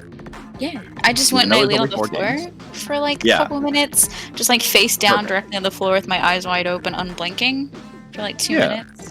And now I'm back and ready to commentate this last match. I think it's going to be a really good one. We're seeing Starburst versus a pickup of what will look like some unusual names, but are actually some incredibly familiar names. Names like Chara and Bagel and Leodos. You know, names we see around the scene pretty frequently. So if nothing else, this is the fourth, by the way, is Mecha. Yes, Mecha. I feel like this is going to prove to be a really good set. If not, it should. Yeah, it should prove itself to be a good one here. So strap in, everyone. It's a best of 7 to close out the... Is this officially the first tournament of the year? I think it is. I don't really know of any other tournament that happened earlier on. But yeah, I don't think there's anything else today. someone in Twitch is going to have to fact check me on that one. Anyway, Clam Blitz, Piranha Pit. So we hop on into this one. It's going to be the first map. And actually, might be kind of interesting to watch this one, because this is normally one of those maps where I would say something like Tentabella is something I would expect, but neither one of these teams really play Tentabella. I mean, Char is the closest one and has since kind of given up on all Rellas, more or less. Imagine he's going to play some kind of a Rapid Blaster, because that seems to be what people tend to favor here. What are your thoughts on those maps, Lily? I mean, it's private clams. We're probably gonna see some ballers. We're probably gonna see some. If anyone plays tent, we'll see a tent. But I'm not entirely confident on that. We'll probably see a bamboo or two. That's my predictions. I sticking with a Firefin. I just got completely proven wrong. Yeah, well, it happens. All right, so Dream is Chara, George.F is Bagel, Bad Boy Halo is Mecha, and Snap is Leodos, I guess. In any event, Ice already able to find one for one either direction. Starburst with the early armor here as well, eventually able to build up a little bit more mid control. But otherwise, yeah, I mean, I didn't even skip. I skipped over the compositions because they're pretty much just what we'd expect these players to play, guys. Like, there's nothing interesting here. But it already looks like actually the Dream Stands able to find a push of their own to kick things off. And I think that's the most crucial part there. Dream Stands already got a full wipe, already pushed down to 30, and still have 2 members up. 1 member up. While Starburst is left here trying to clean up a little bit of mid and already pushing into the opposite basket. Brand, what are you doing? That was already a 3-down situation here. Now Brand pops the Inkjet to try to maintain the ground up next to this basket. Imagine a jump might come in here soon, but Ice working his way on up with that power claim, able to find that one in the basket. 2-down situation for Dream Stands now as the claim starts to come in for Starburst. And you'll already notice that they're able to get a decent number down, but I don't think they quite have enough in order to take this lead, and no, they don't. All their claims exhausted, just 2 points away from what they need. They're quickly starting to come on up, but will they be able to find it? They will. Able to take the lead here. Now a 2-down situation. They might be able to stick. They're trying to stick around for a little while longer, but it looks like they are going to be just forced to jump on away. And so Starburst able to respond with a push of their own, and we're only 90 seconds into this match, Lily. This is top tier Clan Blitz to see 2 teams this dominant just able to push all the way down to the small numbers that quickly. It just blows my mind. We're seeing teams trying to take a little bit more control here. We're gonna have to see a few more picks before anything else gets done, but I mean, who is going to come out on top of that interaction? I guess it's going to show me right now is going to be Dream Stands. Going to be the Dream Stands, not going back actually for that Pity Clam, and you're already noticed that Bagel pushed up so far on that Nautilus, so high up in the air, and now able to take down Brand from above. The Inkgomer comes out here from Leotis' Swiffer, and now we're able to find the one onto Ice, able to find that crossfire. Now trying to approach this back, trying to wear down this penalty and get a couple more points on the board. Looks like they have the claims to do so. Engaging the 1v1 on the right side of the map. We won't be able to see exactly the results of that, but actually a 3-down situation for the Dream Stands right as they wear down through their penalty is going to mean the end of that push, and so they're able to cut their penalty in half, but they're not able to get any more value outside of that. Starburst able to shut that one down in just the nick of time. I mean, nothing to sneeze at cutting your penalty in half, though. Just 1 power claim will take that down already to working down their final score, so it already puts them in a good position. Still 2 minutes left in this game. Somehow, we still have 2 minutes left in this game. And already some interactions happening in mid. Which team wipe is going next? Put your prediction in the chat. Star Wars, here we go. Bagel's able to find that one onto Brand, but a 2-down situation means that the Dream Stands are probably not able to move much forward. Hold that thought for a moment. It is now it's a 2 versus 2 overall on the map. Chara trying to find a little more value, I think, trying to paint up the map a little bit more, and now you start to see the buddy work here coming out of the Dream Stands. Able to find that one, and Dream certainly being stand in that case. Now has a power clam of his own to start moving on forward, and here comes the Inkjet. Bagel looking for that value from afar. Really the maximum amount of range on the map, but not quite able to find it. Jumps back to find that one onto Brand, who is trying to guard that jump. And so much chaos ensuing. Looks like it's a 3-down situation for Starburst, and the Dream Stand's able to find a push. That's exactly what you're talking about. This could be the lead. This very well could be the knockout. Looks like they don't quite have enough clams. 3 more will do the trick. Chara has those and is able to throw them in the basket to take game 1. What did we just watch, K-Bot?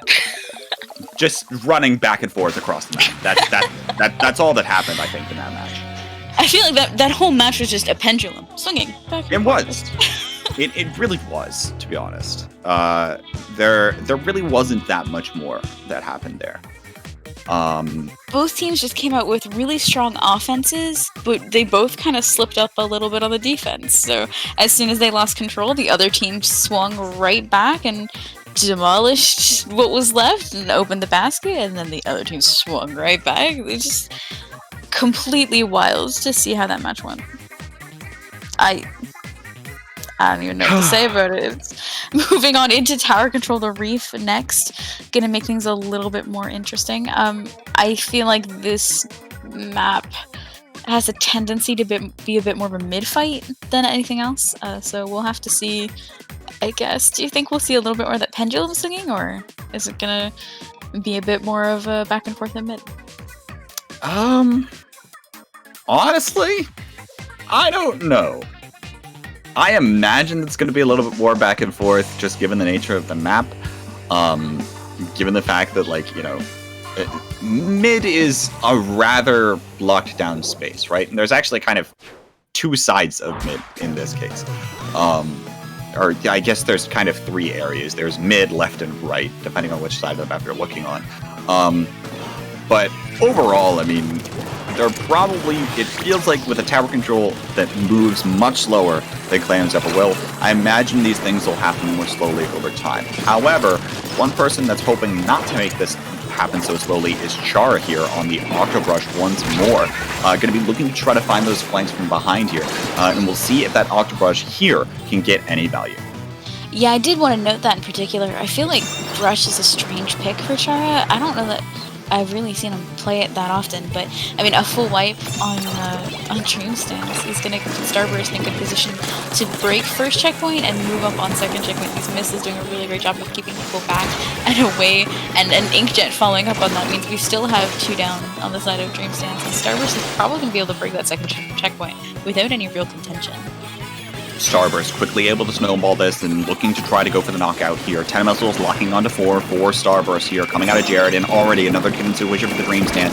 Jared rolling away from that bomb, rolling forward actually, and now looking to try to apply a little bit more pressure on the plat. Another 3-down situation. Leodos, the last one up here to try to apply a little bit more pressure and trying to shut this one down. The map control starting to come on through here, and Ant is going to go down here to Mecha, but now Jared coming in from the backside is able to find one, now dodging forward, gets another, is going to go down, but already another 3-down situation for the Dream Stands, which means this tower is going to go right back into the hands of Starburst, and they're going to make another attempt going forward. With a few down and on respawn already on Dream Stands, this might be a good chance for them to retake the tower. It does look like they were able to stop it before it got too far. I do want to say stopping that tower at the 1 point was clutch. They absolutely needed to do that. I didn't want that game to end just a minute in, and we're already seeing some really contentious fights back in mid. Starburst really did lose too much control when they got wiped there. Really didn't lose a lot of control at all, and that's just due to the nature of how they've been playing this so far. They had a lot of map control early on, and even then that tower was, you know, forced so much further into the enemy base that it's just going to take so much more effort for the Dream Stands to come back from this one. Now able to find a 3-down situation, which means the Dream Stands are going to start building up a little bit more momentum. They're going to get back past this first checkpoint, but again, Starburst, one of those teams that's going to be very comfortable just holding on. They're probably going to try to look for the engage around this second checkpoint, if I had to guess. Maybe might even wait until this third checkpoint, given the fact that they have such an advantage, given the fact that their enemy team has to get this down to the knockout area. Still holding onto their specials right now is Starburst, and now Mecha going to go down. The Inkling comes out of Ant here, and the third checkpoint, here's where they start to engage. The Fire Fin's going to come on out. There's the Bomb Rush. There is the 3-down situation, and Starburst engages right when they need to in order to shut down that push. I honestly feel like waiting for the third checkpoint was the smartest idea. It put them in a position where they had the most control and the most chances of success without having to move into really contested enemy territory, and it gave them a really good opportunity. They knew they had time because they still had to break that third checkpoint and push all the way down to knockout, so they didn't really have to take too many chances on that defense. Absolutely agree, but the Dream Stands might be starting to build up another push of their own with a 2-down situation and now a couple specials online. They'll be looking to try to do just that. Chara popping the Ultra Stamp, but not going to get any value out of it, getting taken down by Jared. Jared going to get taken down, though, as well in another 2-down situation for Starburst. Latios is the only one right now on that tower, pushing that on forward, playing support Squiffer of all things here. But now the third checkpoint hit once more. Starburst doesn't really have a lot of specials here to try to contest this, but they're going to find a 2-down situation, make that the complete wipe regardless. Just able to shut that one down completely once more. The Dream Stands are going to get past that third checkpoint. They were still able to take that one down, and now look at how much map control Starburst has. They might just be able to nip any push in the butt. The Starburst is really getting forward and getting aggressive here, just trying to stop Dream Stands from getting in anywhere near mid and getting any chance of control in mid back.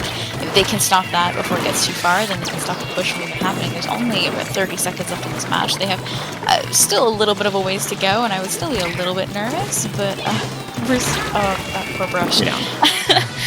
Almost a delayed wipe there for Dream Stands is going to put Starburst almost back at knockout position. Starburst, we really don't need to go for the knockout here. As a matter of fact, it's a little bit risky in a lot of people's eyes. They come from behind, but it doesn't even matter. Not able to shut it down fast enough, and Starburst is finally able to find that knockout, able to take care of it there. Props to Starburst.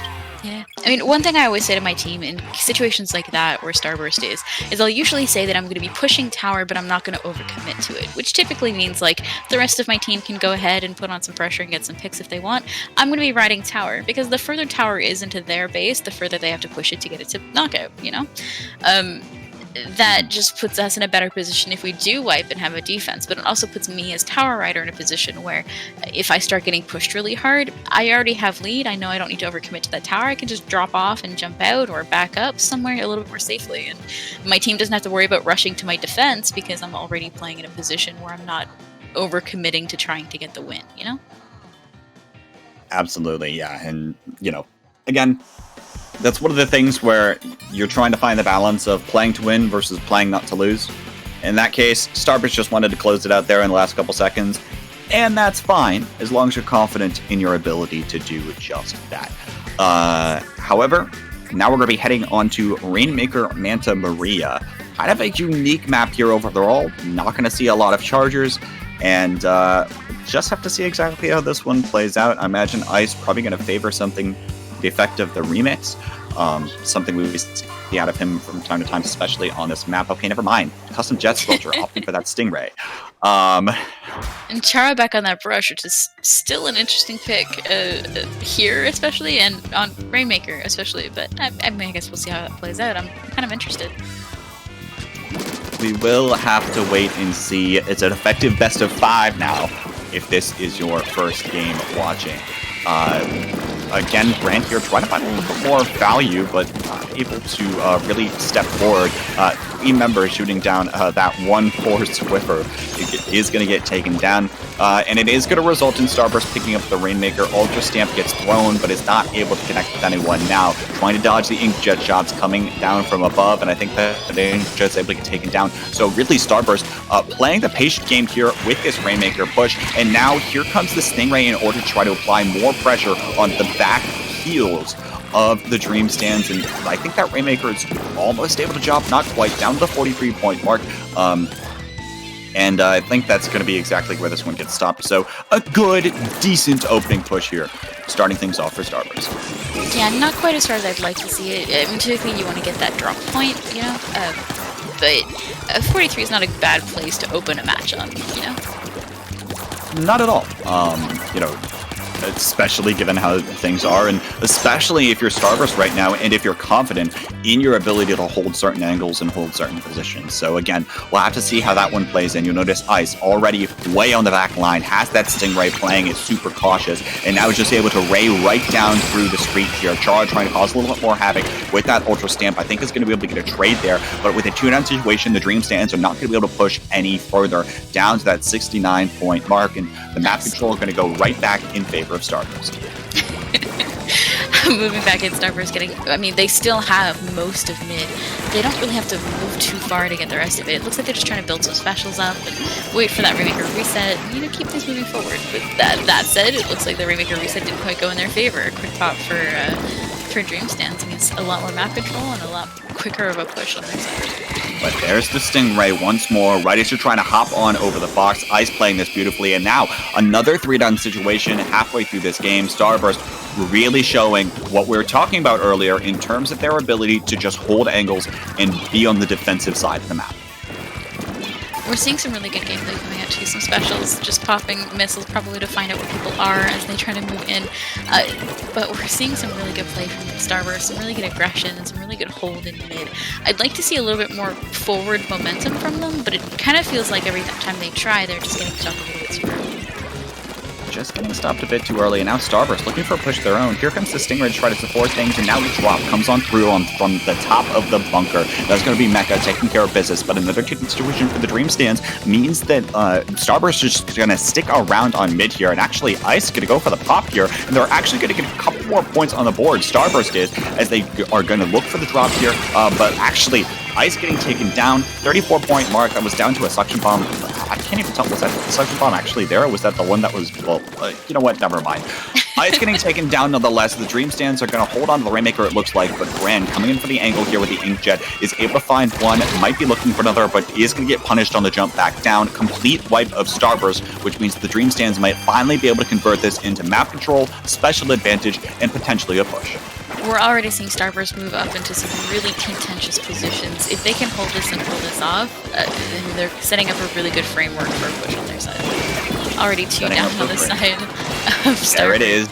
Yeah. Baggle's Inkjet doing well, but everyone's just falling off the map there. I don't know exactly what happened, but it is going to stall things out here for the Dream side. Bagel trying to step on through, trying to find something here, and is able to find that one onto Jared, but they're getting tucked away in this corner with plenty of bomb pressure and the like here, and now Brand just coming on through with that L3D is able to take care and convert that into a 3-down situation, and now that's going to be all the advantage here for Starburst. They're just going to hold on to the Rainmaker and make sure that their defense will hold for the last couple seconds of this match. About 35 seconds left in this game means Dream Stands probably has about 1 push left in them. And it's going to be a hard one because this gives lots of time for Starburst to build up all of their specials. They've already got 2 online. Their junior may have gone down, but Ant will be back very soon. 3 specials online for Starburst all getting popped on that Rainmaker just instantly. Yeah. So that was a bunch of members of the Dream Stands just running right into exactly where all those specials were getting focused for Starburst. Those were 10 missiles, that was a Stingray, that was an Inkjet. So much was happening there, and now Brand just going to take this Rainmaker back to safety, and that's going to be the game. Starburst going up 2-1 in the set, and on their way to winning the first Splatoon tournament of 2021. What a great way to kick off the year, right? What a way. I mean, honestly, would you all think about anything other than Splatoon on New Year's Day? I don't know. Well, I mean, earlier today I watched an hour-long video about how bad the Cats musical is, so I guess my first thought about 2021 was the Cats musical. I'm not sure that's a great way to spend my first day of the year, so I feel like this is a much better, much more nice and chill way to start my year. I'm gonna go with this one's better. Are you sure you don't want to think about the Cats musical?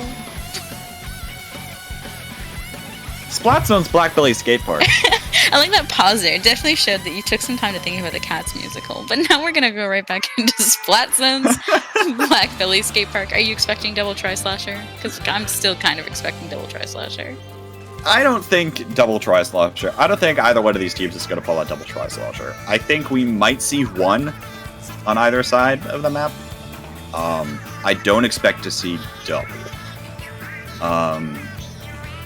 Like, I imagine Bran, Mecha might play it. But outside of that, I don't really foresee these teams playing it out. I mean, if they want to go quad tri-slosher and just prove me wrong, they can. Oh yeah, like quad tri-slosher on both teams would be a really great way, I think, to start this match. Yeah. This match, if we want it to be as chaotic as possible, and if we want everyone to really hate their lives, and then give them time to think about the Cats musical, we could do quad tri-slosher. But I would like to see. You really have to keep bringing it up. Yeah. Do you really have to keep bringing it up? I really do, yeah. All right. Okay, we see one on each side. Two. Called it. All right, That's actually not Mecha. That's not Mecha, that's Latios, but I was close. One on either side of the map, and actually Bran going for the Tri-Slosher Nouveau, opting not to have that double armor. Meanwhile, Latios opting for that vanilla, given the fact that they aren't normally running another player that has armor.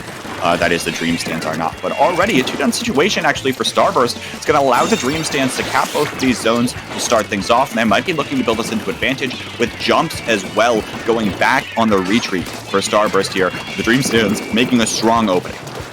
I love the crapping thing, honestly, on this match. I feel like it's a great way to pressure Plat without getting too close to it, but of course ice exists, so that is an issue. That is indeed an issue when a highly skilled anchor player is in the match. However, another 3-down situation comes on through here for Starburst, making the 3-down situation back in the direction. Mecha, the last one up here, is able to find one before getting traded out, and it's probably going to mean here that Starburst has a control. Ice is just going to go ahead and continue putting in work here, able to find that one onto Leotos as well, and that is going to translate into a Starburst lead here, again, early in this game. Honestly, showing once again that ice existing continues to be an issue. The missiles coming out is going to make ice back off, but won't fully take zones. Somehow did cap one, so it puts them in a pretty good position, but it's just, honestly, the contention here, the back and forth of the weapons in mid is just kind of wild. It's kind of wild. Yeah. We're seeing a lot more, I feel like, back and forth on this one than we kind of saw on the tower control reef, for sure.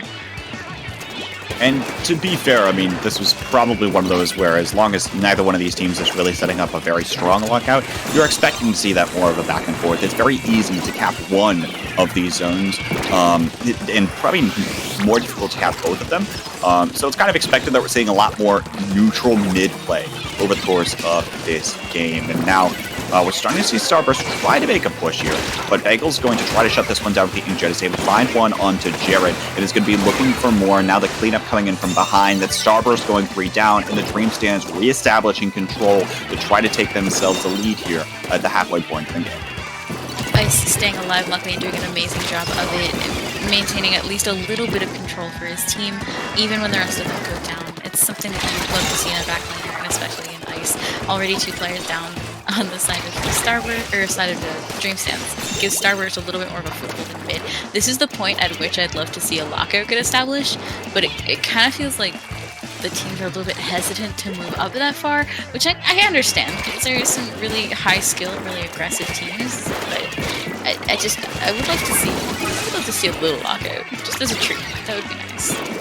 Bran tried to get a little bit too greedy, though, trying to take out Chara from behind. Latios was able to take care of Bran. Now Latios goes down there on that kind of area, and so now we're going to see Starburst start to move back in with the 2-down situation of the Dream Stands. The missiles are coming on through as well, going to force some of these members to retreat even further away, and this perhaps is a lockout you're thinking of. Bran's going to try to dive on forward, but it's going to get taken down nonetheless, and now Starburst down to the 23-point mark. I think it's going to probably start out here pretty soon, as some of these members are going to need to respawn. Latios pops the armor, trying to get the Dream Stands in even further, but now trying to be a little bit more aggressive. Able to find one onto Ant, now looking for one onto Ice, and is not able to find it quite yet. Oh, going down there, but I guess able to stall for enough time to allow the team to cap both of those zones.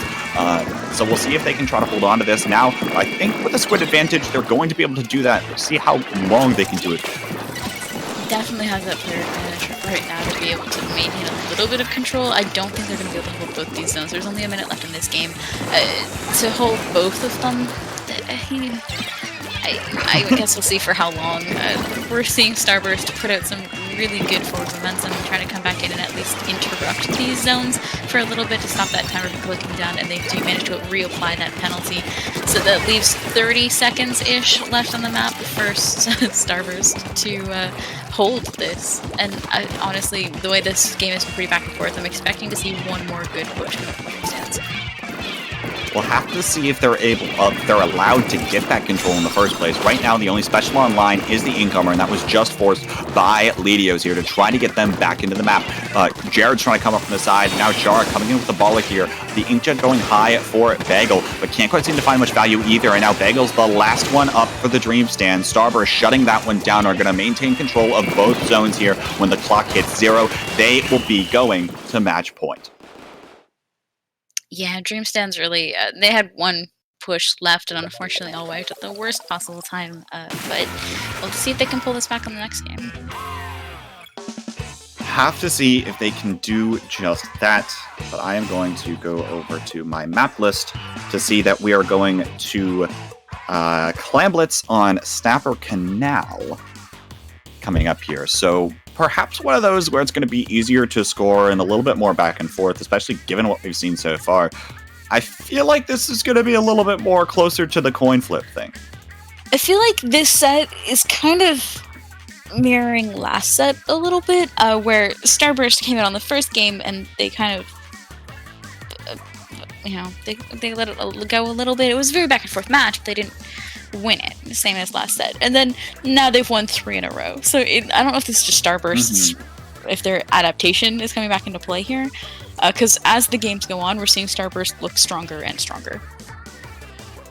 I will say, one of the things is it is very difficult to coordinate on a map like Black Valley zones, right? When you have to cover both sides of the map to such, such degree, oftentimes, I mean, obviously I know we're talking at the highest level here, but even still, I feel like that's just generally more difficult for a pickup to do, right? Whereas this team that's been practicing together and scrimming even for Tassel coming up here in the coming days, they've been playing together a lot. They probably have a decent idea of what they want to do in order to hold on to some of these things. So perhaps map difficulty might play into it a little bit here, but interested to see what exactly the Dream Stands pull out here. Curious to know if Charger is going to go back to that Octobrush. I feel like if you're going to pick it on a map, you might do it here. Given that Ultra Stamp able to run up street and just able to run around the map with that Octobrush all around. Have to see if that comes on through here for... Yeah, I feel like a brush on Snapper against Ice, I wouldn't want to be in that position, That's I feel true. like. But, That is true. Yeah, that's possible. And just judging by what we've been seeing Charo play tonight so far, I think it's more likely than I think it is. But I would like to see a Crapid come back on one of the teams. I feel like that would be a really good pick to, at the very least, try to put some pressure on whoever's up on Snipe, Yeah, definitely. And also put pressure down street, Right. Just feels like a pretty good idea. But I don't know if we'll see a Crapid, but I want to... no, correction. I want to see Quad Jr. on both teams. It's probably your last chance, Starburst and Dream Stands. I'll be in both of your DMs later. All right. Yep. I'll slip both of them a 20, just Quad Jr., please. Right. I don't think that's going to happen. I hate to burst your bubble. No, I don't know. It's armor on Junior now, not bubble. All right. Yeah. Anyway, and going over to the 96. Hello? On this map? Interesting choice. And we do see a Crapid on the side of Dream Stands. Ha! No juniors, Lily. I'm sad. It's fine. Ant's just breaking my heart. It's okay. Yeah, I guess so. But in any event here, you mentioned Chara and the Crapid there, probably going to be able to put in a lot of work. Again, able to try to get that back up to Ice. Try to make sure that Ice doesn't feel comfortable. I think that's a lot of the thing here, right? Try to make sure that no one feels fully comfortable. And with a 2-down situation on either side of the map, actually Brand pushing up super far for Starburst, popping the Inkjet, not able to find any further value off of that, and going to lose those clams to boot. Clams handed over to the Dream Stands here as they start to work as a team to push back through the rest of this map. some really good teamwork coming out of Dream Stands. Seeing them push up in pairs to try to get some picks. Already 3 down on the side of Starburst is going to put them in a really good position. 4 down. But that's a push. Let's just see how much damage they can do before they're stopped. That's a push, and it looks like actually another chance situation is going to buy even more time. Jared now engaged in the 1v1 on the side here, going to drop off, try to stay alive, but all the meanwhile down to the 38-point mark, now 35, 32. More points accumulating for the Dream Stands, are already down to 20, exhausting their clan count. Char are going to go back for a couple more clans, and it looks like positions are currently holding here towards this basket. Char stepping forward, now able to find a couple more clans, is able to find the knockout. And the Dream Stands responding right there, and going to give us yet another game. I mean, Dream Stands looked at this and they're like, first tournament of the 2021, we're not just gonna let them sweep us like that after the first game. We're gonna have to bring this back. Also, another Clams win for Dream Stands, which I feel like isn't unusual. Not unusual at all. I mean, they won the last Clan Blitz map, and just players on the team all. I mean, they're a pickup, but they're in a group of friends that play often enough together and also play at a high enough level to know how to play Clan Blitz. I don't know if Starburst is just struggling a little bit more in clams or if these are just flukes, but maybe if I were Starburst, I would focus on Clan Blitz a little bit after this. You might also have to figure that a lot of the weapons that these players in the Dream Stands play lend themselves very much to the playstyle you want out of Clan Blitz, being very mobile around the entire map, right? Things like a Nautilus, things like a Swiffer, even, Rapid Blaster, or we were commenting, well, Char might even go Octobrush. There's so many more options that I think the Dream Skins can pull out on Clan Blitz. However, they're not going to have that opportunity again until maybe Rainmaker Game 7. But first, they have to get through this game, which is quickly queuing up Tower Control Anchovy Games for Game 6 this time around, which I imagine is very much going to play to the hand of Starburst here. That's what I'm expecting. It's just... tower control, but it's a very fast, aggressive tower control match, in my opinion. It's one that comes really highly contested and is fought a lot on your own street more than anywhere else. So I think that honestly puts Starburst at a little bit of an advantage. Perhaps a bit. We'll just have to wait and see. Very similar compositions to what we're used to seeing out of these two teams. It is probably worth noting here, back to standard stuff for Dream Stands, as well as Ants going back on over to that Junior Tenna Missiles and other specials already getting traded out here. And one going down, that's Mecha. Now Jared's going to go ahead and hop onto flat here, looking to try to start a push for Starburst, but they're not fully able to take care of mid. Looks like with that last fight on the right side, they were able to take care of that, and now they're going to start sweeping through that map, approaching this first checkpoint radically. We're seeing some really good forward momentum here from Starburst as well, as we predicted. Just moving in and taking a lot of control. They have so much paint on this street that the tower is, a checkpoint and a half behind them, and they're just doing such a good job of moving forward. Having to back up a little bit because of those missiles, but already clear that first checkpoint puts them in a really good position for the rest of the game. Absolutely, and so even if they weren't able to keep that up, certainly a 58-point push isn't something that you want to particularly rest on, but that is going to be beneficial here as we start moving on forward, making sure that you clear those checkpoints, and you won't have to deal with them ever again. But now the Dream Stand's going to try to make a push of their own as they try to approach this. You notice Ice trying to perch down from above, firing quite a long distance there into mid, and now has that bomb rush in order to try to clear out some of these members of the Dream Stand, trying to cut off that pressure there, and that's going to be the complete wipe with that final pick onto Bagel. Already well done defensive plays coming in once more from Starburst. The biggest difference I'm seeing so far is that Starburst, before they even touched the first checkpoint, had full control of the enemy street. And it's just a little bit of the opposite coming out of Dream Stands. They didn't quite have that control they needed to be able to clear that first checkpoint and move forward. So now Starburst already hitting the second checkpoint, probably going to blast right through it, looking at how far back Dream Stands are backed up.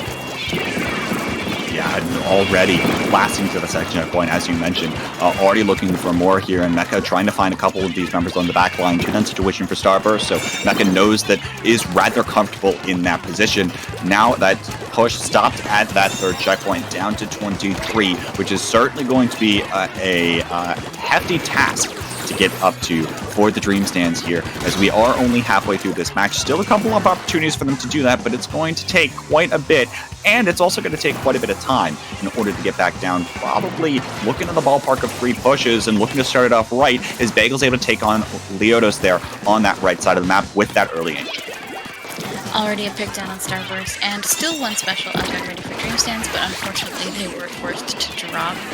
It puts them in a not super great position to continue the rest of the push. 2 players down. They did manage to clear that first checkpoint though, which is a good start, and there's still 2 minutes left in this game, so I still think there's plenty of time to get the push that they need to take lead here, but I mean, Starburst having tickled that 3rd checkpoint a little bit, it's a strong position to have to try to come back from. But already, Starburst trying to translate this into street control. Brand finding 1, finding a 2nd here. And now, again, Starburst probably looking to just snowball this one right on down to victory. Looks like we do see Lydios there trying to hold this position with that Squiffer, but the armor comes out once more from Ant. Now they're going to look to try to build up a little bit more map control as we start pushing this on through. Ant just kind of diving around here. Starburst knows that they don't need to overcommit to this push, as we were talking about a little bit earlier, so they're going to back away, get this tower over, force the specials out of the Dream Stands, but already another 2-down situation, the trade there as well, which means there's only 1 member alive for the Dream Stands, and Starburst continuing to play this one beautifully. They hop back on the tower, and they're going to try to push for the knockout right here. The Dream Stands trying to apply a little bit more map control. It looks like they're going to be successful in doing just that for the time being, but looks like Starburst being relentless here. There comes the armor coming out of the Dream Stands here, and I think that's gonna be it. I think. Okay, yeah. That's really good execution on that push, though. They really did just not overcommit. As soon as they got pushed, they backed up into safe territory again, and then got a few picks and kept continuing the push forward until they had to back up yet again. It puts them in great position, especially with 30 seconds left in the match, to be able to hold paint control, squid control, and not give up too much ground until much later in the match. So nearing the last 20 seconds here, Dream Stand setting up for a final push into the match. They have 1 push left in them, and it's going to be a hard one. Going to be a hard one indeed, but they might be able to just close this out again. For their tournament lives here is this push, but already a 2-down situation. There's so many bombs flying all around the map. That's the complete wipe, and Starburst are going to hold on to the push and hold on to the defense to claim the Testing Grounds New Year's Special, the first Splatoon tournament of 2021. I feel like with a name like Starburst, you just like a little bit of fireworks explosion, you know? Just a little bit more from the ears. Gotta love to see it. Some amazing KA 16. on Starburst. Yeah, absolutely wild. We saw some really good gameplay, some really good team play coming to Starburst that match for sure. If I were them too, just looking at how this entire set went, I would be a little bit paranoid about Clan Blitz. I'd probably do, a few Clan Blitz matches and some scrims coming up. But maybe. Otherwise, some just fantastic gameplay from Starburst. Well done play to Starburst. Well done play to a lot of the teams that entered today. I mean, a lot of the teams definitely give it their all.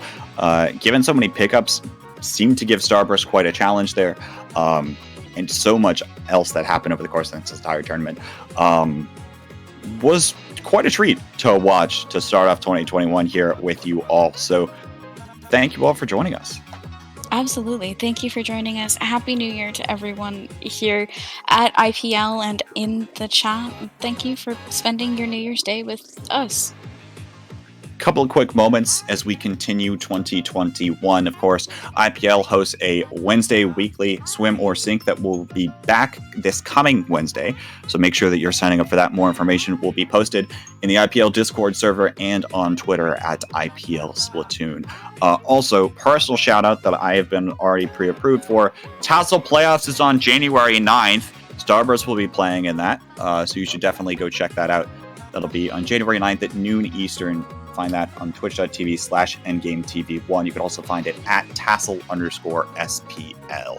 With all that out of the way, Lily, been an absolute pleasure as always to commentate with you, and it's nice to talk to you on the first of the year. How about that? Yeah, I mean, if I have to spend my day with somebody, I've got a few good options, and I think K-Bot's one of them. I think you're a pretty good one too. Of course, you can find both of us. There's the mic command that you can find both of us if you're interested. keep it right here. All good people at Inkling Performance Labs have plenty more events and plenty more in store for the year of 2021. We hope to see you all next time. Have a great rest of your evening, everyone, and we'll talk to you all later.